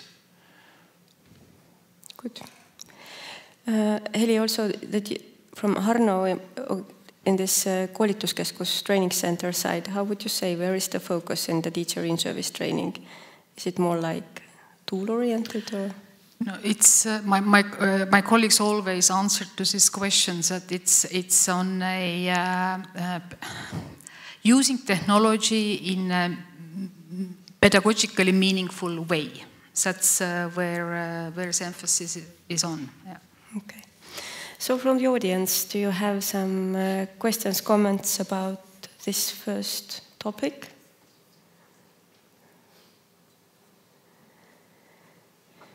No? Okay. So we're a bit far. I mean, yes, first of all, I don't see any of you because there is this blinding lights. Yes, do you want to go? Some people do. Yeah. Okay. Let's continue with you, Emanuela. So how can researchers help teachers navigate the opportunities as well articulate the insecurities? Yeah, so this is my question. Yes. So this is the question that I gave, but I don't know the answer.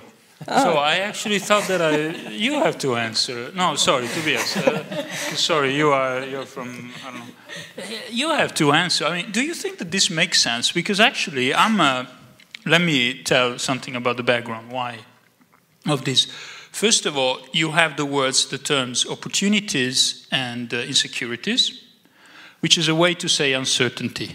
So when we are unsure of something, when we are uncertain of something, it's because there are some opportunities, something good, and something that makes us feel not so good. And these are insecurities. And I actually feel that with technology, because we're dealing with change, this is the first mood, the first feeling that we have. And I think that teachers are very much relate to this. So okay, on the one hand, they have to make sure that the students are learning. On the other hand, we have this pressure to innovate, to change, to use technology. So the problem becomes, okay, how can we deliver in such, when we actually have sort of conflicting pressures? Because if I have to deliver, I have to rely on what I know it's already working. But if I have to change and innovate, then I venture into something that I'm not so sure of, which is still unknown. We, as a researcher, I mean, I am a researcher. I mean, formally speaking, I'm working in a research institution, so I'm a researcher. I always wonder, what can I do? And of course, you mentioned the master's program. So we are basically dealing mostly with in-service teachers from basically all over the world. And I try to help them navigate these opportunities and insecurities, and I still wonder how to answer this question. One answer is that I try, at least in my own courses, to remind them that being playful is good, because teachers tend to be very serious. This is their ethos, because they have a big responsibility. But if we are not ourselves learners, how can we expect to change something and to help our students? So this is one way to answer.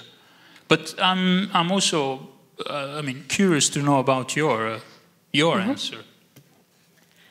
This is a Also a good question. It was not to me, but I like it also because that is what we have been doing together with my close colleague Minna Lakkala, who is sitting there. We have been collaborating with the schools and teachers all the time.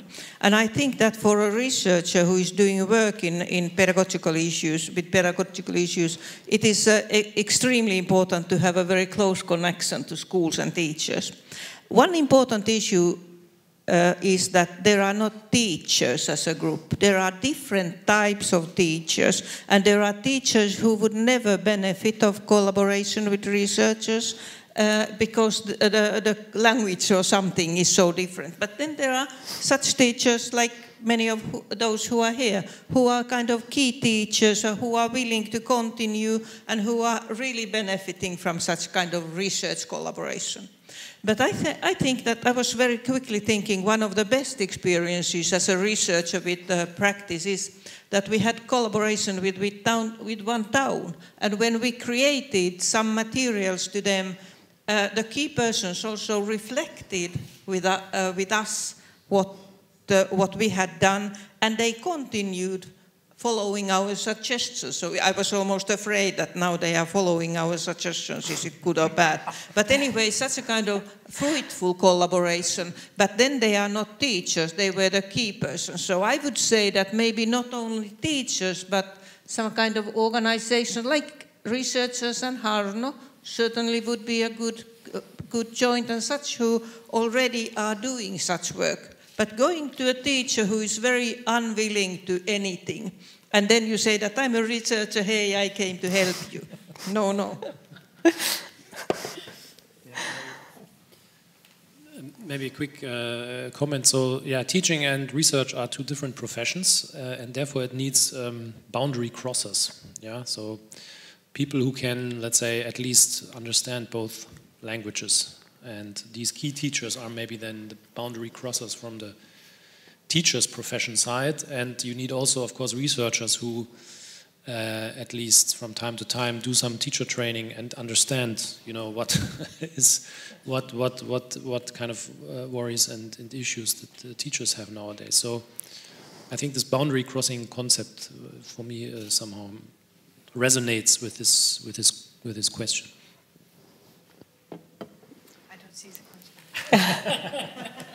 You don't see the question? Can we read the question? So I can give you my wait. Is it the second? It's the second question. It's the second. No, this is the first. Okay, there you go. How can researchers?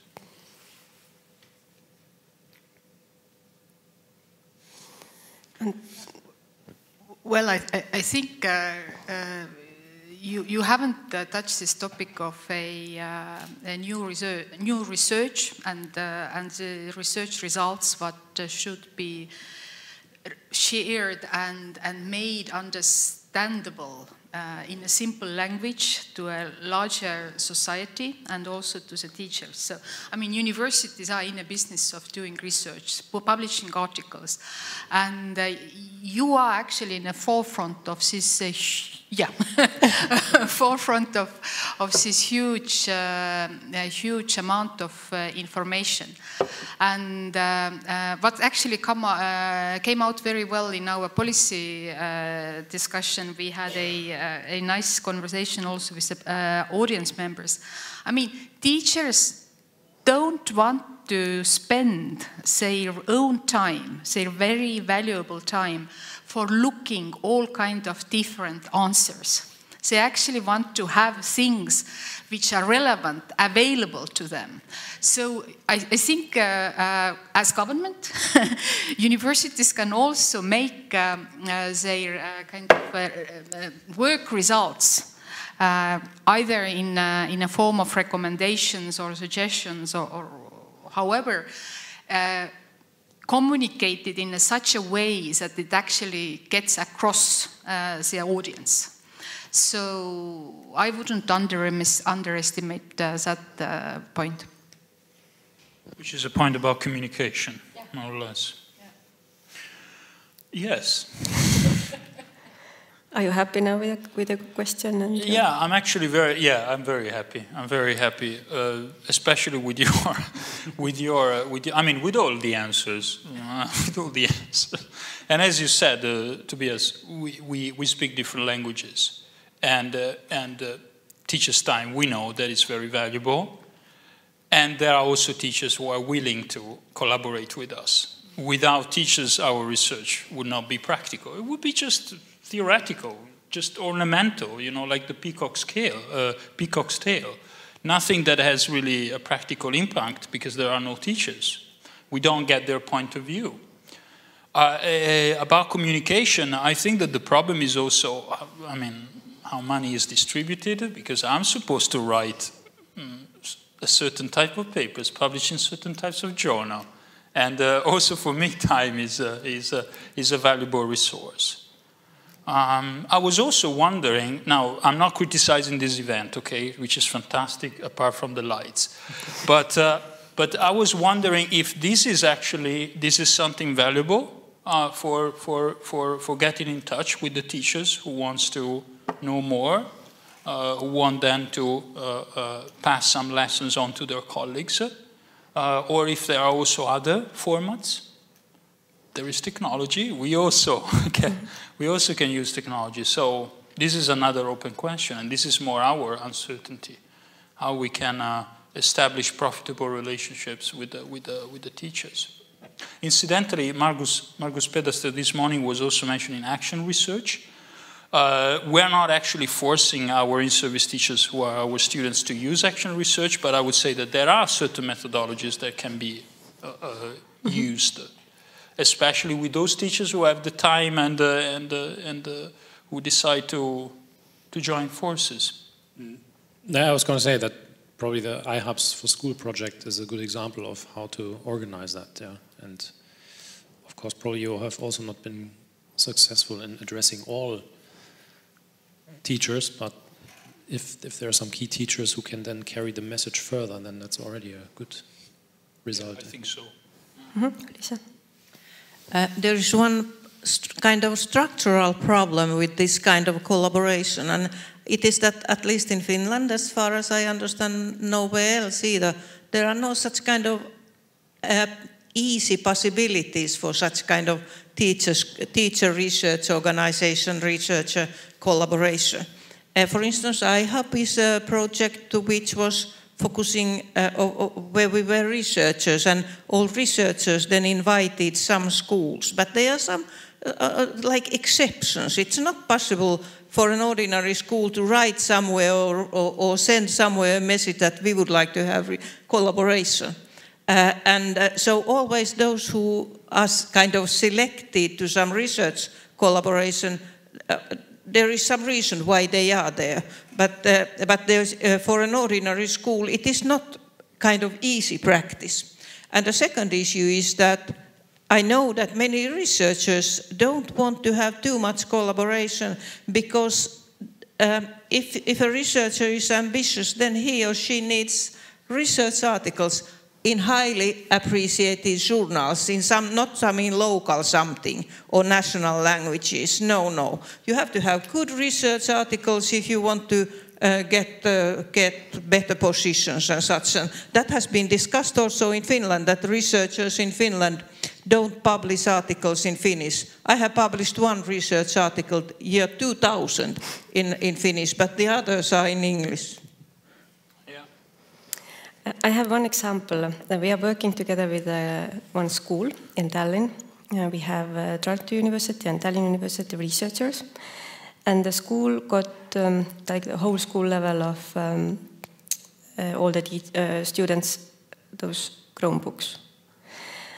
So that was already difficult for the teachers because there were completely new devices and also devices for the students, a lot of like technical work, trying to understand how to get keyboard working and so on. And every time when they met us, they said, okay, tell us what we should do now, what works.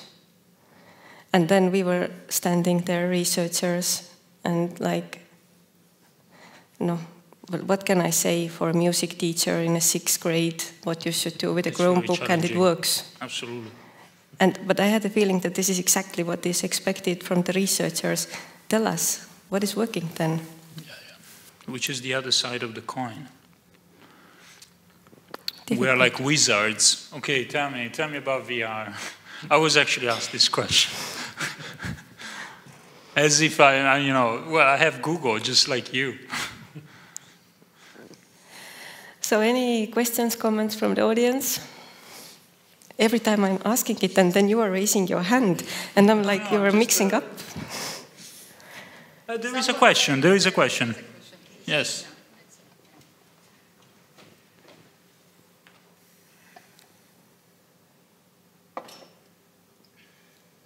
Yes, hello. I'm not sure whether this is a question, this is maybe a comment about what Lisa said, that we work very much with teachers, and we actually give a lot of in-service teacher training, where we bring back to the results or what we have learned from research in the trainings. But that requires ability to popularize the research results and have a courage to make this kind of practical models, for instance, that we have tried to create, that are not evidence-based. We cannot investigate everything with numbers and quantitative research. And that is something that many educational researchers don't do. They look at their numbers and quantitative results and very small issues. But teachers in the classroom, they work with the so complex issues that include the whole variety of phenomena related to pedagogy and technology and their integration. And that is something that, especially in the area of education, we should educate educational researchers to popularize and create practical models based on what they have learned in their research. But everything doesn't need to be evidence-based, that I have results about this issue, otherwise I can't say anything. Valentina?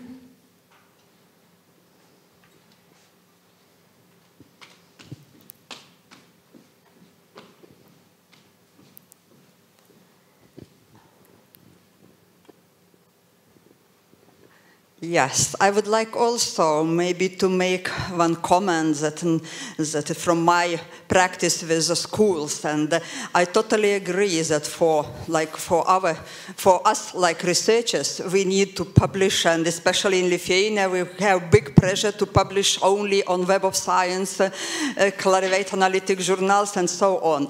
And teachers also has pressure on time because they need to adapt innovations, tools in very short time to bring to classrooms. How we can solve this problem? At least we found some like little solution in this case about thinking about resources. Teachers need educational resources. They have a lot of, we talked with teachers, and they need advice, which one, what to do, how to do. Of course, they need new resources. And with new resources, researchers, for example, like me, are very interested how to make, for example, good tasks for primary school to teach artificial intelligence or ethical issues or so. And it means that we as researchers, as university team, can produce some innovative exercises, tasks, some frameworks, go to schools, work with teachers, give them resources, they can use and test, and we can make papers. Maybe this is also, it's not my question, it's like more comment. Maybe we can do together something similar. Thank you for your attention.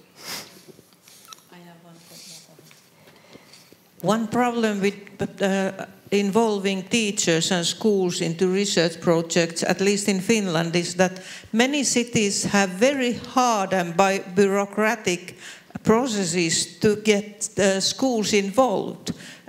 We have to send all the questionnaires, interview questions, everything about the research, something like at minimum half a year before, and then they have meetings where they discuss that is it possible, and so on and so on. So there are like cities in Finland with whom I wouldn't like to collaborate at all, because the administrative bureaucracy is so hard. So we involve such cities, or we collaborate with such cities which somehow make it easier. I understand that it is important that the city also has some understanding about what's going on, but like making it in a bureaucratic way prevents taking those schools and teachers into such kind of development projects.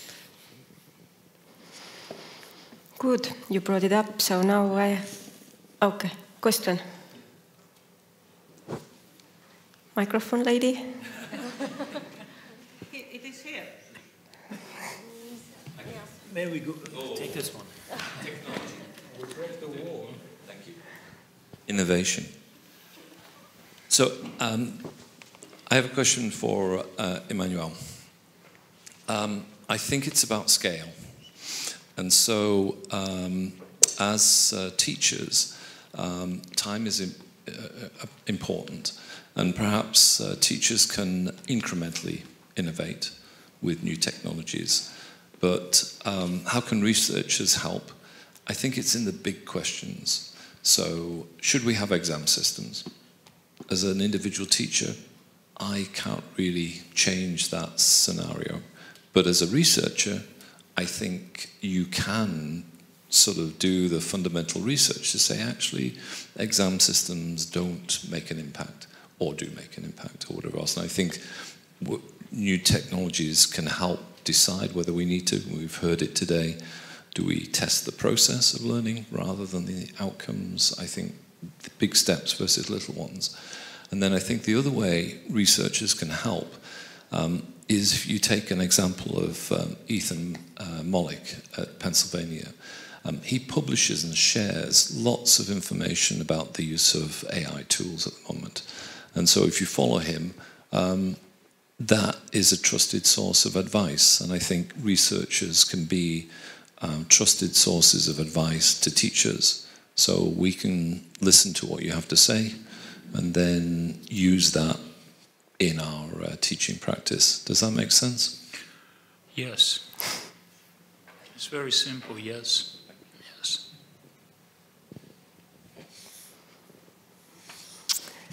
Good. So then my next question is to you, Heli. So in this project, and then also throughout the day, we have learned that it's important that all of us are collaborating. And also in this discussion, we have now talked about how we are bringing together different stakeholders and so on, but quite often it's still project-based, and then it's finished. But how can we work together, we as researchers and teachers and mentors and teacher trainers and policy people, to ensure that digital technology is used in a way that it supports student learning? I mean, in first sight, it's actually an easy question because, I mean, you just collaborate. I mean there are all kinds of stakeholders who have a stake on it, and you just kind of come together and you agree to do certain things together, and you take a responsibility for such kind of a collaboration. In reality, of course, all those political processes get into the way, and it gets more difficult. I think the change what is happening is so immense that the ministries or bodies which have the responsibility, like ministries, because in different countries it can be solved differently. I mean, there has to be this kind of a collaborative culture for setting the targets, the kind of goals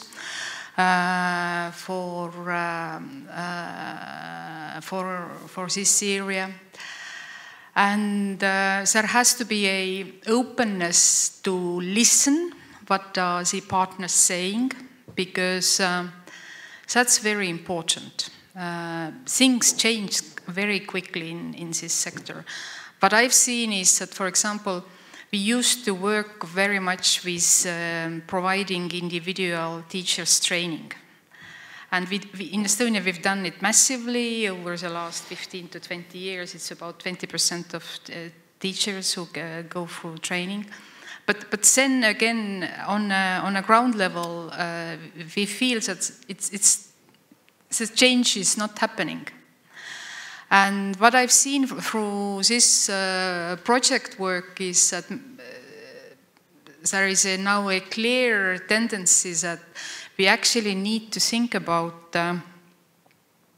educating these decision makers on different levels about the technology trends and how that affects also education in schools. That's really important, and the training has to be there also for individual teachers, but there has to be also this kind of a training or developmental work more on a whole school basis or for teams, that the teachers, the other staff members on the school level, they actually understand what is happening and how they need to change their practices. But I'm getting back to this kind of educating the decision makers. I mean, my colleague Kerli Božogina presented here this digital accelerator case, what we've done in Estonia. And we've done it now for about 6 years, and in some of the years I've been going together with the team to those schools who are taking part of the program. And this is a heavy program, 6 months, and the mentors are working directly with the school teams. And in some cases, we have had those kind of final events where they share their experiences throughout this program, and then the school leader comes in and says that, look, this is all very well, but now we are going to do the way we've done always, because there is more important things in life than the technology.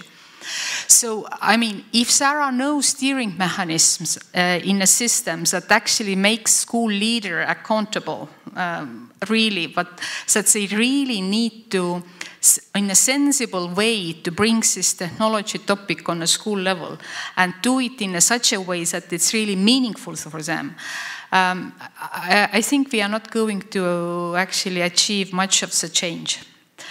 And on a governmental or regional government level or municipal level, there are also, I mean, those people need to understand what is happening. I mean, a couple of years ago, we made together with Tallinn University this education technology compass for schools. I mean, how AI is going to affect teaching and learning very specifically. I'm again back to this communication points that you need to speak the language your audience understands.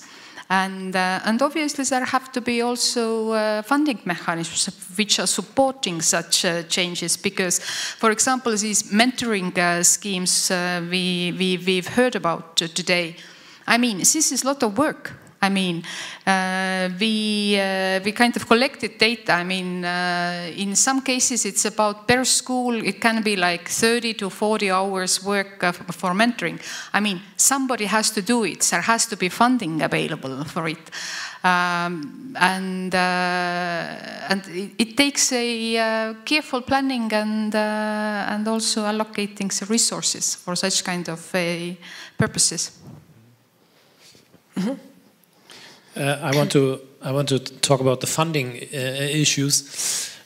So, of course, it's about the amount of money, of course, that is available for education. That's, I guess, we can all agree.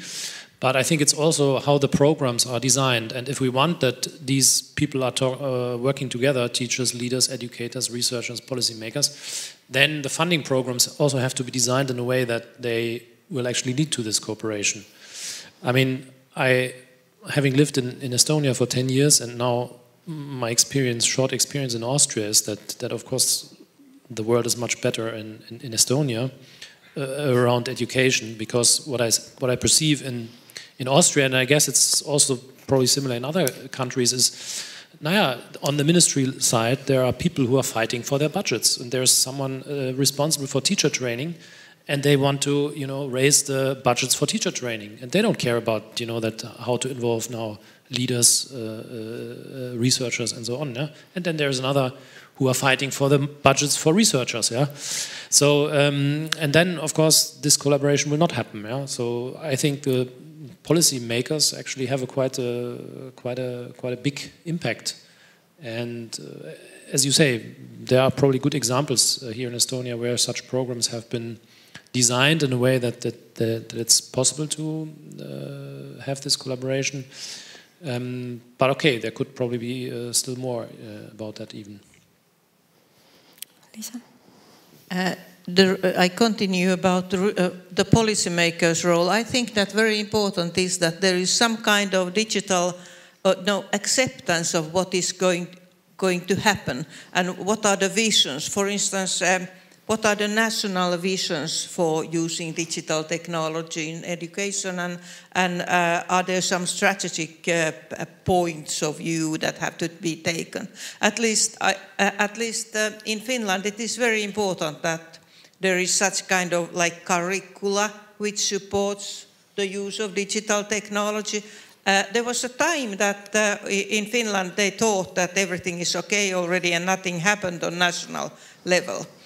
And they didn't put any effort on such kind of national goals, and suddenly nothing happened really, and there was nothing funding, nothing happened in school, and then they started it again. And I'm speaking about the highest policymaker level. So there have to be such kind of interest on that level, because then it goes to lower levels. I think that, for instance, this DigiPath, which has been discussed also here today and presented, so that is a part which comes from the National Board of Education and their policies, that they put effort on such kind of media competencies and digital competencies, and that then goes to lower level to local policy makers, and then, as we see, also to schools. Okay, we don't really always appreciate what they do, but it's better that they do something than that they don't do anything on policymaker level. Do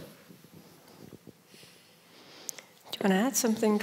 I was just thinking about, again, the role of university, since you bring that up.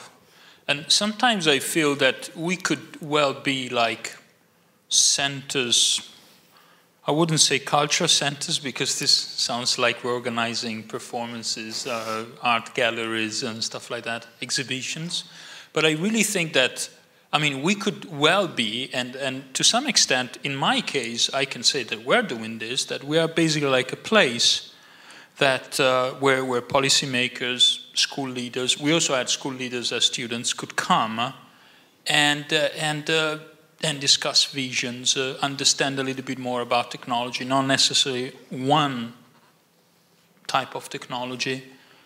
And this is something that very much depends on the institutional arrangements. And here I have to go back again to some constraints that are mostly about money and how we use money. So we should probably also look at our institutions and try to understand if perhaps we need to change something there. For example, we are obsessed with numbers. I have to be obsessed with numbers. So we got the new cohort of students, and there are a few students who applied. So there is an issue with my own workload, and I have to think about that. But I think that I shouldn't think of that. I should think of how to do my job as best as I can. So, I mean, this is just an example, and I'm not saying that we need to keep programs with 2 students. Of course, this is not financially sustainable. But there are also, probably we have to look at our institutions, because institutions are those that set the rules of the game, the rules of engagement with teachers. I was also wondering, I'm not so sure about Estonia, so I'm not going to bullshit about this, but I remember that once I heard that in Switzerland, there is a program in which if you're a teacher and you want to be a researcher or a co-researcher for like 1 year, The state funds the position, so you go, and for 1 year you do this research. And the school gets a replacement, and after 1 year you go back. I know that in Estonia there was this very nice, very interesting opportunity for us to go to schools and become a teacher for 1 year, which in my case is a bit difficult because my Estonian is not so good. So I wouldn't be able to teach in Estonian. But I mean, we also need to change a little bit the rules of the game, and because if we keep the same rules, then yes, I mean, we can keep talking about collaboration, which is nice, which you're doing here, which we are all doing, by the way, in spite of certain rules that are not so conducive to that. Mm-hmm. I was a bit analyzing this question, and there is that what role can the different people or different institutions take? So I was wondering that as a researcher, that the universities and researchers should take also a role of analyzing and maybe like wondering why these goals are, or what's going on. So the development doesn't come from something that we all together smile and we like each other and we like what we do and we do similar activities. I think that research, the role for research is also to analyze the issues and based on findings also make some changes. And researchers, the role for research is also suggesting new applications and also criticizing something that is there which is not very prominent or something. So I think that answering to this question is like starting to analyze those, and there are it is always easier to agree on with everyone, but that is not researchers and research organizations' role. Research have to ask questions. Any comments, questions from the audience about collaboration? Great. No? One comment.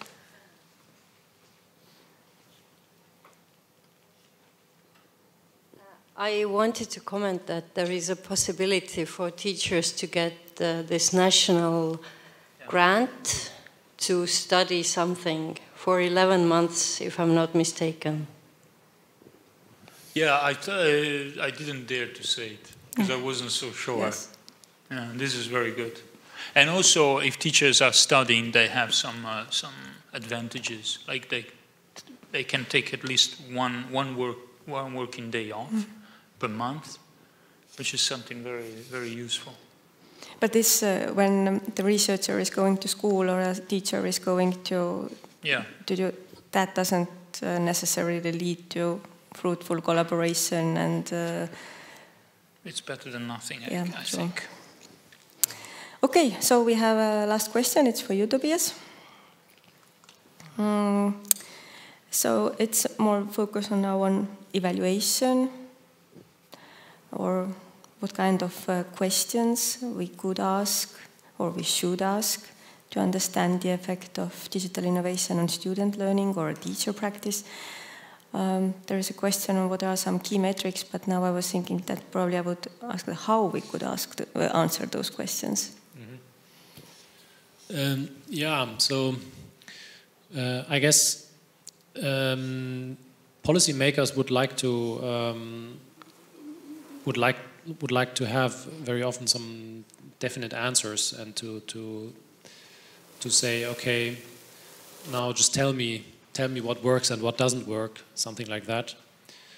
So then that would mean basically that doing research like in medicine, that you say, okay, we have this treatment, we have this pill, we have this technology, we have this pedagogical approach, and we give it to one classroom and then see what happens, and then we don't give it to the other classroom, and then we compare, and then we see, okay, so one works and the other doesn't. But this kind of research of randomized controlled trials, of course, also has its place. And I was thinking when you said you also have to make some kind of claims on scale. then of course such research approaches, I guess, would give these kinds of answers. So I think there is this place for these kinds of questions to ask as well. But if we're talking about technology use in education, then it has been quite well discussed across the day, is that is actually a change of practice, teaching practice, and you have to really integrate your understanding of what the technology can do and what pedagogy should do and what the content domain requires, like mathematics or biology or arts, music, whatever, and then really to come up with some kind of integrated practice, and that is not trivial. Yeah, that is a hard work. That is something that you have to first invent. So there is not this pill that we can just give the teachers and then see what happens, but we have to actually create it first. And therefore, yeah, then we are entering this more fuzzy area where, we are running these kind of experimentations within some teacher training courses, for example, to see what works and what doesn't, and then, we scale it up a little bit, and maybe we even give the data that we are collecting about what the students are learning or not learning, how engaged they are, how motivated they are. Maybe we even show that to the teachers in some form that they can understand, and then discuss with them, okay, so what does this now mean? That the 50% of the class was now disengaged in this class. So what happened there? So what's the reason? But yeah, that is hard work of changing the practices, and yeah, I guess we have no shortcut for that. I'm so happy that I don't work with that kind of questions, because I think that those are like impossible to answer. Long time ago, when computers came to schools, it was the critical people asked that, how does it improve learning? And what we learned from Professor Erno Lehtinen was that was not the correct question. The question is something that thinks that something same is done in the new way, but actually the way of using computers or digital technology changes practices, and students learn something else. If we think, for instance, 20 years ago or 30 years ago, nobody asked about assessing general competencies like social competencies or communication competencies or such. And they have become very important issues now for learning. And I almost suggest that they come because of the use of digital technology, which has changed learning. But to be kind of, to be honest, then we have the question that what is really happening because of digital technology in education. In Finland, some parents and teachers say that students cannot concentrate because they use digital technology in schools, which is not true. They use their own mobile tools much more during their leisure time than at school. In schools, they are not allowed to use them.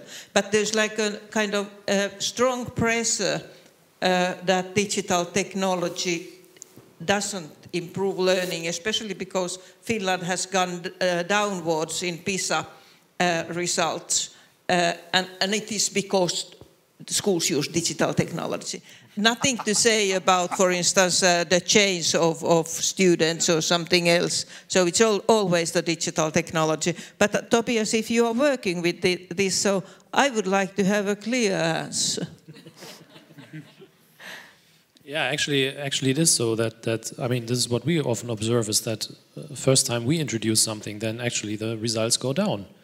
And that's not surprising, because if we see this whole as a kind of a change in practices, then, there's first confusion on the teacher side, on the student side. There is distractions, there is something that is going on that is not usual. And then very often, first of all, the results go down. Before, let's say, this new practice is built, and then, okay, maybe something else happens. I want to add here another point. We have had in Estonia experiences where it's been a detrimental for innovative project to be used later, because parents have their very strong voice. And parents don't understand this new contemporary approach to education, and they actually push very strongly towards these traditional tests and preparing for tests. And so I want to say that basically continuing my point of communications, that there should be also a work directed towards parents, because they are very important stakeholders, and they can influence a lot in a system where schools have a lot of autonomy.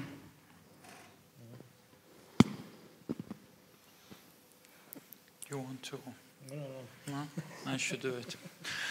Yeah, I mean, I was over the weekend. I was cutting 2 trees, 2 dying trees. Okay, they were dying, so it was good to cut them. And I had I pulled them out, and then I wanted to chop them to have some firewood. Okay, and I had the saw.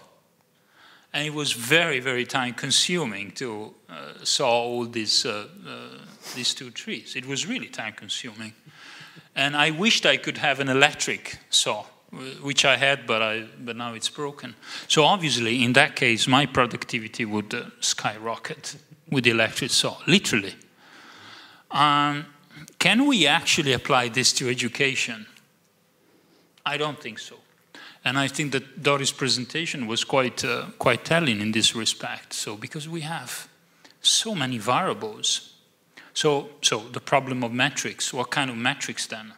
Is it about engagement? Is it about motivation? Is it about this? Is it about that? There is also a question with time. So we measure something today, and engagement goes up. Very good. Motivation goes up. Everything goes up. Autonomy, agency, everything goes up. Then the practice changes. And then after 1 year, we do it again. Let's say that we do it again, and there is something changing. And then after 2 years, something changes again. And then after 3 years, we don't do it because the project is over and we have moved on. But I mean, it's a very complex, I mean, it's very, very difficult to apply the medical model.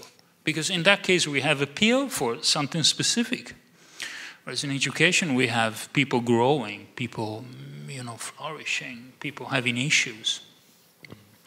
So I see the logic.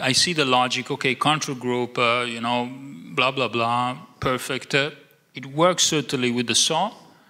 It doesn't work with situations in which the complexity and varieties is high. Therefore, your questions, okay, what can we do then? How can we justify? Because I would actually say that this is a problem of justification, which is also about communication. How can I justify this choice? How can I tell the parents, there are reasons, not evidence. This was also another question.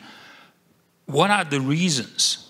Partly are also empirical reasons, because we see that this happened and, now in 1 year, in 2 years. This is to me the question. So how can we justify, as researchers, how can we justify our claims? Because obviously it's not that one day I wake up and I say, I think that hyper videos are the best. No, it's not like that. So we need to provide reasons. One thing in this question is this learning, which you already were speaking. So what are we measuring? What is the learning that is needed to measure? I understand very well in Finland the critics that everyone have to be able to read, and reading in modern society does not mean that you can hardly read the sentences, but it's a much more profound process of reading different types of text and so on. But that is almost everything that I could say about what is important. But if you think, for instance, that what is then that learning that you have here, student learning? Does it mean knowing more concepts, or does it mean understanding theoretical backgrounds, or being able to apply also some such text or something? So I think that such questions of learning are very deeply involved in the issues of what you think that is the role of education and what is the role of, for instance, school. And I think that then we come back to such issues that why do we have schools and what is the teacher's role? And we are back in the very basic issues. In the same school, we have noticed and even researched that there are teachers who have very teacher-centered approach. And they can get good results in certain kind of activities, their students. They know by heart something very well. And then we have teachers who have much more liberal approach and students do project work and teachers support them. They learn something else, but they don't maybe know the concepts by heart. Then what is better? Thank you. So from the audience, again you mixed. No, sorry, just I deconstructed the question. Okay. Yeah, but sorry, can I just add one thing? I mean, it's also a matter of values, and if we are in a pluralistic society, we have pluralism, so it's very hard to choose either one or the other. Mm-hmm. Thank you so much. I think it was really nice discussion, and we got some nice ideas. Yeah, with the last question, of course, we got now a lot of questions that we should not ask, but at least some of the questions that we could ask also were mentioned. So thank you very much. Thank you. Just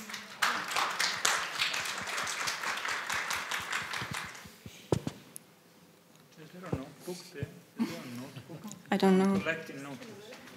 Like that? No, but chocolate. Like that. There's no notebook.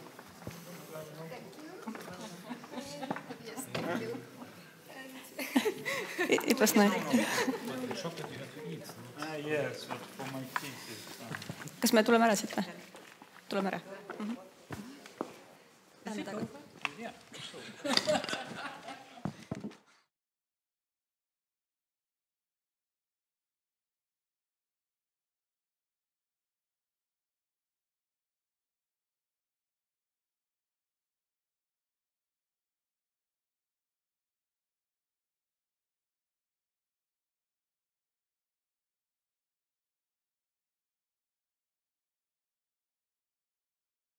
Some drinks and snacks to network some more and discuss topics today. And we hope to see you soon in Tallinn University. Thank you, everybody. Thank you.